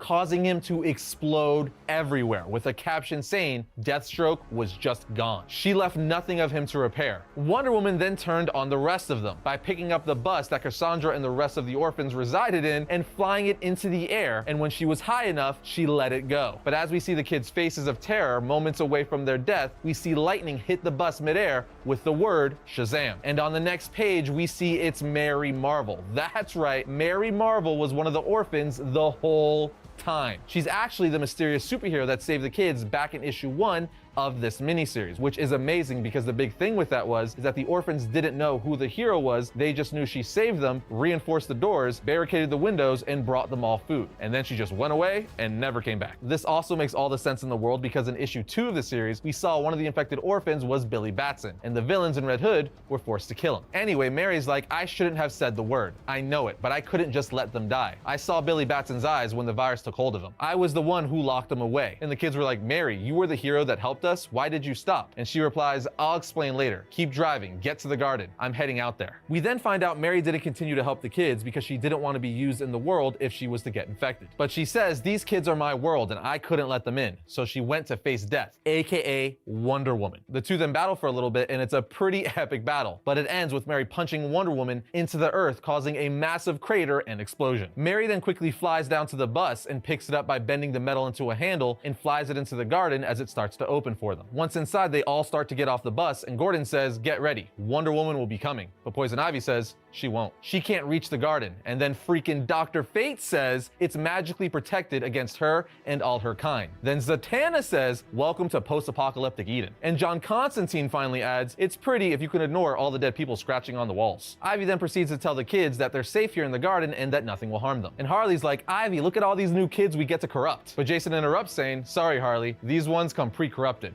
by the best, as they look at stone memorials of the villains that died protecting them, with a plaque that says, villains, saviors, family, tree lobsters. Now we jump back to the main story with Dead Planet number 1. Issue 1 starts off with pretty much recapping what has happened over the course of the deceased continuity. It literally says, we lost our heroes, we lost our world, we lost so much. We didn't think we had anything left to lose. We were wrong. As we see pictures of infected heroes like Batman, Wonder Woman, Superman, Green Lantern, Flash, and Aquaman. You know, the founding members of the Justice League. The comic then cuts to the Oblivion Bar, where we see John Constantine drinking alone, as captions are saying, survivor's guilt. It's a nasty thing. It worms its way into your soul and sticks there. And no one embodies survivor's guilt as perfectly as John Constantine. He literally spent his nights there drinking with the ashes of his best friend. That's right, his best friend, Chas Chandler, got infected by the anti-life equation. So John was forced to set him on fire. Anyway, as John was drinking away his guilt and depression, Zatanna comes in saying, the world is depressing enough. You shouldn't be drinking alone. And he responds, I'm not. I'm never alone, as we see ghosts of his former colleagues in the bar with him. The comic then tells us that John Constantine was never big on sacrifices. He'd sacrifice others for the greater good, but he'd always avoid being that guy. However, Cyborg was that guy. He stayed behind as millions evacuated Earth. It existed in him, so he felt it was too dangerous for him to flee with the other survivors. He thought he was too much of a threat. So eventually, an infected Wonder Woman rips off his head, but he was a living computer, the pinnacle of apocalyptin in Earth technology, and he miscalculated. You see, he didn't die, and his head was just forced to watch the world tear itself apart. So for 5 years, he searched his system for a way out. And eventually he found his friend had betrayed him. He found a secret tracker buried deep inside of him by the Batman, and he turned it on. He then modified this tracker and made it into a signal, and then boosted that signal to a new world. We are then taken to Earth 2, where the Justice League are currently under attack from an alien empire. And what's crazy is this is 5 years later, so Jonathan Kent, Damian Wayne, and Cassidy and so on are older. Meaning John is officially the new Superman, Cassie is officially the new Wonder Woman, and Damian is still Batman. He's just older because remember, he became Batman right after his father died. And I gotta say, Damian is a great Batman in this, and him and John's relationship and back and forth is amazing. For instance, when Damian infiltrates the alien ship, John goes, okay, remember, we just want to talk to them. Damian says, sure, while kicking an alien straight in the face. To which John says, what was that thud? Damian responds, nothing. And John says, it sounded like a boot to the face. We then see a close-up on Damian saying, stupid super hearing, with John replying, I heard that. Long story short, Damian is trying to rip these aliens a new one, but John comes in interrupting and saying to the alien, I don't know if the translator can express the concept of a cliche, but I'd like to take you to our leader. And we find out that leader is now Lois Lane, more specifically, President Lois Lane. She's the president of New Metropolis, home to 13 million human survivors on Earth 2. As Lois is negotiating with these aliens, Alfred calls Damian saying, your briefcase is beeping, sir. And it appears to be beeping in Morse code. Batman and the rest of the Justice League find out it's coming from Earth. And it's a Morse code message that translates to JL, standing for Justice League. But Green Arrow thinks it's a trap, saying maybe he's infected and the anti-life virus is trying to lure us back to Earth to finish us off. Ultimately, it came down to a vote where the entire Justice League voted to go back to save their friend, because that's what the Justice League and heroes do. They risk everything, even just to save one person. We then cut to Green Arrow and Black Canary, who became the new Green Lantern of Earth after Hal Jordan became infected. Green Arrow, or Oliver, keeps telling Dinah that this is a stupid idea, that they've already lost so many friends like Hal, Barry, Bruce, and so on. She then tells him, "You voted too," and he replies, "You think I was gonna keep my hand down when all the kids had theirs up?" She's like, "You should stay here. I'll be back before you know it." And he's like, "No way. We stay together," before being like, "Wait a minute, did you just try to bench me?" Then after a little husband and wife back and forth, he tries to prove to her that he's formidable. He even says to her, "Hey, I killed the undead king of the sea while he was controlling the Kraken." He's like, "Sure, you have a magical ring that can do almost anything on top of the screaming, and then there's the sword that can kill a god." To which she says, "Do you want the sword?" And he says, "Don't be ridiculous." And she tells him, "That's not a no." And he's like, "I don't want the sword." So she gets down on one knee, holding the sword to him, sarcastically saying, "But I have so many incredible abilities. I barely have room to hold a magic sword that can kill a god." At which point he eventually takes the god-killing sword. For those of you who are unaware, this was Wonder Woman's sword, but after Superman infected Wonder Woman gave it to Dinah before she turned, saying she has to stop Superman. Anyway, we then see the Justice League heading back to Earth. And on the way there, Kilowog points out to Jonathan Kent that his father, Superman, is still eating the sun. For those of you who don't remember, in issue 6 of Deceased, an infected Superman realizes he couldn't stand the entirety of the Green Lantern Corps. So he fled into the sun, calculating another way to win, which was basically him absorbing and feeding off of the sun, draining it, so in time the entire solar system would grow cold and die. At which point the Justice League and all surviving humans on the ship fled Earth and found Earth 2. But now, 5 years later, we see Superman is still feeding on the sun. Anyway, Kilowog, who's guarding this area, says, "The Earth is getting colder, so it's working." Right after this, the Green Lantern's rings start to go off, and it says, "Projectile incoming," that something's coming from Earth. So of course, the heroes prepare for whatever's coming. But when this thing breaks through the Green Lantern's shields, we find out on the next page, it's just Crypto, Superman's dog. Anyway, after this, the Justice League make their way to Earth, where they find Cyborg's head and body. Cyborg is trying to tell them something, but they can't understand him. So they take his head and body back to the ship. And as they're doing this, something hits the ship, breaking it in half, right down the middle. But luckily, Superman was able to catch the part with his friends inside. And on the next page, we see that it was Wonder Woman who flew through the ship. And not only that, she captured and infected Green Arrow. And Green Arrow's last words are, "Dinah, I'm sorry, pretty bird." This obviously causes Green Canary, as I'm gonna call her from here on out, to lose her mind and start blasting the infected Wonder Woman. And she's blasting her with her canary cry, causing Wonder Woman to fly back and fall on the ground. Meanwhile, Superman finally understands what Cyborg has been trying to say. While this is happening, we see that Green Canary picked up the God Killer sword and was about to drive it straight through Wonder Woman's back, killing her once and for all. But Superman yells out, "Dinah, don't, we can save her," and then jumps in between Dinah and Wonder Woman. But it's too late. It happens so fast that the sword goes through Superman's shoulder and Wonder Woman. Superman just lays there, wounded on top of Wonder Woman's bloody body, saying, "Dinah, there's a cure." As that's what Cyborg has been trying to tell them the whole time, and why he called his friends back to Earth. And this, my friends, is the end of issue 1. Issue 2 starts off with Roy Harper, aka Arsenal, trying to save people he's protecting from a horde of infected by telling them to get into the bunker. He then tells them all to get ready to barricade the doors, and then zip lines down from the roof and lands next to a little girl, who says, "Mr. Arsenal, are the monsters gonna get us?" He replies, "It'll be okay, Gracie. We'll wait them out like always. I won't let them reach you. Go inside." But out of nowhere, one of the guys there screams out, "Roy." And as Roy looks up, he sees it's the infected heroine, Fire, and she blasts him with green flames, killing him on the spot, while Gracie looks on horrified as her friend and hero is melting before her. And as Gracie looks on terrified in tears, John Constantine and his Shadow Pack arrive behind her, saying, "All right, let's kick this equation in the ass." If you didn't know, Shadow Pack has been around for a long time in DC. They're a dope yet pretty unknown team unless you're a die-hard DC fan. In any case, this incarnation of the team consists of Constantine, Zatanna, Red Hood, Ragman, Blue Devil, Detective Chimp, and Ravager. The Shadow Pack then start attacking the Blighted Ones, with Detective Chimp ripping off arms, Ravager cutting off heads, and Red Hood blowing off the Blighted Ones' brains. I also like how a caption in the comic says, "Red Hood, kinda like Batman, but not as squeamish," as he's shooting people through the head. While several of the members take care of the Blighted Ones on the ground, Zatanna takes to the air to get rid of Fire with a spell. And whatever spell she used caused Fire's fire to go out, making her crash into a building. While the Shadow Pack is trying to defeat the Blighted Ones on the ground, Swamp Thing shows up behind Constantine, scaring him, saying, "John Constantine, I need to talk to you about a garden." Constantine's like, "Look, I'm sure you have some fascinating stuff to say about plants, But me, I'm kind of busy fighting the undead here. Swamp Thing then has spike vines shoot from the earth, instantly impaling and simultaneously defeating the blighted army. To which Constantine says, see, why didn't you just open with that? Constantine then tells Swamp Thing, look, I know about the garden in Gotham.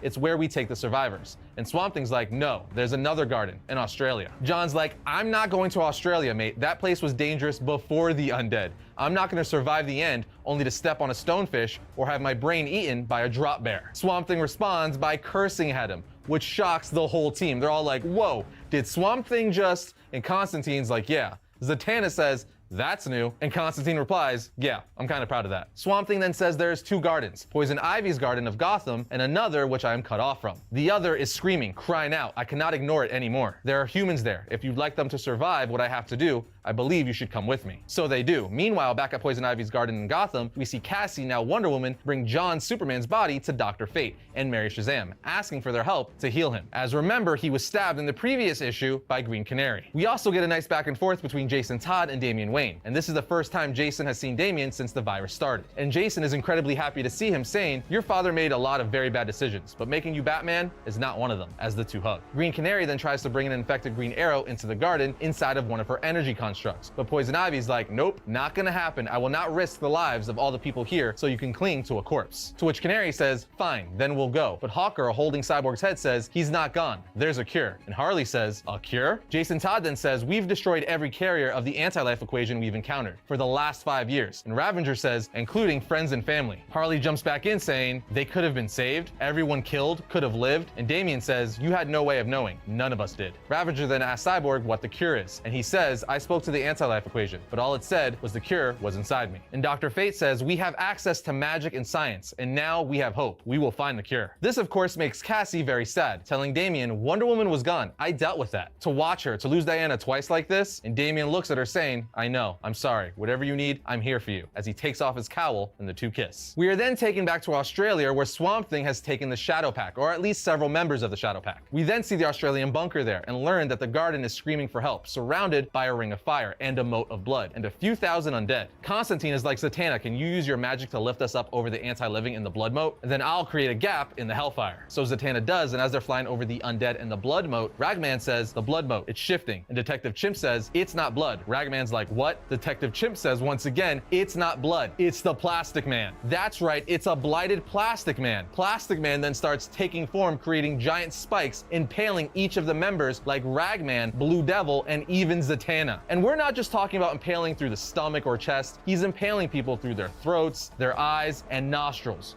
Gory stuff. The comic even says, as long as we're filled with undead shapeshifter, impervious skin was useless, as eyes and brain matter were forced out of the devil's head from the inside. Earth's magical rescuers fell into a mouth of evil, while the greater evil looked on with cold and uncaring eyes. And just like that, issue 2 comes to an end. Okay, so that wraps up the first 2 issues of the Deceased Dead Planet, so now let's move on to issue 3. The issue starts off in Australia inside of a giant plant ball that Swamp Thing created to protect what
What up? What up?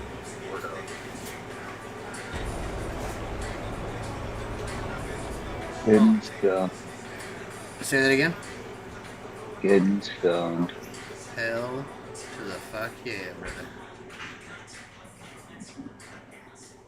So you're gonna let me do this?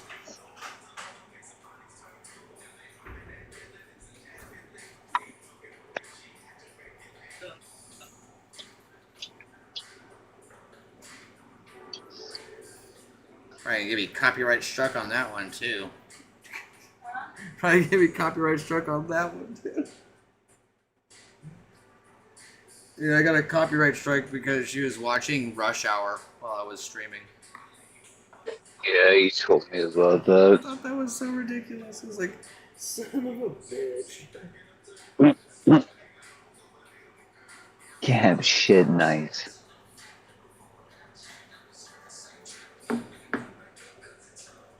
So you still were playing Rift?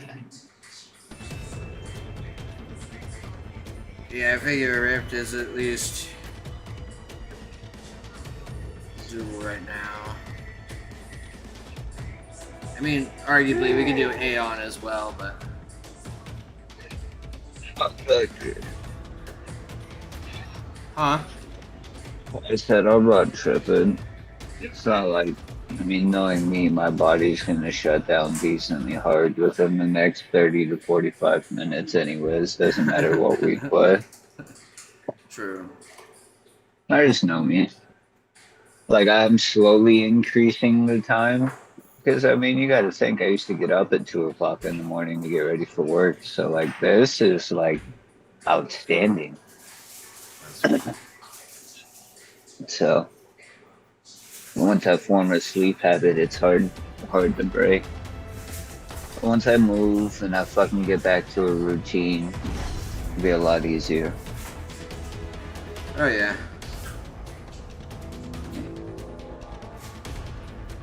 Also, I'm not used to having all this free time, so I almost feel guilty. Like I have that adult sense of responsibility. I don't know how to fucking describe it. I'm like, man, I should be packing more.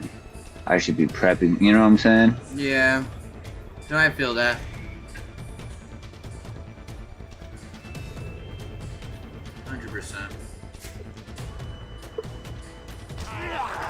Oh, when I talk to other people, they're like, damn, you've already done all that shit? I'm like, yeah.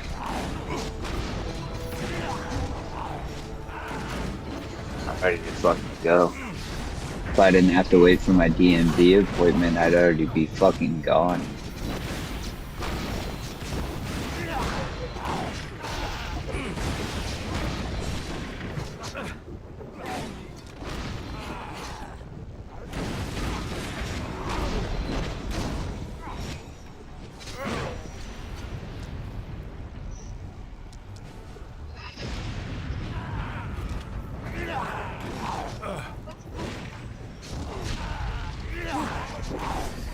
I'm logged in on mine. Let me use the bathroom and I'll roll, I guess.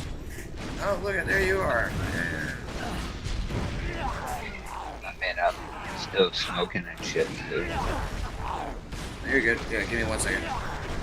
Yeah.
like a bunch of fucking weed, bro, so it's like a snap.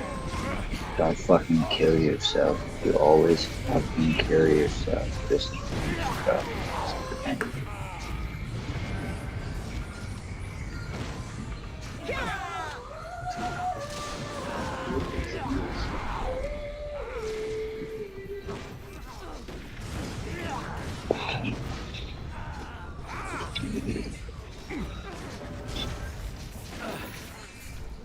Alright, cheers out there.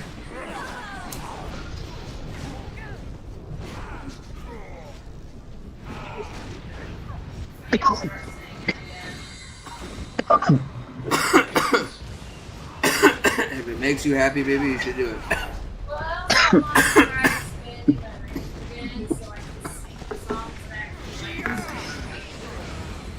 Makes sense.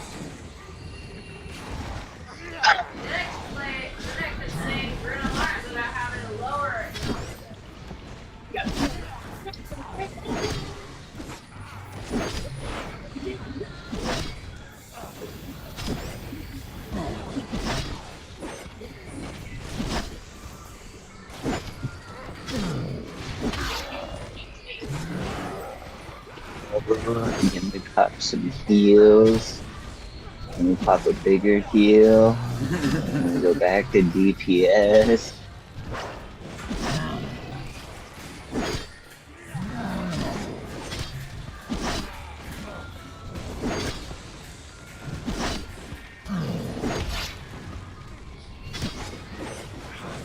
Really have no reason to kill this thing, but fuck it. Up. Pop a double. We pop a dot heal. Pop a bigger heal. And go back to DPS.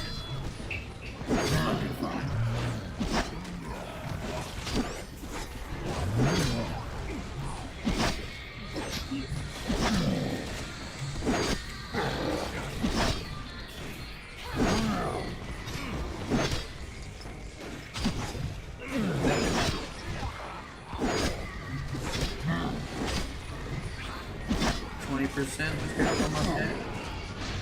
Uh-oh.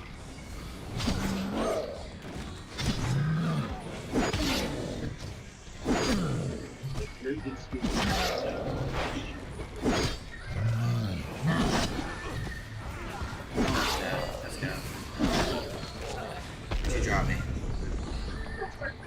Oh, look at that's for you. Very nice, very nice. Well, I guess that answers the question if it drops anything good, you know, for starting.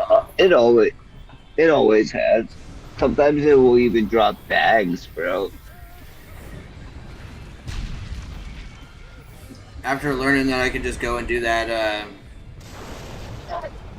little questing stuff, adventures, and make a bunch of platinum, bro, I'm just gonna do that and I'll buy all my bags right at once. Like, I started doing it at level 10.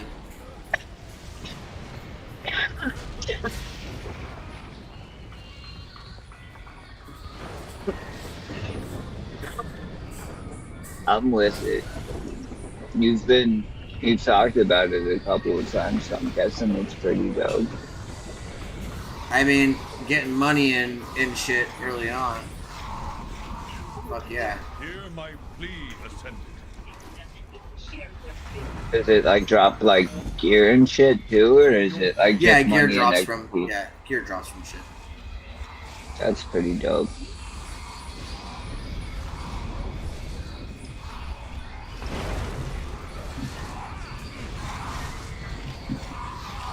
Charging in!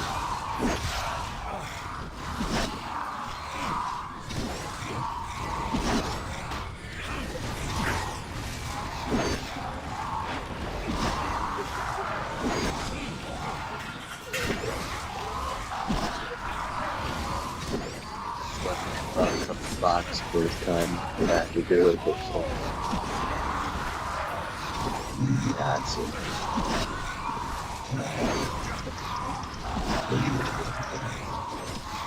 Alright, click that, make the homie potentially this invincible for a bit.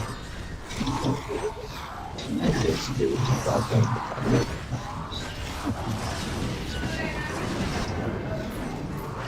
Yeah, that guy. Is it just waiting for the oven to preheat?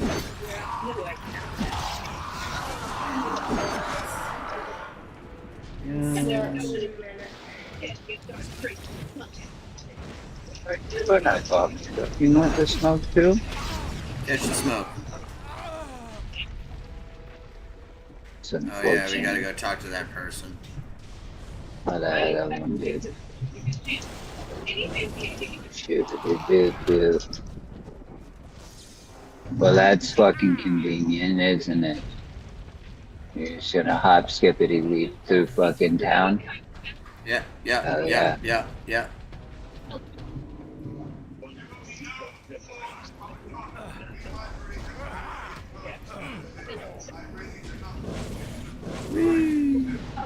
I take orders from neither man nor God. Believe in yourself, and You should have a speed buff, you know what I mean? Do agility.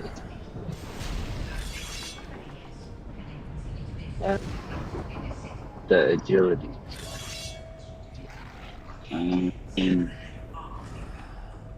Bring the girl to the chick. Sell this shit really quick. Hold on, I'm gonna sell this shit very quick. I like where your head's at, dude.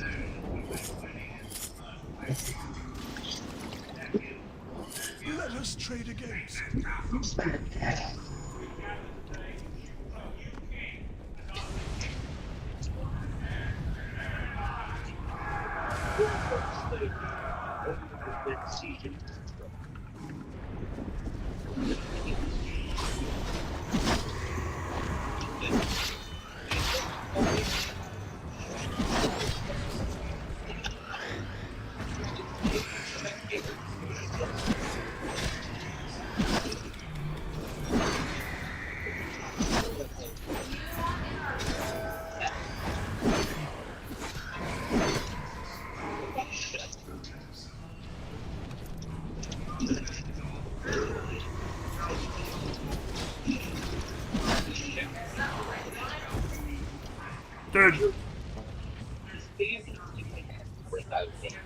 It does.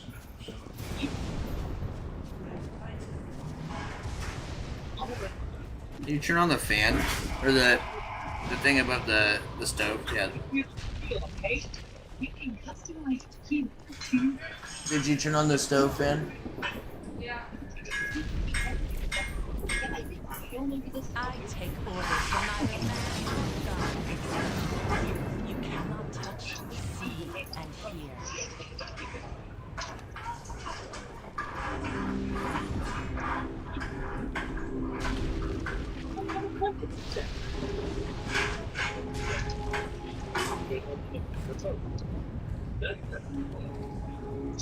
Do you see anything like? Beware the lifts. Nice, it did buff you for an hour. Fuck yeah. Oh, can I buff you? Let me see. Let's see. Nope. No? Nope. Lame. Happens. But I can buff the both of us, so it's okay. I don't know what endurance does in this game, but we got increased endurance, so that's dope.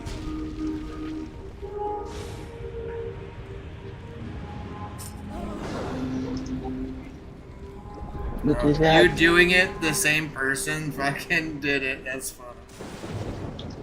Oh, that's funny as shit. I'm sitting there like, damn, we need one more. What's going on? And then you said that. Come on now. Come on, get up here. Get up here. There you go.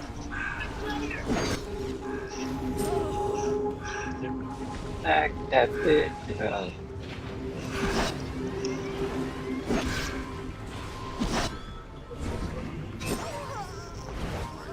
Floppy wieners, floppy wieners. These guardians play right into his plans. The fools. South Park has just ruined it. Sorry, honey. Raise your weapon and prepare to end your second life. Weak sauce. Shit's weak.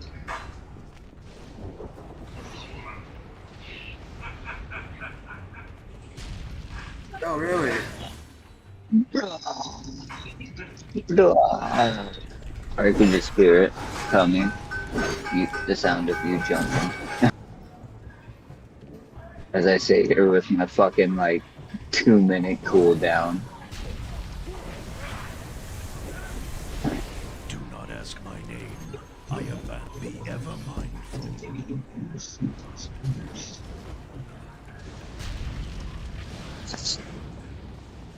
You can't hear my TV, can you? I don't think so. I mean, I got sound coming over on this end too, so I have no clue.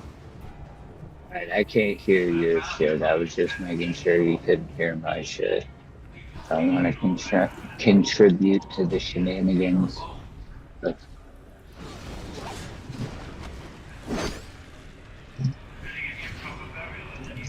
I just thought things is cool, come here. Oh, no shit ass.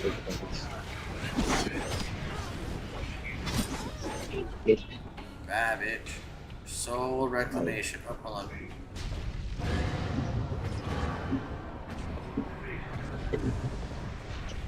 Yay!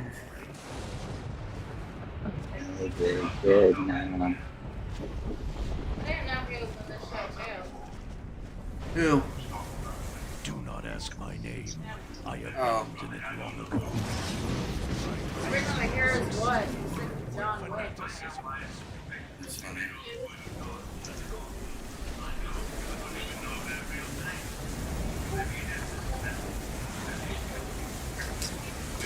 Does it let you click it? Yeah. Weird. I clicked it at the same time that you did, but only yours worked. See, now it shows on that other side. So weird. Get it. I am glad you are not afraid to be ever mindful.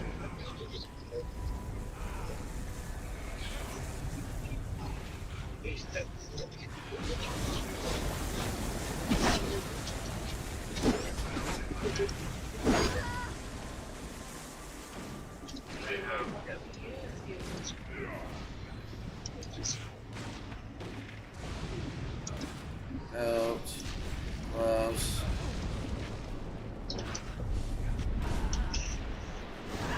So close. It's so close.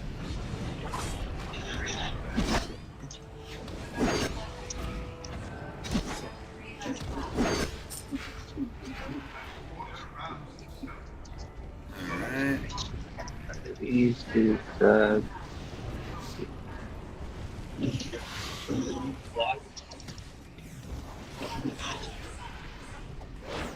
Then start stacking it.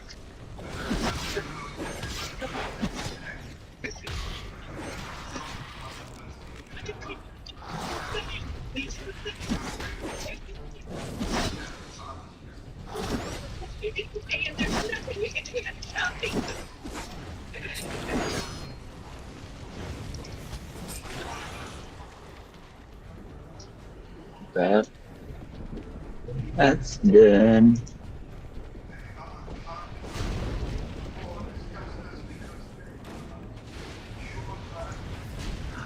Good to see you. I am sure you can handle this.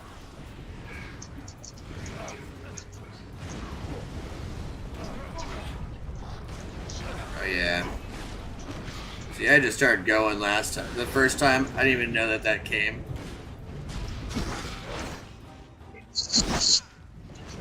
Yeah, I was about to, but I was like, wait a minute, a fucking robot comes, because that's a lot of fucking people.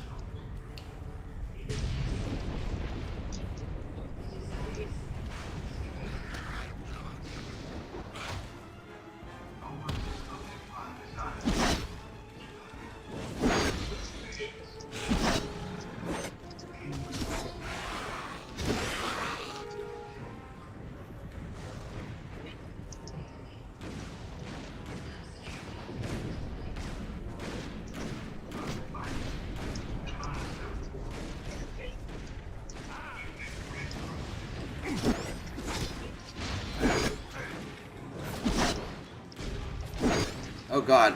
There's a whole group coming behind you.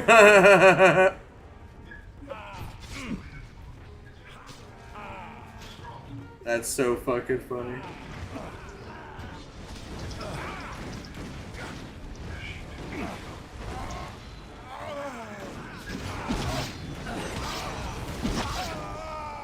Wrecked. Yes, so dear. I have a task for an ascendant. Well, that worked out well. Indeed. Okay.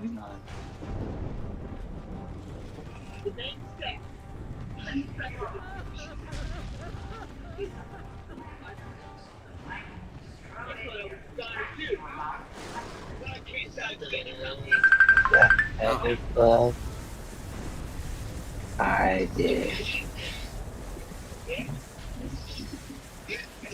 Another buff. I do. 3 buff Roonies. Hello. Farewell, traveler. It'll take me just a few minutes to spin up the device. Sniper, this isn't right. Regulos must be blocking the temporal stream.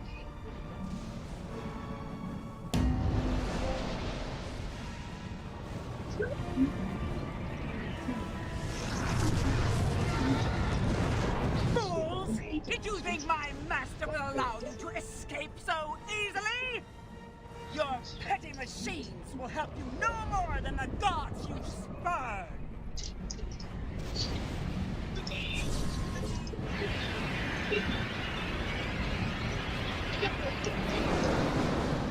Yes.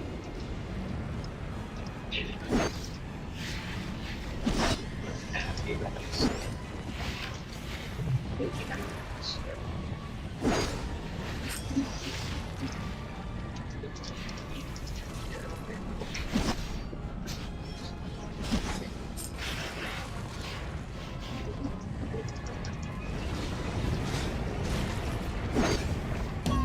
resist the will of Regulus! Are you really so eager to die again?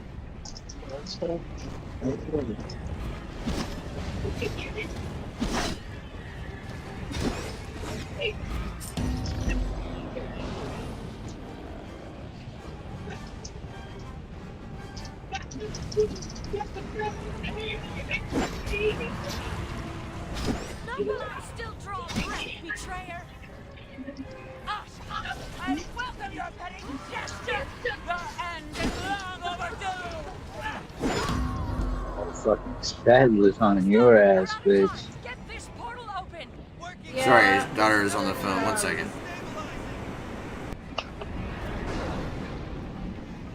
You mortals really think you can stop the power of the Regulus? Regulus! I'll keep him busy while you go through the portal. Hurry! I don't know how long we can hold him back. Go, go, go! What made you think you would ever defeat us without a fight, monster?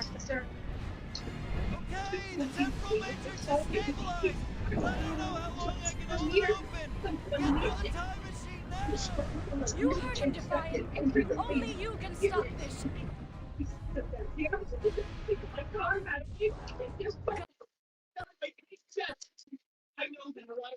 Defiant, fight your way.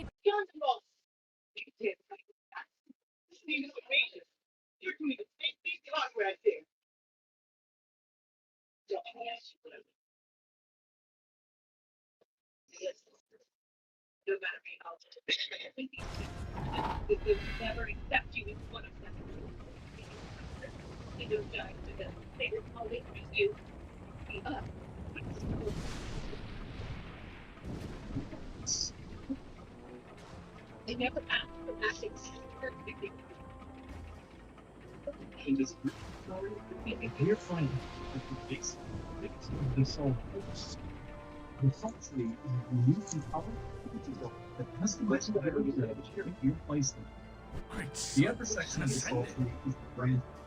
Each cycle split the the lower section of the soul tree is the peaks. I'm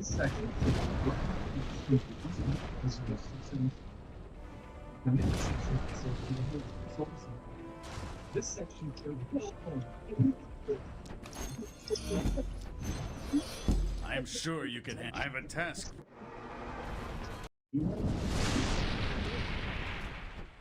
Great son, an ascendant. Good luck.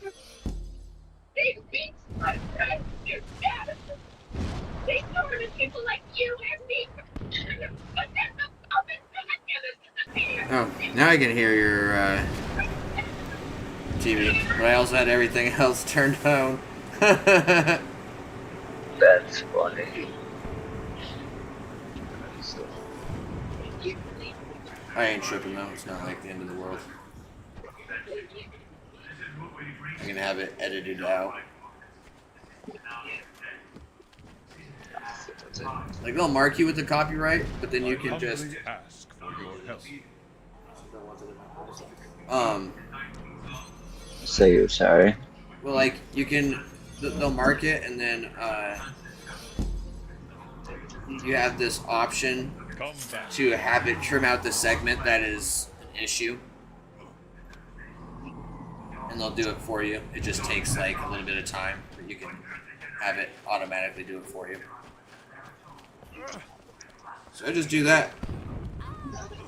I've been doing that anytime there's been stupid shit like a song that they didn't like hearing, or the Rush Hour fucking thing. It's stupid. There'll be stuff that'll limit visibility if it's on there, so I've just been slowly trying to take care of it.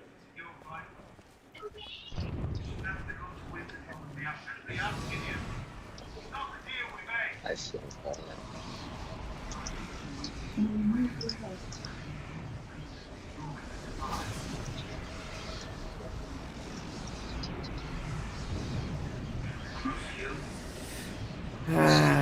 Come on.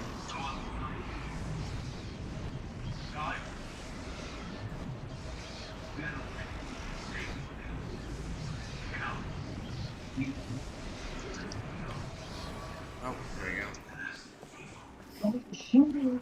Ready to show the world what we're capable of.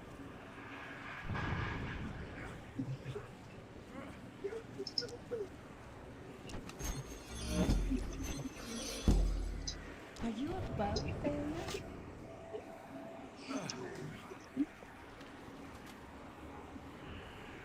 Oh, that's a two-handed shit. Guess I can't use the shield yet. I mean, I guess I'm a warrior, so I don't tactically need it. But...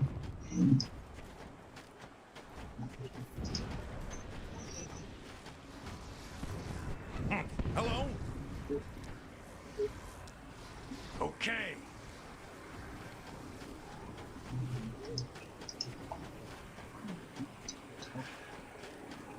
Don't forget to use my Aha, thermometer. good to see you.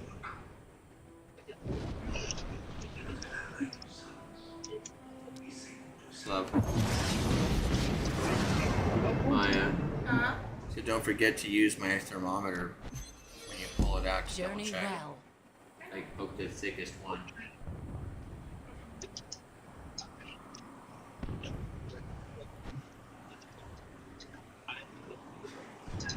Oh my goodness.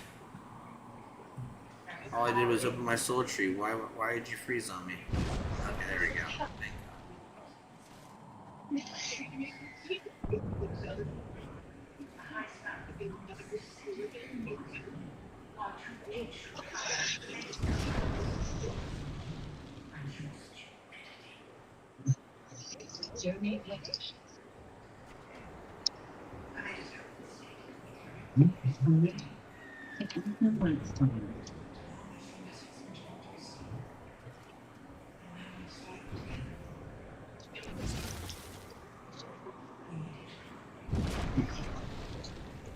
All right.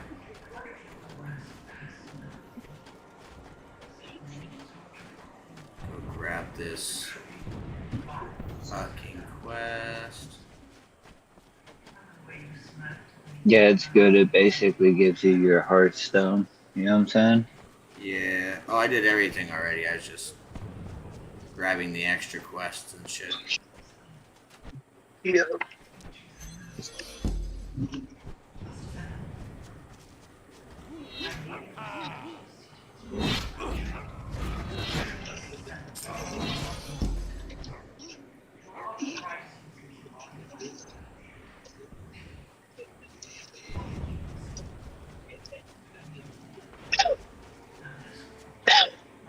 Wait for you to grab that.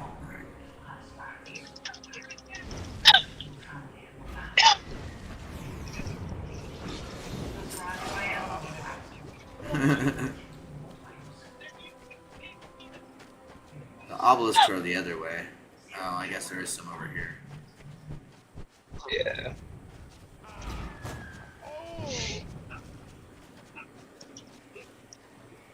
We do have to go to both altars anyway, so it doesn't even matter. Oh shit, smacking, redeemed, hit a bowl. What's good, Smacking Gobs? Goblin says hit that bow.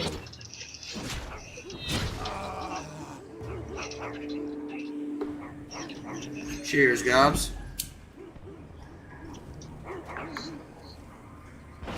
You want some love?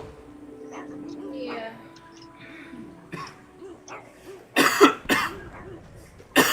Where'd you go?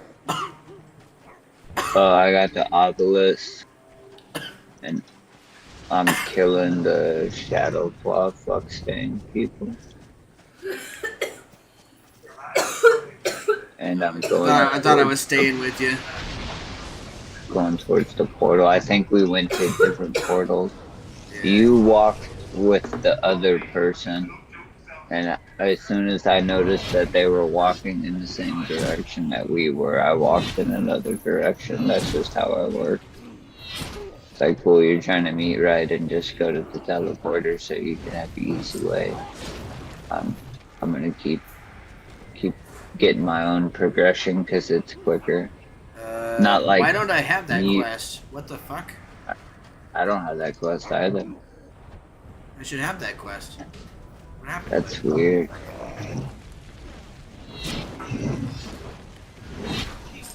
Maybe I'm missing something here. There's a talk to quest. Yeah. I think we got it ahead of ourselves. Huh. Yeah, I think we did. Yeah. What's up, homie? I have a task for an ascendant. Yeah, no. Yeah, no.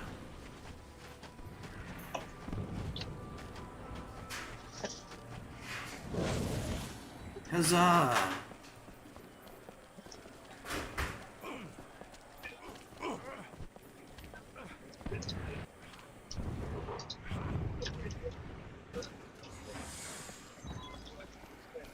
Stand and get butt beamed. I've been butt beamed. I am Super Saiyan now. +6 strength, fuck yeah. Hello. Good to see you. Best of luck.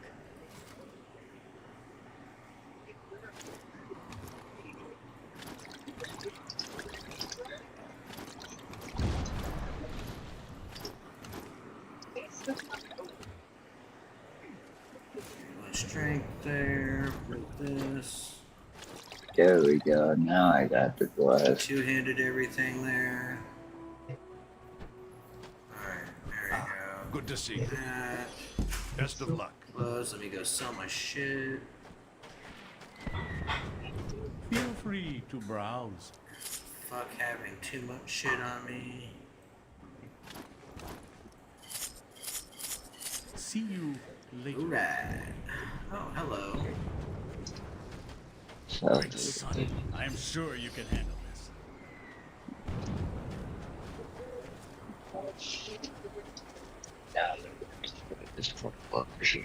It's just right here.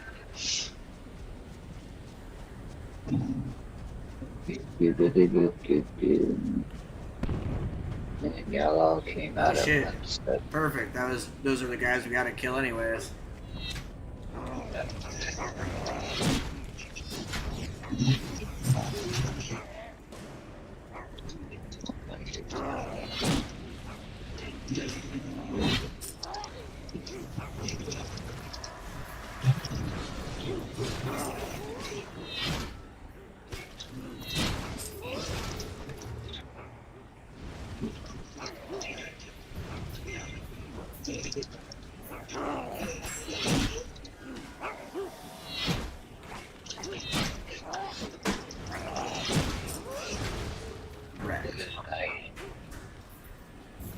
No chance.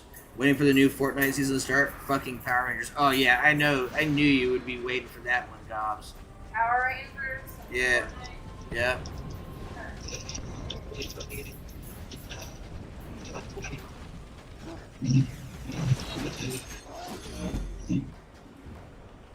Yep, they're bringing that, and then Master Chief or ODST. It's hard to tell. It looks like ODST armor because it's not as bulky.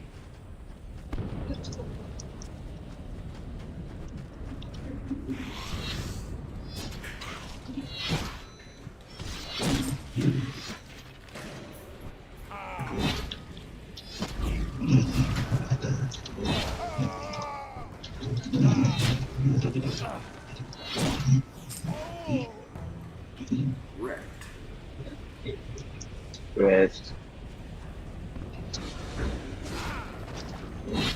Yeah, I will go right in there.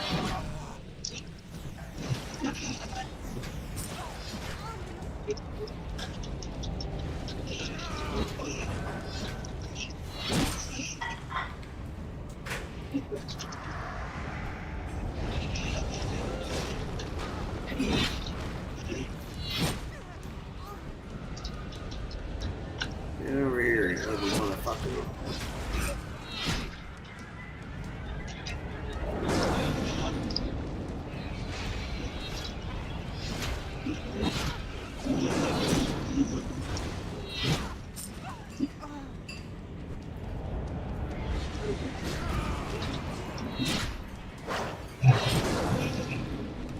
Fucking missed on my crit.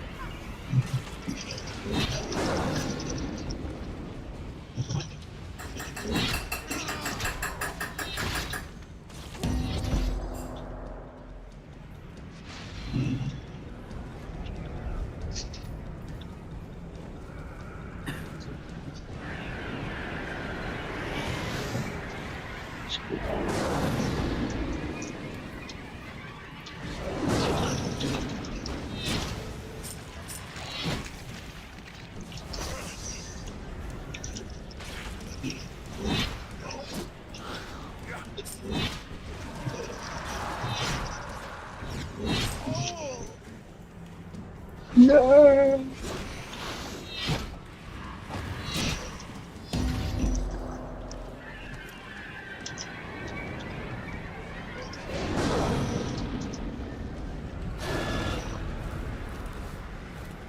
Kitty, kitty, kitty, kitty.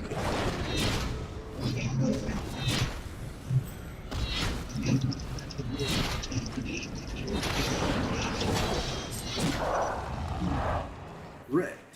Yeah,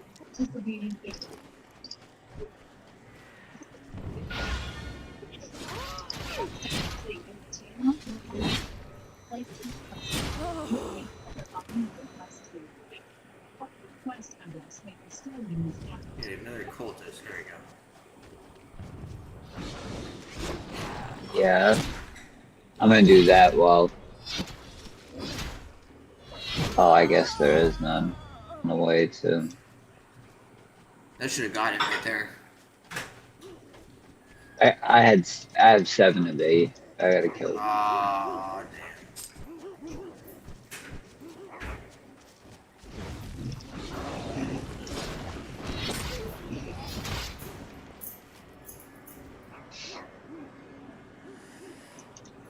Absolutely.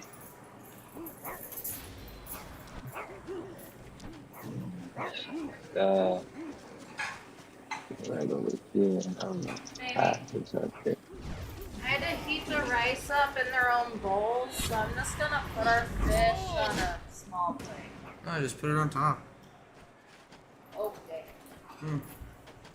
Anything that's on the rice in the bowls, I just slap it on top. I mean, did you? I mean, I guess I could remove the skin before I put it on top. Yeah, they have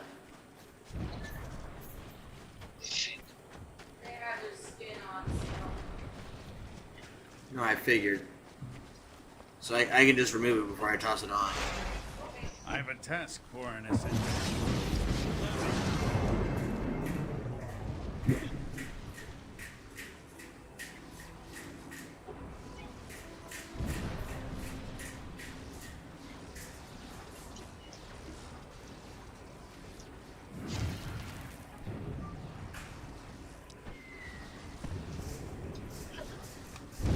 Interesting.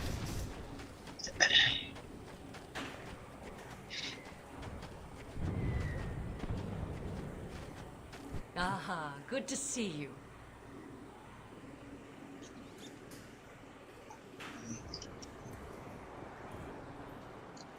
Journey back.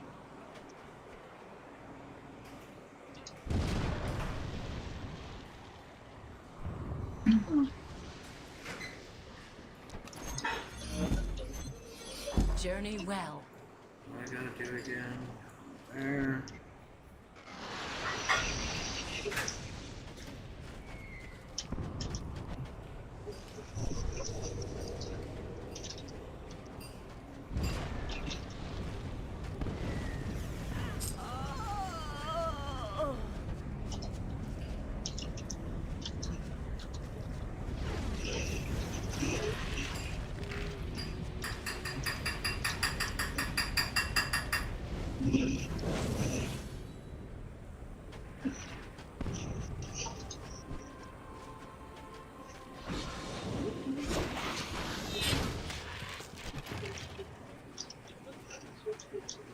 Smacking the base.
Maybe your rice is cooking up.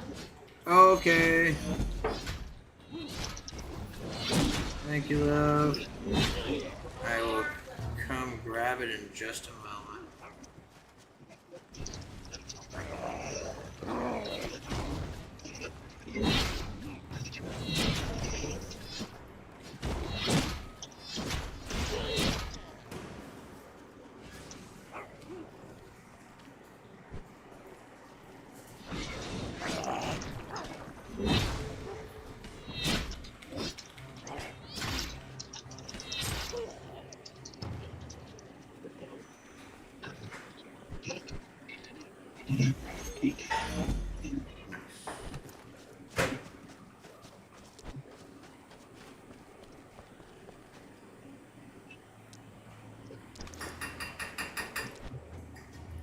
There we go. Soy sauce on your rice, love? Yes. Not a whole lot, but yes. Incompetent. I'll let you put your own. Huh? I'll let you put your own. I don't know. Okay.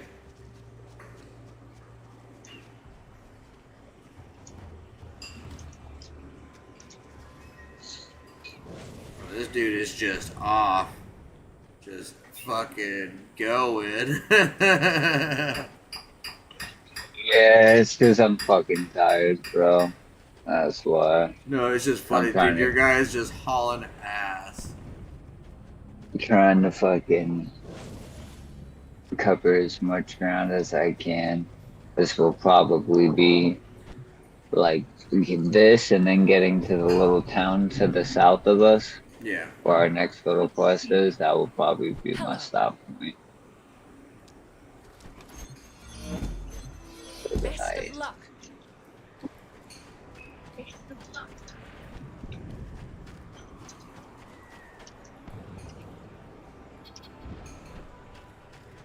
Yeah, down there.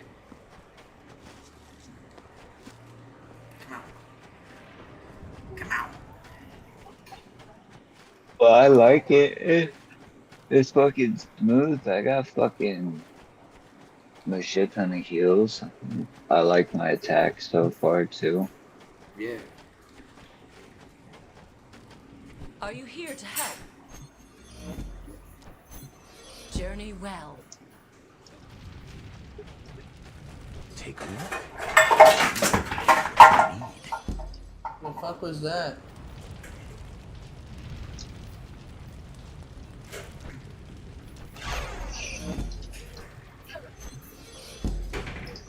I am always open for customers like you. I bring quality to this rustic locale. May your journeys carry you back here.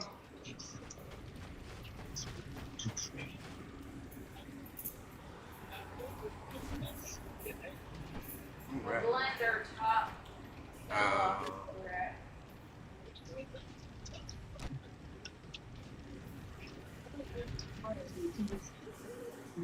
I'll log out of this guy.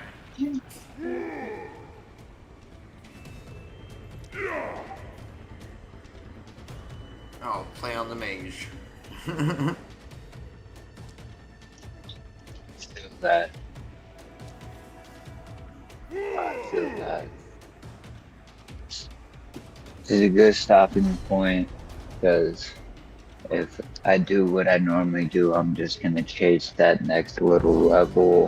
And that's gonna lead to me getting into a quest line, and then it'll be fucking like 5 fucking levels later, and it'll be like 1 something in the morning. I'll be sitting there cussing myself out like son of a bitch.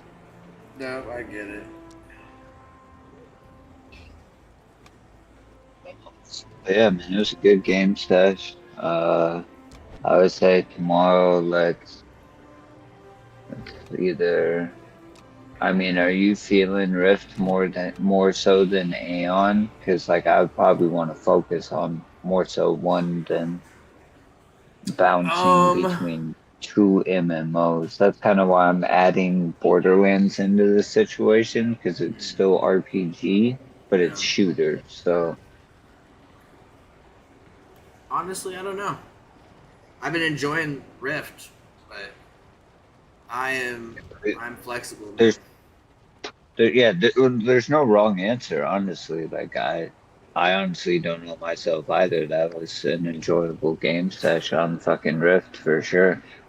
Yeah, it just throws me back again to those WoW days, bro. Like, it's just... I mean, don't get me wrong, I definitely miss that Bombardier class, bro. Like, fuck. I could make it again. It doesn't have the same skills as it used to. I could make it have its same feels. That's what I'm saying. I made that class. Well, it was back when they still had the bombs that you could stack. You can't stack bombs anymore. They don't have throwable sticky bombs. That's what I was looking for initially with the rogue. I think it was like a decently higher level of skill though. No, we were about like, because we were smurfing it like under level 20 in PvP.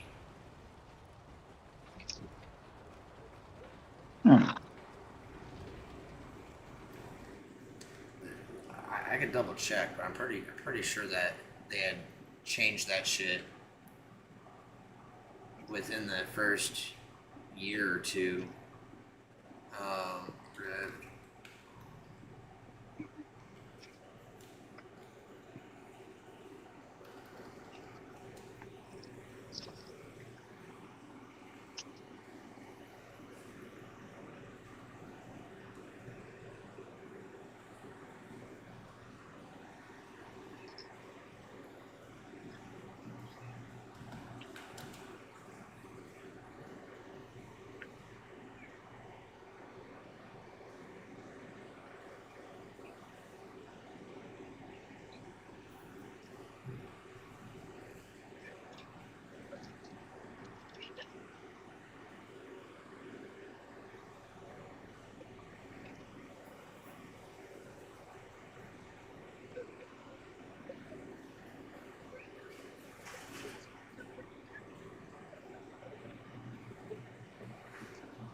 It's the saboteur that does it.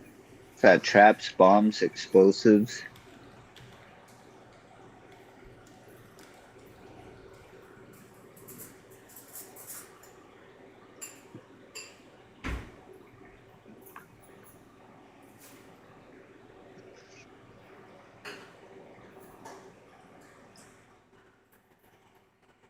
Let me see if this is. If that's the case, I'll rebuild it. Do you want a scrappy rogue No, that's Dragon constantly... Age Veilguard.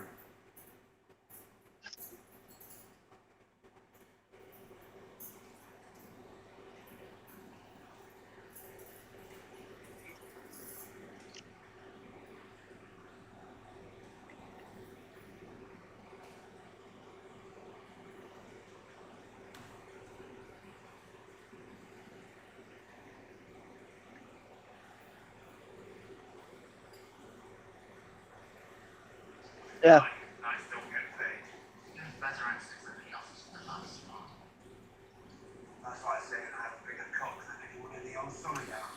All right. Well, let me go back here.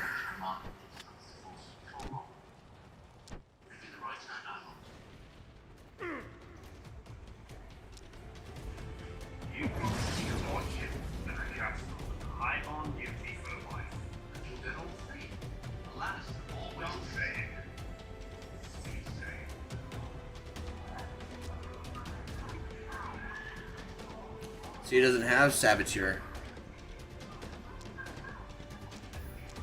And the rogue? Yeah. It should be the middle talent skill.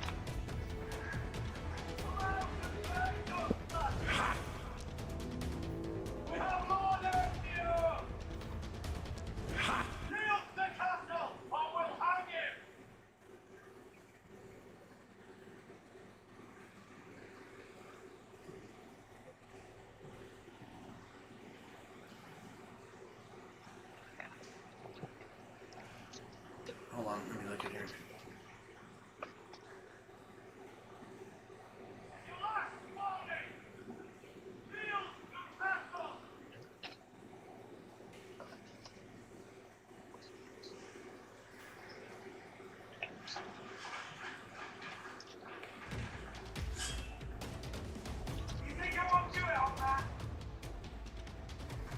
Back. Let me go to my road really quick. Let me see if I can select.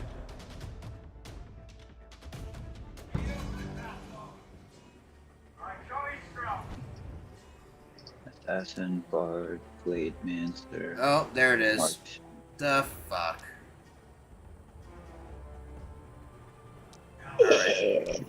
It feels good to be a gangster. I was like, bro, don't tell me that my favorite class isn't there. Like, I'm I intentionally trying swear to to be a God, fucking... they did something to change it though. I remember. Iggy Bomb should I still be there. know, but they nerfed something. And I thought that they see charges. Yeah, it doesn't juggle. It doesn't sticky juggle anymore. Remember how each explosion would cause them to juggle in the air? Yeah, that's what it was. Cause dude, we were like fucking them up. I'd go in, gather it up, try to hold the tankiness of it, Well, you stacked them and then blew it up. Uh-huh. Uh-huh. And then we just juggle them for the rest of their life. Like we were playing fucking Tekken Online and shit. It was like crowd control to the fucking max.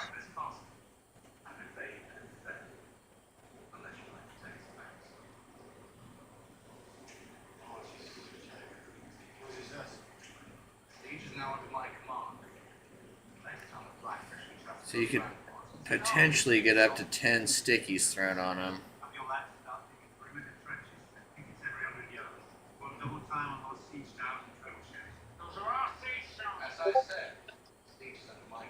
That's what I used to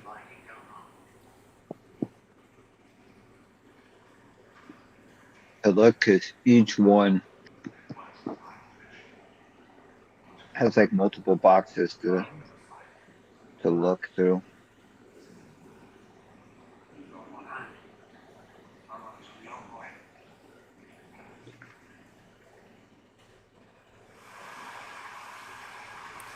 Yeah, I'm just trying to remember the other classes. It doesn't. It just shows me the whole list of them.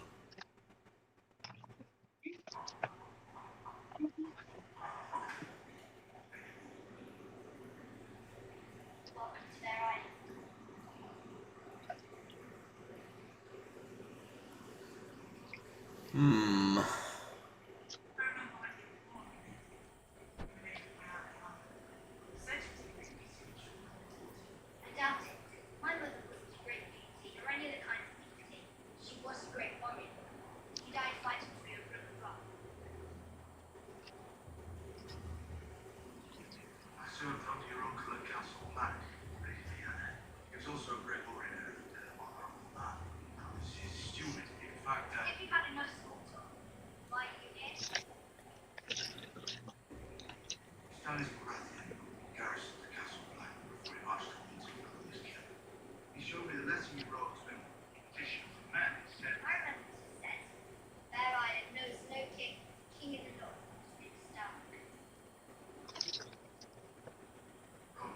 I remember originally I was mad that it didn't juggle anymore, Say that again. but I remember I was mad it originally it didn't juggle anymore, but it still did a lot of DPS. Hey, later, Goblin. We'll catch you tomorrow, man. If you're jumping on Fortnite, I'll probably pop through. Yeah, no, I'll have to look at the builds here because I'm trying to remember everything in each one.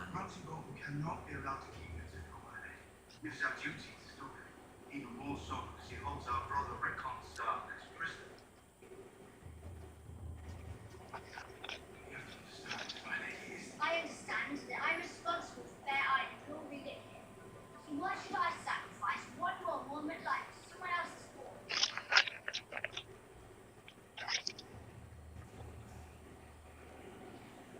Also, I really liked that build because we were playing DC Universe Online and I was using gadgets with a fucking assault rifle. That shit was fun.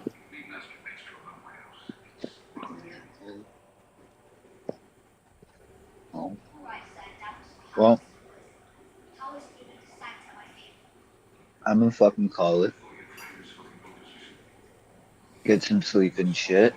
And, hit me up tomorrow because I don't have any plans. I'm not doing anything.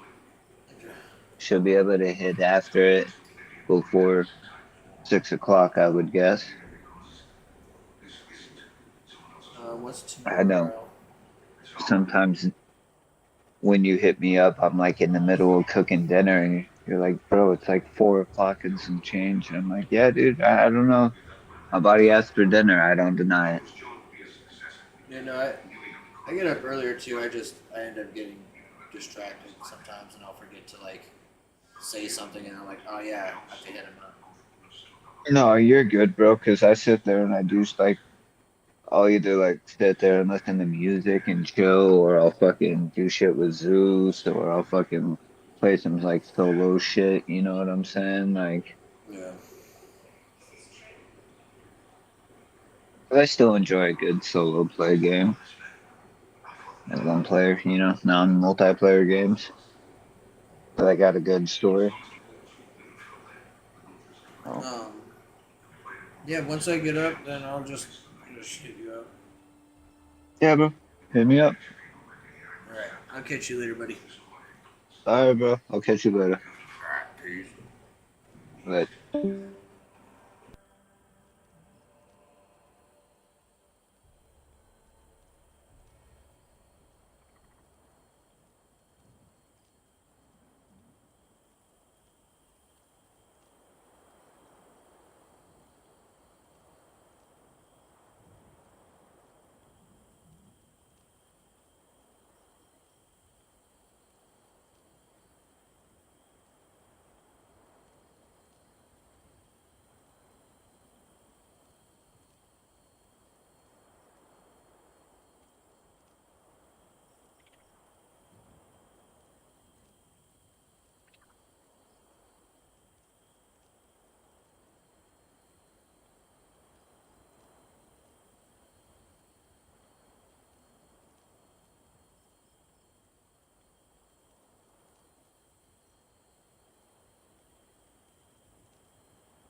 Gotta be careful, there's bones.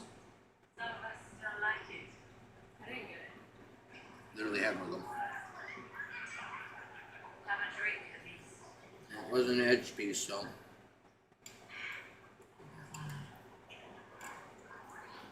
I'll find you movie.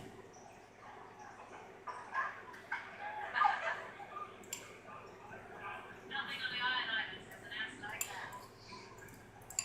Doesn't interest you anymore. I'm sorry. I won't joke about it. I'll never hurt you, little brother. Don't you know that?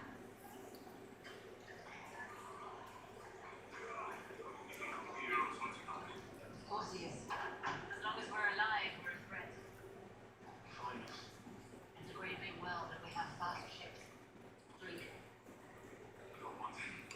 I don't care what you want. Drink. Drink is all. Your Ironborn thing. I know you've had some bad years. Bad years? I'm tired of watching you cower like a big dog. Drink the goddamn ale.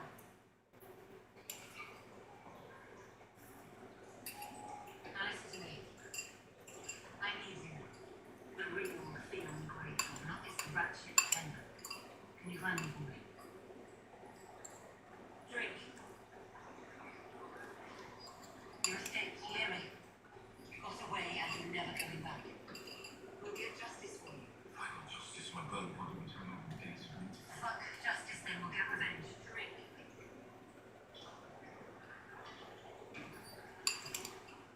Listen to me. If you're so broken that there's no coming back, take a knife and cut your wrists. End it. But if you're staying, Theo, I need you. We're gonna sail to Marine. We're gonna make a pact with this Dragon Queen. And we're gonna take back the Islands. Are you with me? Are you really with me?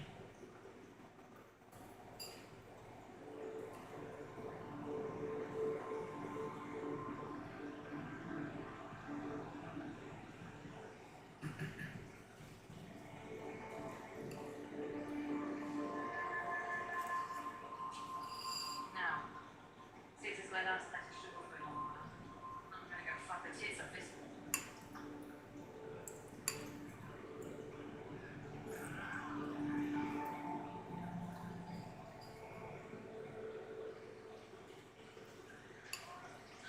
Come here, I was waiting for him.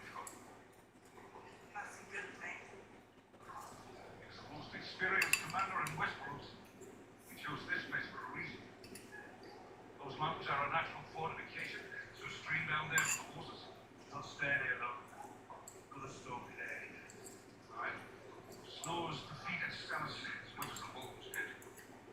If we march on Winterfell now, we still can. 2,000 wagons, 200 horns, 143 mazes. 62 walls. It's not what we hoped for. But we still have a chance. It'll be us and smart. Fuck's sake.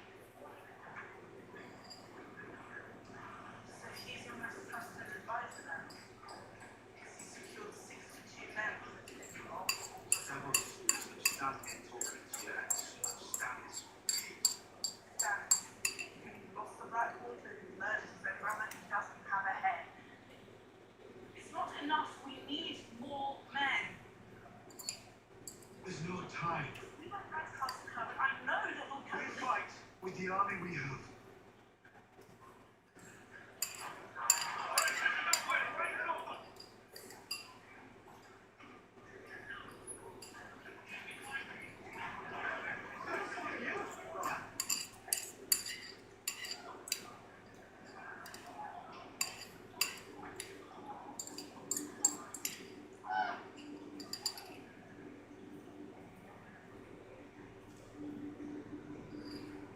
Good, thank you, baby.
3 of them. No.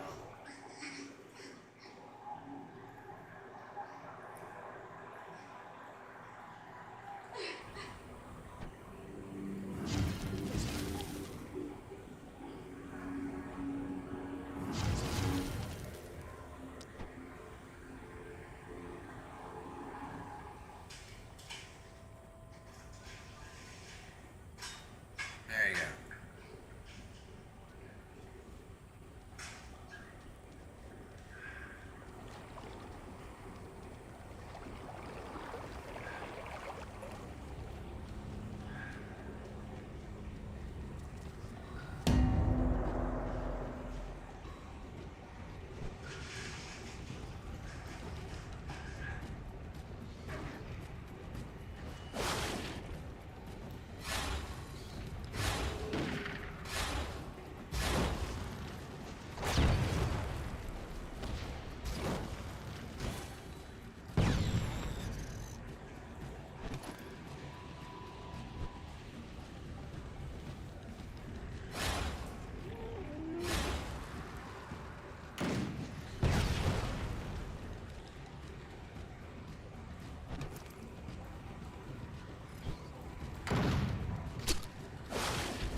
You have died.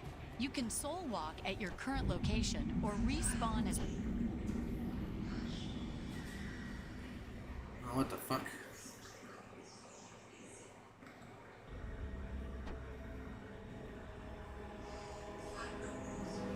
Each death decreases...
Hello.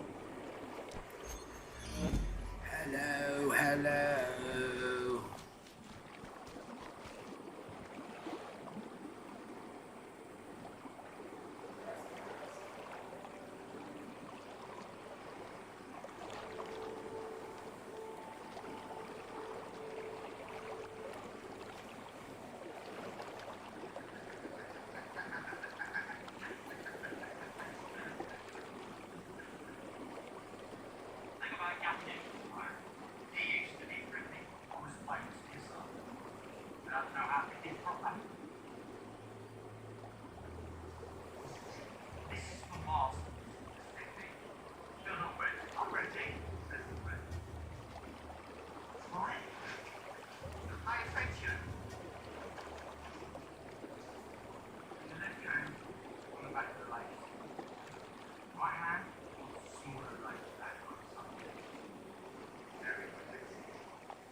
This is crazy because he thought he was dead.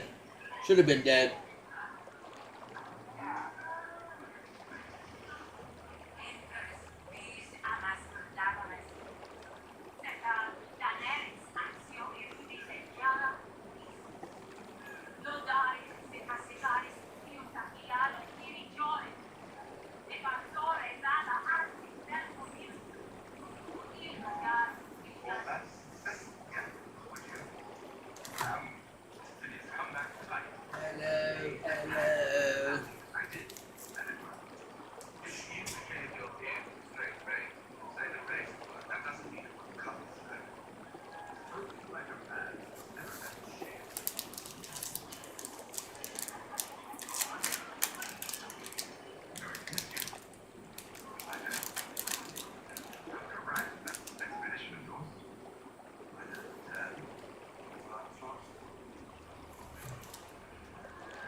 You don't know that.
This is actually really good.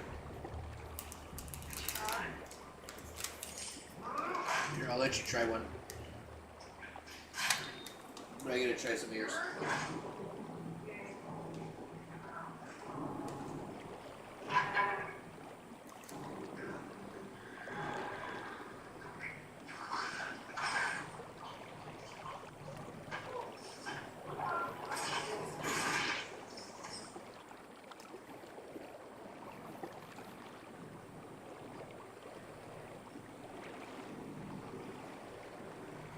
Rip his fucking head off.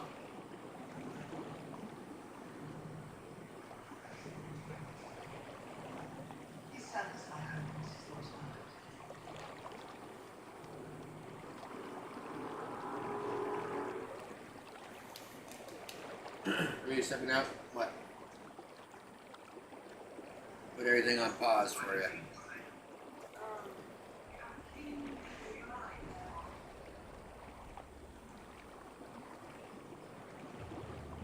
I want to say yes, but I want to go outside though too.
Look.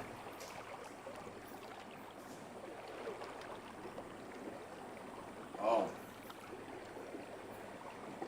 Got it.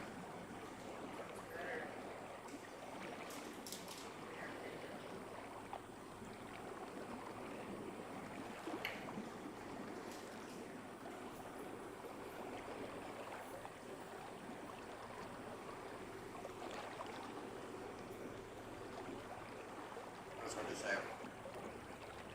I like the peanut butter though.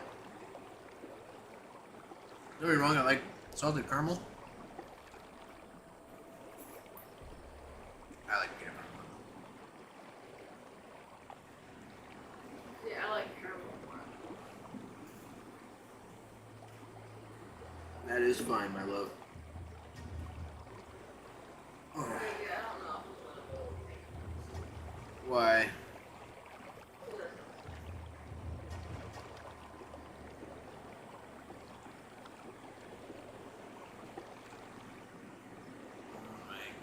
It's alright.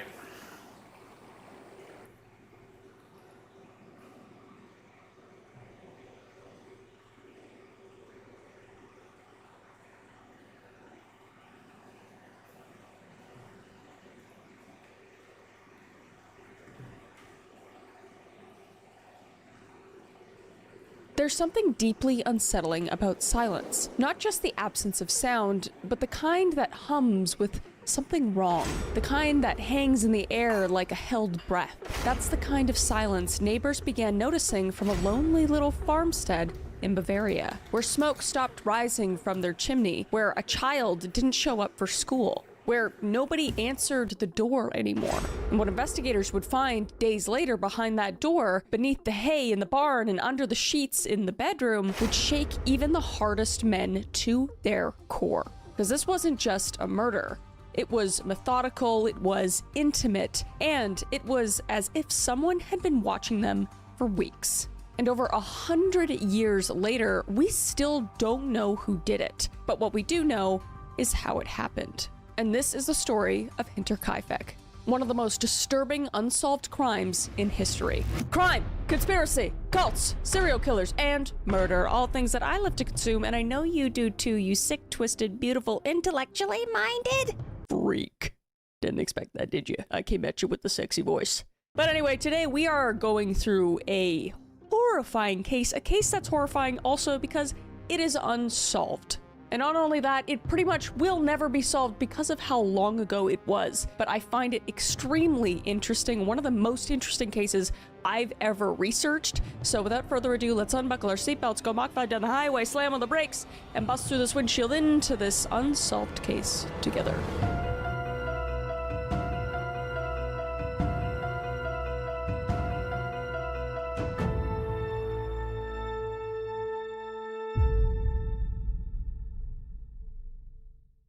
Oh my gosh, guys, I cannot believe I didn't know about this sooner, to be honest. So I've personally been sleeping on a cotton pillowcase my entire life, thinking they were totally fine, but turns out they've been working against my skin and hair this whole time. But my saving grace has been Blissy silk pillowcases, and they have been a complete game changer. So here's the thing about Blissy. They actually help you see healthier skin and hair in just weeks. And I'm not just saying that because they were voted the best gift of 2024, which I highly recommend. You can give it to somebody. Get your own, but you can also give it to somebody. The difference between this and those cheap satin pillowcases is night and day. Satin is made from synthetics, and it's actually really rough on your hair and skin, more so than you would think. And there's a reason it's on the cheaper side. But Blissy's silk, it has these incredible anti-aging properties that actually reduce fine lines and wrinkles over time. Not to mention, it eliminates frizz, preserves your hairstyles,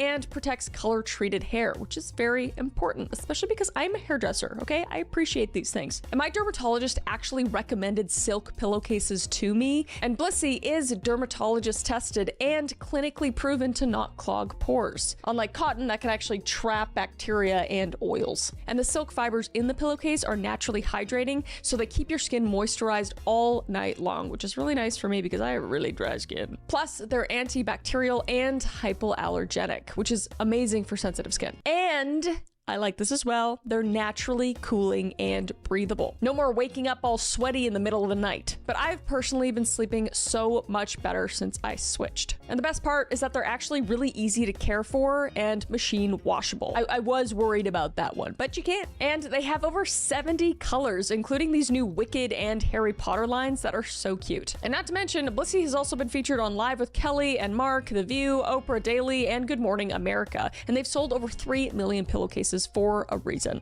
So personally, I've been using my Blissy pillowcase for about 2 months now, and the difference is incredible. My hair doesn't have that weird dent in it when I wake up anymore, and my skin just feels softer, and I actually notice that I have less breakouts. I honestly just wish I made the switch years ago. And because you're a listener, Blissy is offering 60 nights risk-free plus an additional 30% off when you shop at blissy.com/CCCM. That's BLISSY.com/CCCM, and use code CCCM to get an additional 30% off. So make sure to go check out Blissy, and thank you so much to Blissy for supporting this channel. Let's get back to it. In the early 1920s, the Hinterkaifeck farmstead stood in lonely isolation amidst the woods in Bavaria, Germany. It was located near the tiny hamlet of Grolberg, about 70 kilometers north of Munich, and half a mile behind Hinter, the village of Kaifeck. And this farmstead was home to Andreas Gruber, who was 63 years old, and was the patriarch and a seasoned farmer known for his gruff, reclusive demeanor. And living with him was his wife, Cecilia Gruber, who was 72, and was a devoutly religious woman who helped around the household. And their widowed only daughter, Victoria Gabriel, who was 35 years old, also resided at Hinterkaifeck, with her 2 young children, Kazelia Gabriel, who was 7, and Josef Gabriel, who was 2. So Victoria's husband, Carl Gabriel, had been killed in World War I in 1914, leaving her to raise her children on the family farm. It's just so heartbreaking. It's heartbreaking to think how many women were widowed, especially during that time, and had to raise their kids on their own. It's just heartbreaking. And it just makes this entire story even more heartbreaking. But anyway, rounding out the household was Maria Baumgartner, who was 44 years old and was the maid who arrived at Hinterkaifeck on March 31st, 1922 to begin her first day of work. So despite living in a tight-knit rural community, the Gruber family largely kept to themselves and had a reputation for secrecy and scandal. And dark rumors would kind of swirl about the family. And these rumors, combined with the farm's isolation, cast an uneasy shadow over Hinterkaifeck even before the events of that fateful night.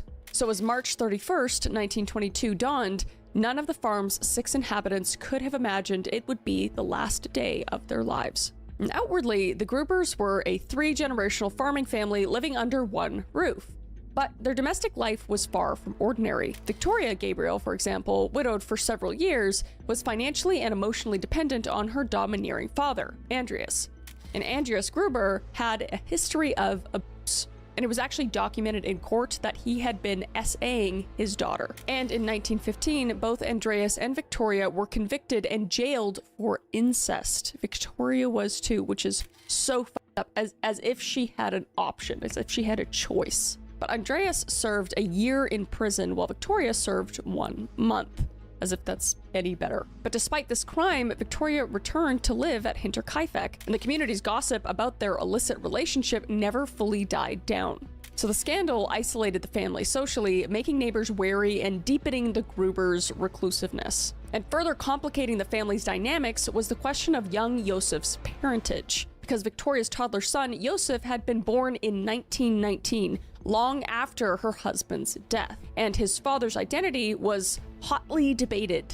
But Victoria had developed a relationship with a neighbor whose name was Lorenz Schlittenbauer after becoming a widow, and both she and Lorenz at one point publicly acknowledged Josef as their child. And Victoria and Lorenz actually had announced plans to marry, until Andreas Gruber furiously opposed the match and drove Lorenz away. So the debate is whether it is her father's child or Lorenz's child, but they claim that it is Lorenz's. But I can't even imagine the hold that Andreas has on Victoria and how horrible that must have felt. So the engagement was broken off, and Lorenz soon married another woman. However, Lorenz's infant son from that marriage tragically died in 1921. Not Josef, but the son he had with the other woman. But this would be an event that would later be seen as potential fuel for resentment, so keep that in mind. So with Lorenz out of the picture, suspicion fell back on Andreas Gruber as possibly being Josef's father. And the idea that Josef was the product of incest between Victoria and Andreas was widely whispered in the village. So this family secret, if true, added an even darker tension to life at Hinterkaifeck. So Victoria was torn between protecting her children and appeasing her authoritarian father. And Andreas, described as Scrooge-like and hot-tempered, tightly controlled the household's finances and decisions. Just a tyrant. And the elder Cecilia, by contrast, was often seen as quiet, religious woman who tried to keep peace in the family, though it's unclear how much she knew or acknowledged about the incestuous abuse that had happened. So in the eyes of their neighbors, the Gruber-Gabriel family was burdened with shameful secrets. They were respected for their farming skill and church attendance, though, because Victoria was actually known for singing in the church choir, yet they were also shunned for their scandal. So this just fraught family dynamic marked by abuse, forbidden relationships, and conflict over Victoria's future just set the stage for a possible eruption. And investigators later theorized that such tensions could provide a motive for violence, as we will see. And that was whether from an insider or someone close to the family. But it was against this backdrop of dysfunction and whispered sins that a series of strange events began to unfold at the Hinterkaifeck farm. So in the months leading up to the murders, the Gruber family experienced a string of unsettling incidents that, in hindsight, look like ominous red flags. These occurrences, though seemingly minor at first, greatly disturbed the household and, to some, hint that the killer might have been stalking the family for some time, which is horrifying. I don't know why, but the idea of somebody like frogging, which frogging in someone's house is like somebody that lives in your house and you don't know it and they just like steal stuff at night and, you know, or could be stalking you or something. It's just like the creepiest thing to me. I hate watching those videos, watching people like come down from attics on people's cameras at night and stealing stuff from their fridge. Like, the violation is insane. Ugh. My worst nightmare. So the Gruber's previous maid, Crescence Rieger, had to quit her job abruptly in late 1921, 6 months before the murders. And her reason for leaving? She believed the farmhouse was haunted. So the maid reported hearing strange footsteps overhead in the attic at night and could not find a cause, leading her to conclude a ghost or intruder lurked above. And Andreas Gruber at the time just dismissed her fears. But the maid was so frightened that she refused to stay on the farm, which in hindsight was the best decision of her life. So the Grubers had no live-in maid for several months after her departure, and the eerie noises went unexplained. And then in March of 1922, Andreas Gruber found a newspaper from Munich on the property that no one in the family had purchased. And remember, they live like in the middle of nowhere. It's a really small town, so this is very strange. And it was a paper that none of the neighbors subscribed to either, and its sudden appearance just baffled Andreas. So he initially assumed it had been lost by the postman, but this was not the case. This instead suggested that perhaps a stranger had been on the property, someone who left behind the newspaper intentionally or not, as a silent clue of their presence, which is just creepy as fuck. And just days before the murders, after a fresh snowfall, Andreas also discovered a set of footprints in the snow leading from the dense forest directly toward his farm. Oh! Again, just so creepy. But intriguingly, there was no returning footprints going back to the woods. Get the police! So the single trail of steps ended at the farm's machine room door, where Andreas also noticed the lock was broken. So it appeared as if someone had approached the farm outside of the woods, tried to enter the machine room, and never left. And this discovery deeply alarmed Andreas. So he mentioned these mysterious tracks to a few neighbors, but oddly refused any help and did not report it to the police, which was the worst mistake of his life and just solidified what a piece of shit, selfish asshole he is. But it was around the same time one of the family's house keys went missing as well, without a trace. So the Grubers had 2 sets of keys for the house, and suddenly one could not be found. Everyone was looking for it, but they could not find it. So this disappearance, along with the strange footsteps and footprints, strongly suggested that an intruder might have secretly gained access now to the house. And Andreas suspected someone had stolen a key, but again, he did not inform authorities of this disturbing development. And then Andreas also reportedly found that someone had attempted to pick the lock of the tool shed on the farm in addition to the machine room. Just like, I don't even, like 85 red flags going off right now that someone is clearly stalking or being an intruder and he's doing nothing about it. Which just kind of makes you think, like, what else was going on in the household that he couldn't get authorities involved when he knew that someone was either trying to break in or had already broken in.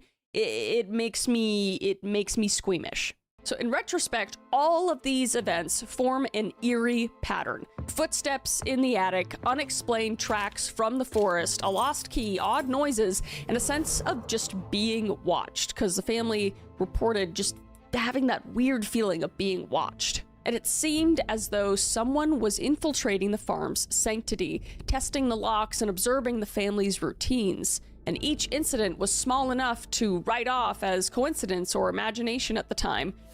not to me, but okay. And unfortunately, those clues were not acted upon because of the piece of shit Andreas. So the Hinterkaifeck family just carried on with daily life, no matter how upset or concerned or scared that the family was. Remember, Andreas was just this tyrant in the household, and what he said went, so everybody just tried to act like everything was normal, and just tried to act blissfully unaware to the fact that they were likely under surveillance by a killer who was meticulously planning their deaths. So Friday, March 31st, 1922 started off ordinarily enough on the Hinterkaifeck farm, but it would end in horror. Because despite the recent unsettling incidences, Andreas and his family went about their normal routines with no idea that danger was closing in.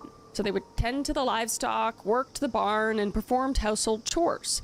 But that afternoon, the Gruber's new maid, Maria, arrived at the farm to begin her employment. Remember, this was her first day on the job. So Maria, who was 44 years old, had been hired to replace the previous maid who fled in fear. Remember, the person that heard the footsteps on the ceiling. And Maria's sister would escort her to Hinterkaifeck and help her get just situated, and then departed in the late afternoon, unknowingly becoming the last outsider to see the family alive. And for Maria, it was an opportunity to start fresh. And for the Grubers, it was just an extra pair of hands to help with the farm work. But as the evening approached, a tense atmosphere seemed to hang over Hinterkaifeck. And perhaps it was only in hindsight, but later accounts claim there was an unnatural silence, as if the birds and forest around sensed what was to come. And just to preface, the specific details about what happened and what the family was doing as evening approached are unfortunately lost in time, but what we do know is that night was approaching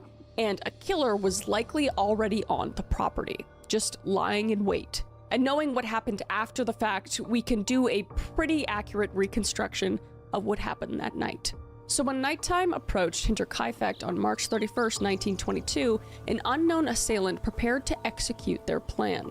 And the Gruber family, following their daily habit, began winding down for the night. And one by one, they would venture into the farm to finish their evening chores for the night. And one by one, they would meet the killer. So Andreas Gruber was likely the first to go out, and perhaps it was because he heard a disturbance in the stable, like a cow acting restless or an unfamiliar noise, and being the head of the household, went to investigate around the barn. But inside the barn's darkness, a figure lay in wait amongst the animals. And in that instant of surprise, the assailant struck Andreas with brutal force using a mattock, a heavy farm tool similar to a pickaxe. And the first blow would land with a sickening thud on Andreas's skull, probably cutting off any cry of alarm. And that's when he would collapse onto the barn floor, likely dead or dying from the blunt force trauma. And that's when Victoria Gabriel would approach next. And she would step through the barn door and stumble upon the dark silhouette of her father's body. And before she could scream, the killer lunged. Victoria tried to fend off her attacker, and there's evidence of strangulation marks on her neck, which suggest she may have been grabbed by the throat in the struggle. But during the fight for her life, the mattock would come down again and again, and Victoria would pass, suffering at least 9 blunt force trauma wounds to her head. So Victoria, now deceased, would lay crumpled on the floor beside her own father. And in the farmhouse, little Cecilia and her grandmother Cecilia grew concerned at the long silence following Andreas and Victoria's departure. And perhaps little Cecilia clutched her grandmother's hand, and together they went out into the night to see what was happening in the barn with their family. And unfortunately, they would meet the same fate. And the elderly Cecilia would be hit first with 7 blows to her head with that same mattock. And she would also actually show signs of strangulation in the aftermath. And this just kind of reflected a rage or personal malice towards this matriarch and towards the entire family. I mean, this was just such a brutal attack. And then there was young Cecilia witnessing the horror of her family just being slaughtered. And in the barn, she would be the last to fall. And the way this assailant killed this girl was absolutely brutal. In fact, more brutal than any of the other murders. He would not only use the mattock and blunt force trauma to her head, but after the fact, he would also take a knife to her throat. But again, it just went on to show how incredibly personal this did feel. I mean, this is an incredibly brutal crime to kill this entire family and leave the little girl last in the barn, and to kill her in a very methodically sickening way is just... you just think of like what would motivate someone to do this. Obviously, this is not a sane human being. This is a sick individual. But the thought of not knowing who it is just horrifying. So within minutes, 4 members of the Gruber family lay dead or dying in the barn, but the murderer wasn't finished, because the murderer would then methodically arrange and conceal the bodies. And investigators later found the corpses of Andreas, Victoria, the elder Cecilia, and the little Cecilia stacked atop one another in a corner of the barn and covered with layers of hay. So it was as if the killer was tucking them in or hiding the gruesome sight. Maybe he had some semblance of remorse. Often we see serial killers that do have remorse covering victims' faces or putting them upside down so they can't see them, or so they can't look back at the killer. But again, we'll never know for sure. And he would also place an old barn door or board over top of them, perhaps to further cover the scene, or again, perhaps because he had some sort of weird remorse for what he had just done. And meanwhile, back inside the home of Hinterkaifeck, 2-year-old Josef slept in his bassinet in Victoria's room, and the new maid, Maria, retired to the maid's chambers for the night, just oblivious to the fact that death was stalking closer to inside their home. So with the 4 family members in the barn dispatched, the killer walked through the yard to the farmhouse, and the assailant would enter and step into the home, now occupied by only the innocent and the unsuspecting, possibly using a key or through an unlocked door left ajar by one of the victims. And Maria, the housemaid who was on her first day of work, may have heard a creaking floorboard or sensed someone was in her room, but in a heartbeat, the killer swung the bloodied mattock down on Maria. And after multiple blows to her head, she would also pass. But her death specifically seemed to be extremely swift. And finally, the murderer crept into the room where baby Josef slept, and the little innocent boy would be killed in the same way the rest of his family was. Yeah, I don't know. It's just like, it's 100 years ago, but it's still, talking about any of this stuff, it takes a toll on me. But man, like kids, and it's like, it takes a special kind of evil to do anything like this, but a child is just a special place in hell. But in an act of odd compassion or some sort of symbolism, the killer would then cover Josef's body with one of Victoria's dresses from a nearby wardrobe. And similarly, he had actually covered Maria, the maid's body, with bed sheets as well. So he had covered the entire family. It just makes you think that this was personal. This was done by somebody who knew them, or by somebody who just felt bad for what they did after the fact. Maybe. Again, we will never know. So within the span of a late night hour, the Hinterkaifeck farm had become a death house. And the entire family and their maid lay lifeless, bludgeoned with a farm tool with ruthless precision.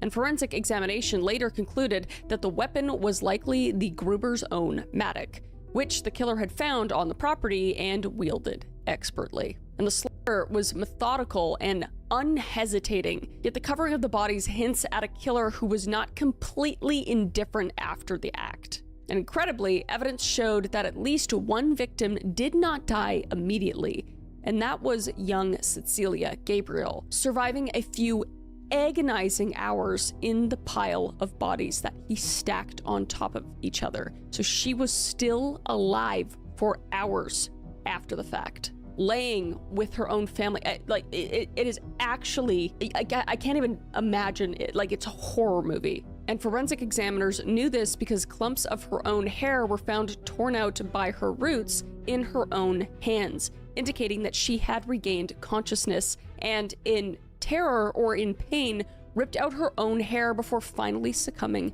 to her injuries. Just absolutely heartbreaking. And autopsies later suggested that the older victims, Andreas and his wife Cecilia and Victoria, likely died instantly from their injuries, because the assailant delivered the blows to their heads with such force that it most likely knocked them out immediately, and they didn't know what happened after the fact. And neighbors would hear nothing.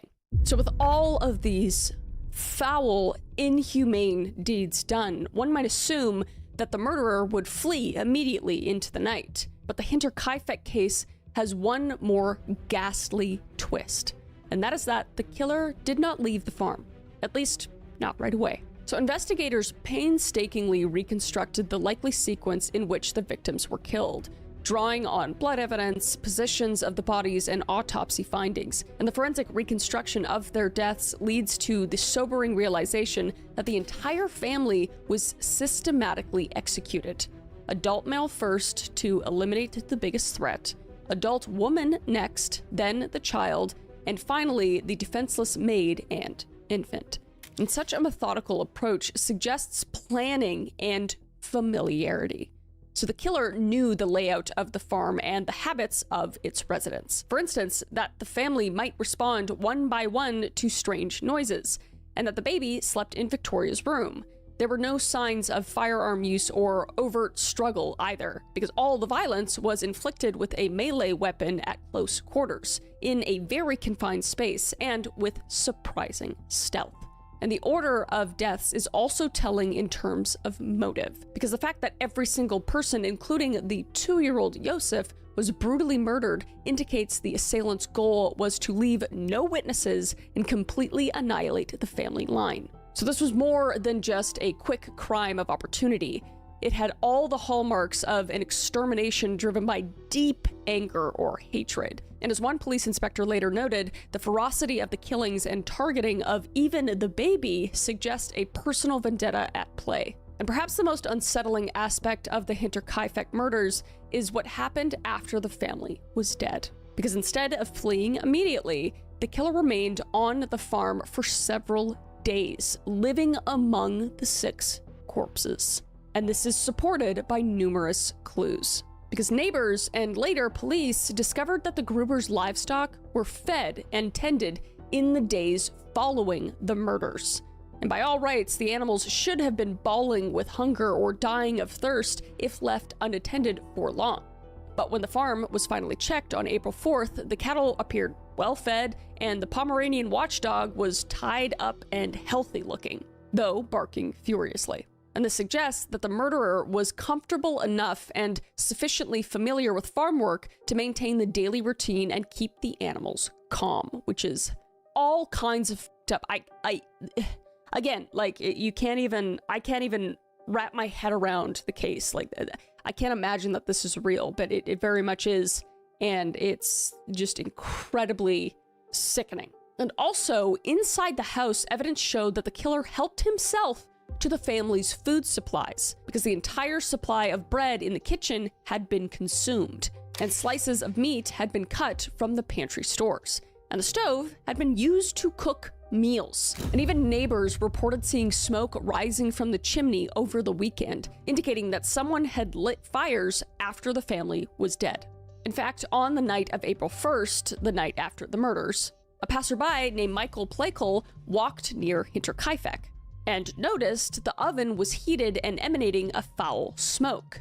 And he also recalled that a figure with a lantern appeared in the yard and shone the light into his face, causing him to hurry away, uncertain of what the heck was going on. And the smoke from the chimney had, quote, a revolting smell, perhaps from the killer burning something, but we don't know what it was. And this strange encounter wasn't reported until later, but it's a haunting confirmation that the killer was indeed active on the farm the next night. And when searchers finally entered the farm on April 4th, they found things in relative order. Aside from the horrifying discovery of the bodies, there was no sign of ransacking or chaotic vandalism. And despite having days on site, the killer did not steal the large sums of money and valuables that were in the household. And police later found hefty cash reserves untouched in the drawers and the cabinets. But this guy was here for days and days, cooking and cleaning and doing all this stuff. Of course he would see this. the money in the drawers, but he didn't take any of it. Because the Grubers were fairly well-off people who distrusted banks, so they kept cash at home, and you'd assume that this person would know that. So this effectively ruled out any sort of robbery motive, because any stranger bent on theft could have taken the money and vanished long before the bodies were ever found. And the fact that nothing of major value was taken, yet the perpetrator stayed, just underscores that the motive was personal rather than financial. So it's as if the murderer's primary concern was ensuring that the family was annihilated, rather than taking any of their possessions for their own enrichment. So all of these post-murder activities paint a portrait of a calculating, cold-blooded individual. The murderer exhibited a nerve and familiarity that is truly just frightening. Feeding livestock, eating meals, and keeping house as if nothing had happened. And perhaps they were waiting out a storm or ensuring no immediate suspicion arose from the farm going silent. By doing chores and tending to animals, the killer may have tried to ensure that from the outside, Hinterkaifeck looked normal for a few days. And it would work. And another example of this working is on April 1st, 2 coffee salesmen who stopped by noticed the smoke from the chimney, though no one answered the door when they knocked. So they just left, assuming no one was home or they were just busy. So the killer's prolonged presence just also suggests they felt secure and unhurried, unbothered even, and just confident that no one would drop in unexpectedly. Just further hinting that he might have been intimately familiar with the family's neighbors and routines. So sometime on April 3rd or early April 4th, the murderer finally left the family farm, likely under the cover of night. And by the time worried neighbors arrived to investigate, the farm was eerily quiet except for the distressed barking of the dog and the livestock lowing in their stalls. But the killer had vanished like a phantom, leaving behind one of history's most baffling crime scenes. So for 4 days after the murders, the Gruber farmstead lay ominously still.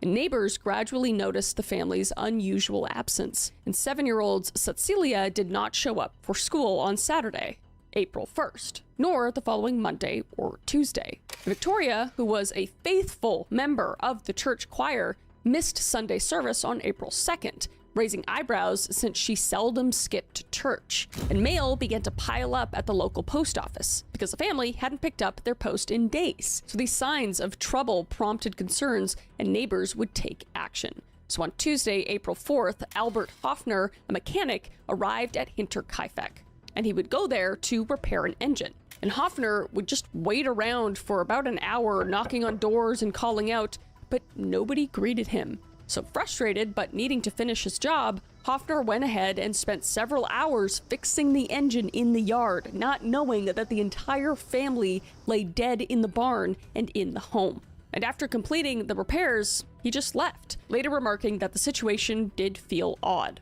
It was as if the family had intentionally ignored him, which was completely out of character. And by that afternoon, Lorenz, along with friends Michael and Jakob, decided to form a search party to check on the Grubers. And Lorenz, being a neighbor and also the former Rift love dead? interest of I mean, Victoria, I still see was people especially playing it. concerned that no Gruber family members had been seen since the weekend. And he initially sent his teenage it's all new son and characters being stepson made. ahead to knock on the door. But when they reported silence, Lorenz and the others headed over for themselves. And upon arriving, the men found the house locked up tight. So they literally had to break open the barn door to gain entry to the property. And inside the barn, the smell of decay would hang in the air.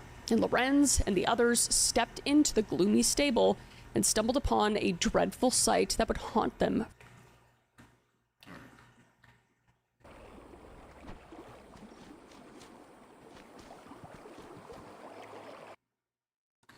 I guess it's blocking the chat. But yeah, people are actively chatting too. I don't know how dead it is. I'm sure stream charts can show it. I know you can only see part of it, but let's see. Stream or Steam chart, sorry. Oh, it says stream. And then go.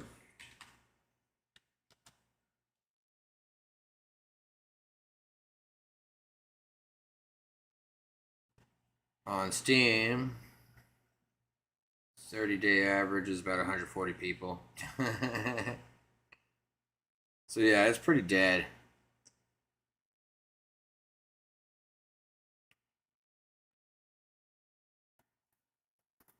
Man, how the mighty have fallen.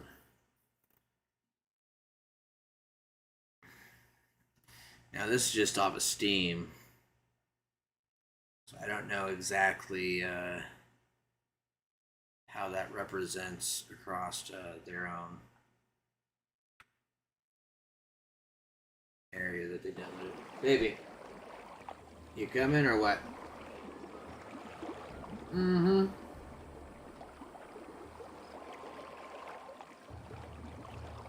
Let's do it then, so that way you can go to sleep, my love.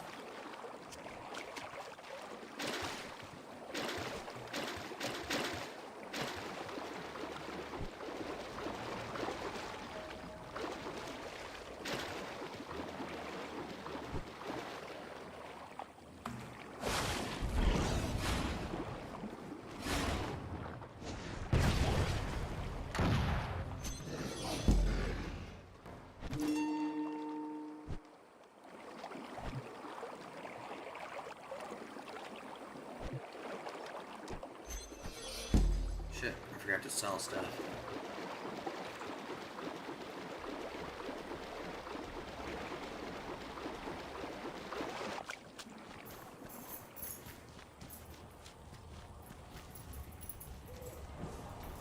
I buy and sell.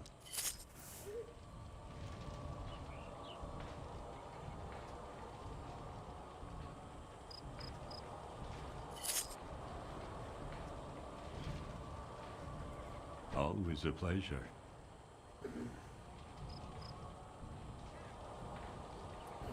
Here, hit this first so we can clear it. All grass. Baby.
Oh, that's not bad.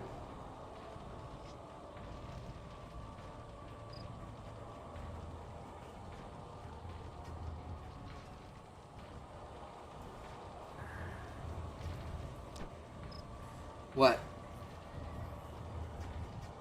The total moisture bundle that comes with all 3 of them is only 20 bucks.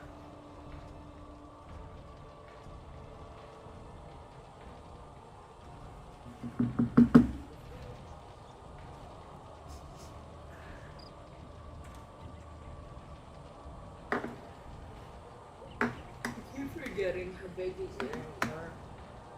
Like her posts. Okay. I don't know what to say. Don't wear them. No, I forgot. I keep forgetting. Whenever I wear them for long periods of time. Like, I don't really feel them. I mean, I can feel that I have earrings on, but it's not like. Gotcha.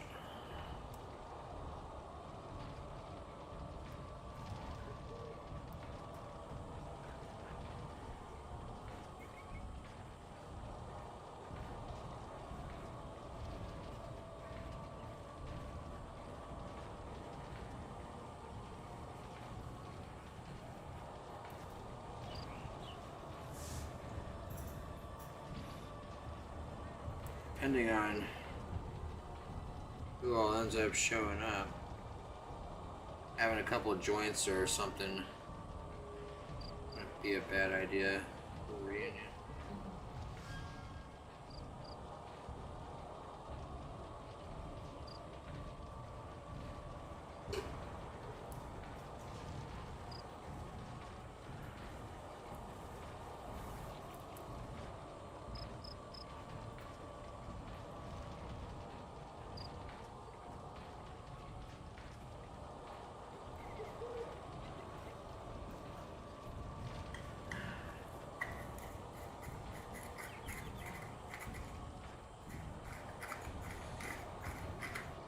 Oh, I should look at that.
Put this back on while we're doing this.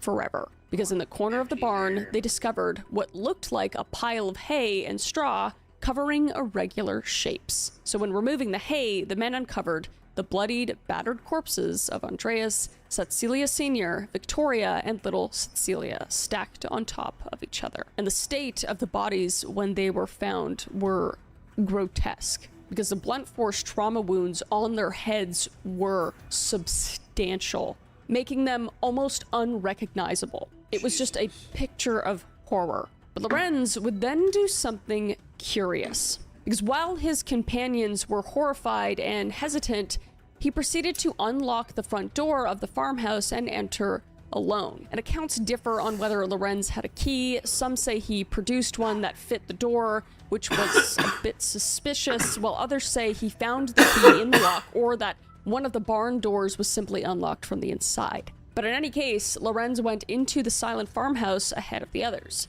And in the dark interior, he soon found the body of Maria in her bed, the maid, just soaked in blood. And nearby, in Victoria's bedroom, he would find baby Josef deceased as well.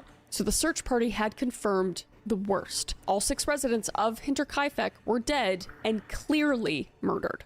So the discovery would just send shockwaves through this small little community, and news would spread rapidly that evening across Groburn and nearby villages that an entire family had been slaughtered. And by nightfall on April 4th, lantern light and hushed whispers filled the once quiet Hinterkaifeck yard, as neighbors stood guard over the scene until police could arrive. And those first onlookers would later be criticized for inadvertently contaminating the crime scene.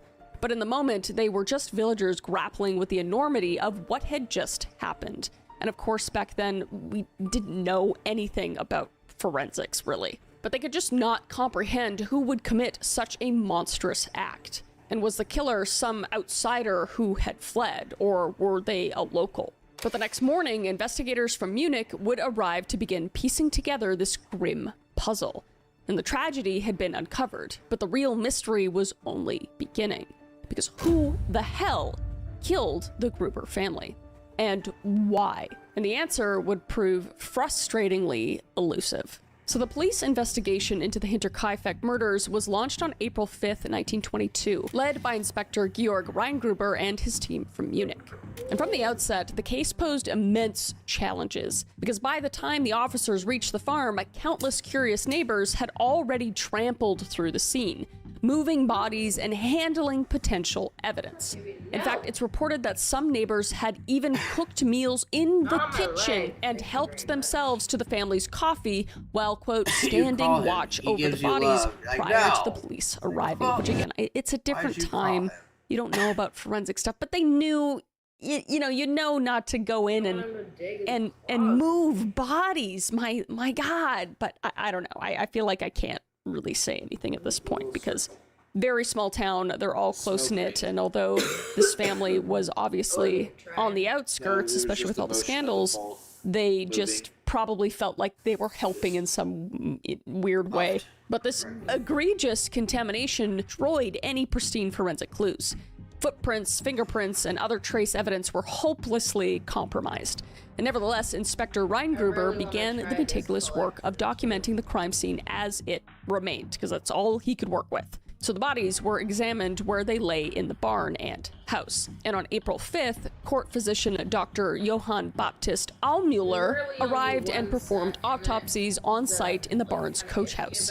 And it was a macabre setting for an autopsy, but necessary given the era and the state of the bodies. So the doctor confirmed that a mattock, or a pickaxe-like farm tool, was likely the murder weapon, based on the shape of the wounds, because there were deep notches and star-shaped lacerations in the skulls corresponded to the blunt or pick ends of a mattock.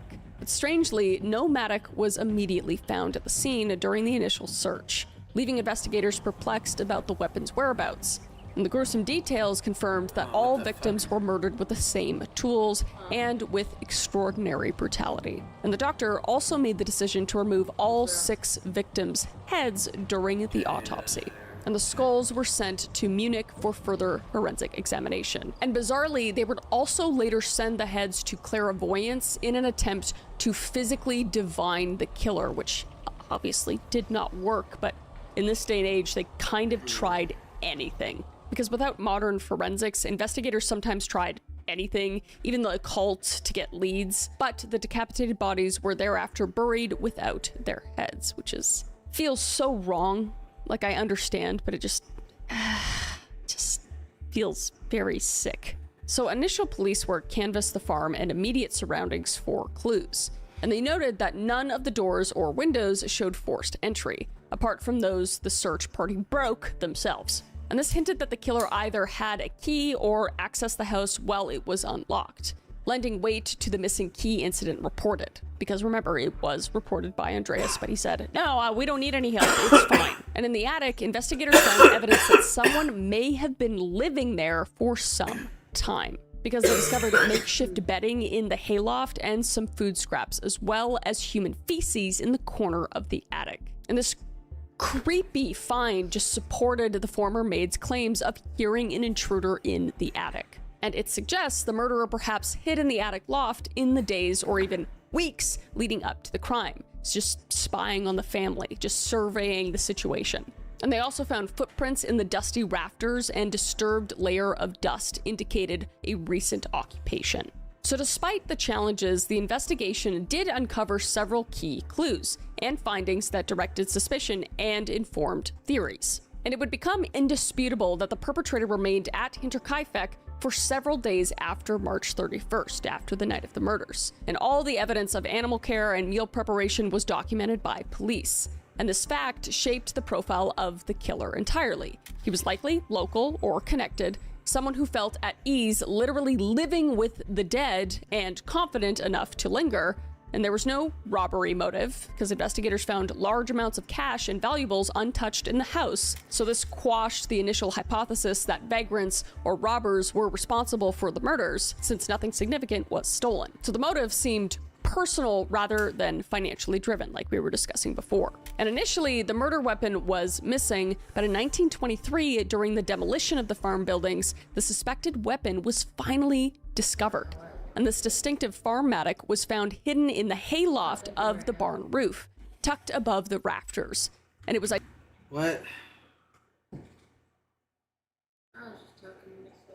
Okay, sorry, you're talking loud enough where it sounds like you're trying to talk to me, but you talk too quiet where it's hard to understand you. Identified by a former farmhand, George Ziegel, who recognized it as a tool Andreas Gruber had crafted himself. And this suggests that the killer hid the weapon on site, perhaps intending to mislead the search or because he left in a haste. And interestingly, some sources state that a pair of broken murder weapons were found, and those were a mattock and a small penknife. And a penknife was indeed found on the property, but could not be linked to any victim, raising speculation it might have belonged to the perpetrator who lost it. And one rumor involves the mention of a missing penknife by a suspect's mother, but it was never conclusively tied to the crime. And in addition to all the aforementioned forensic findings, in regards to the bodies themselves, the discovery of little Satsia's suffering was crucial in understanding the timeline of the murders, and indicated the killer did not return to deliver a stroke of mercy to a still living victim. Or perhaps just didn't realize that she was still alive, which is what I'm assuming. And crime scene analysis deduced the staggering order in victims were likely drawn to their deaths. And the fact that the barn was likely used to isolate and kill multiple victims without alarming those in the house was a significant insight. So investigators tested the scenario by seeing if— Oh yeah, her and her friend made a movie. Yeah, call me Chris. And then, I can't remember the chick's name. She's a little bit bigger, black hair. Funny as fuck, though. Can't remember if she's the one that sleepwalks and talks and does weird shit. Her husband. You waking up to some fucking ridiculous shit. Every time he just turns around and he walks away. You're like, what the fuck? I'm pretty sure it's her.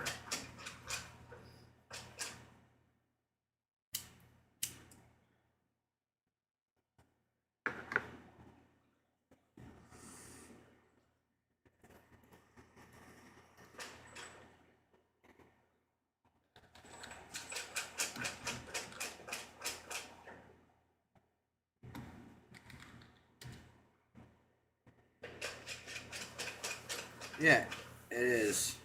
Selena. She's so fucking funny, though.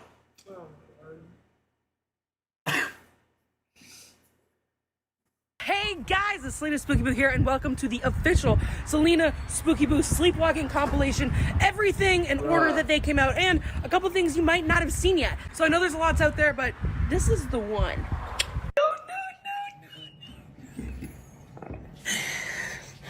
I'm at a hotel and I have sleepwalked and I am naked and I woke up down the hall with my phone tucked underneath my boob. Doesn't usually hold up in court. And the fact that the murders were discovered 4 days after the fact gave the perpetrator a huge head start.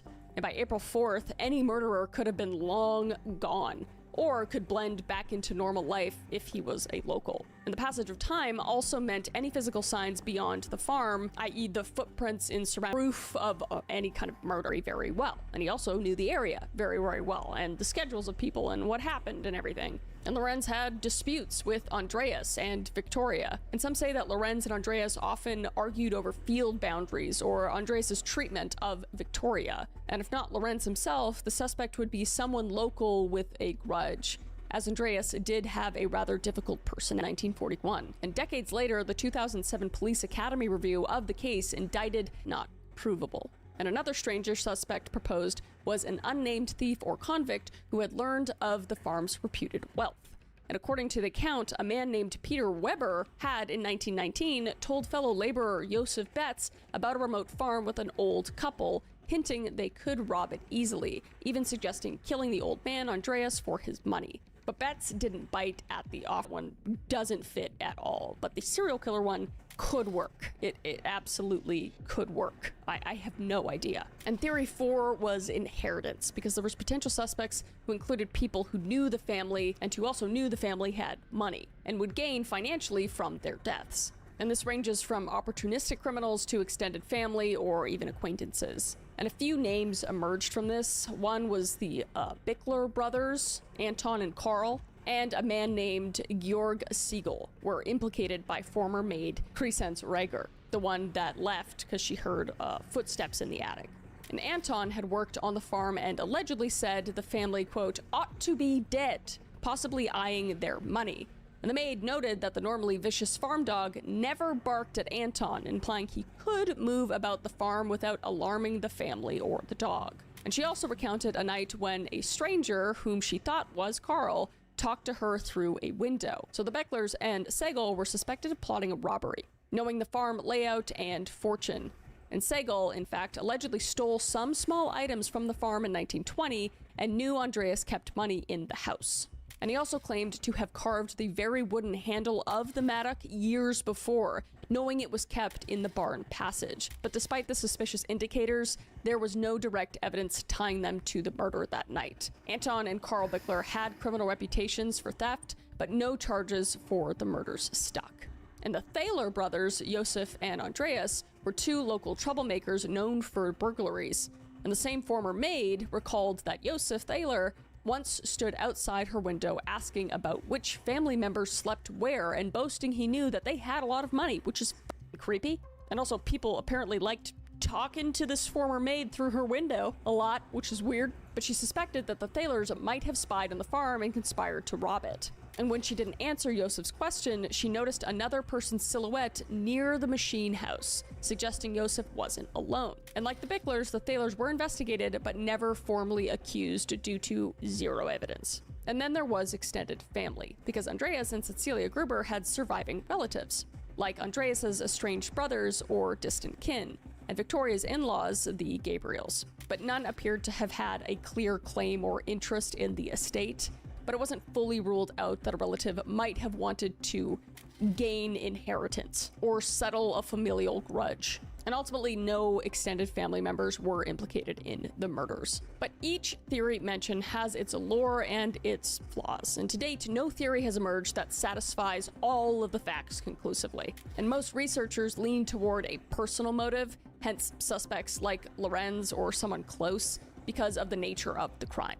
But the lack of closure means every theory from neighbor to drifter remains on the table in the public imagination. But like I said, in 2007, they reopened the case and they found a pretty good suspect, but they ultimately did not publish the name, citing respect for living relatives of the suspect. And this discretion strongly suggests that the suspect was a local person whose family still resides in the area, and it's widely inferred that the suspect was Lorenz, or someone similarly close by, given that profile. So essentially, the 2007 review privately solved the case to their own satisfaction, but without any new hard evidence. It remains an educated conclusion rather than a prosecutable finding. So it's still unsolved, technically. Essentially, they're just making a pretty good scientific guess, but that does not mean it's solved. So in the absence of any sort of official resolution, the Hinterkaifeck murders have passed into legend as a cautionary tale of an unsolved crime. And the Gruber and Gabriel family members were laid to rest in a cemetery in Wadhofen. And their grave became something of a local shrine, bearing a simple memorial marker with an inscription, while notably their skulls never returned. And the farm itself no longer exists, and it was leveled in 1923, and today only a small shrine with a cross stands near the site, known as the Hinterkaifeck Memorial. And for decades, villagers would visit it to pay respects and ponder the mystery. And I think a mystery it will remain. Just I can assist. All we can do is remember the lives that were lost and sending all the love and prayers to relatives of these people. But with that, that is the Hinterkaifeck case. A lot of you recommended this case. I always do videos which you guys recommend, so let me know what other cases you want me to go over down below. I've been really liking going, around the world and kind of getting out of the States and Canada and stuff. So if you have any more international cases, I think that is awesome, and local cases are good too, especially unsolved ones, because I think putting them back on the map is really important. But with that, just please stay safe out there, and I will see your beautiful face in the next one. All right? Bye. This video was made possible by Saley and some very patient people over at Patreon. Okay, music fades in. With a little in. work, we will make this duckling into a swan. My friend, let me weave you a tale of a windswept night to save the world. beyond the old Egyptian sands. My Where the wisdom, water your plays coin. coy with the A fair shore, trade. and the coy are When you are sure ready, to play in the water. Where the desert wolves make love.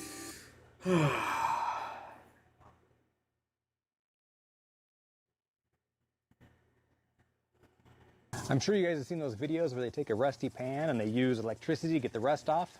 We're gonna give that a shot. I was kind of glad I found this pan when I was huckleberry picking, because I figured if I ran into a bear, I could beat the bear off with it. For the electrolyte solution, we're just gonna use baking soda and water.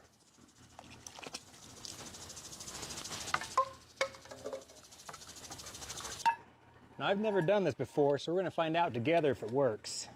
And I think it will. I did a little bit of research, and basically a little bit of electrolyte and electricity will work science and get rid of the rust.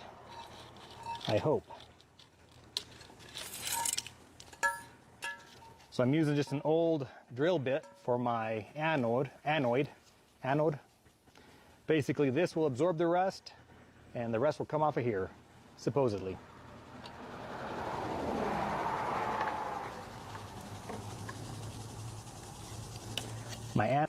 Now for the important part. You hook up electricity to it. We want the positive on the anode, and the negative on what we're trying to get rid of the rust on. Actually, I got a good connection. That should do it. Oh wow, look at that. I just plugged it in and it already started working. I just barely plugged it in and it's doing its thing. And we're just using a cheap battery charger to do this with. That's pretty awesome. It's bubbling away. This is what it looks like after an hour. Nice soupy mess. But it's getting there. It's actually working a lot better than I thought it would. We'll leave it back in there and keep it going for a couple hours and come back in a bit. I'm sure you guys have seen those videos where they take a rusty pan and they use electricity to get the rust off.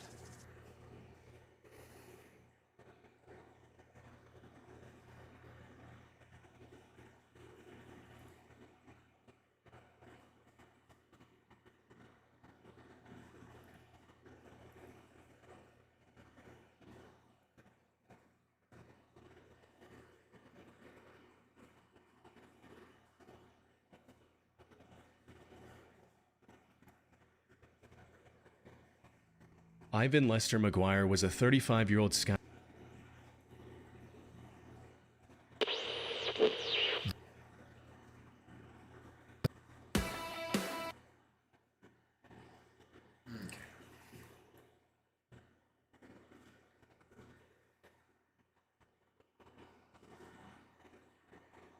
We're gonna do this. End it over here on YouTube. Hope you guys have an awesome rest of your night. Stay beautiful, stay stony out there, and we will catch you next time. Peace.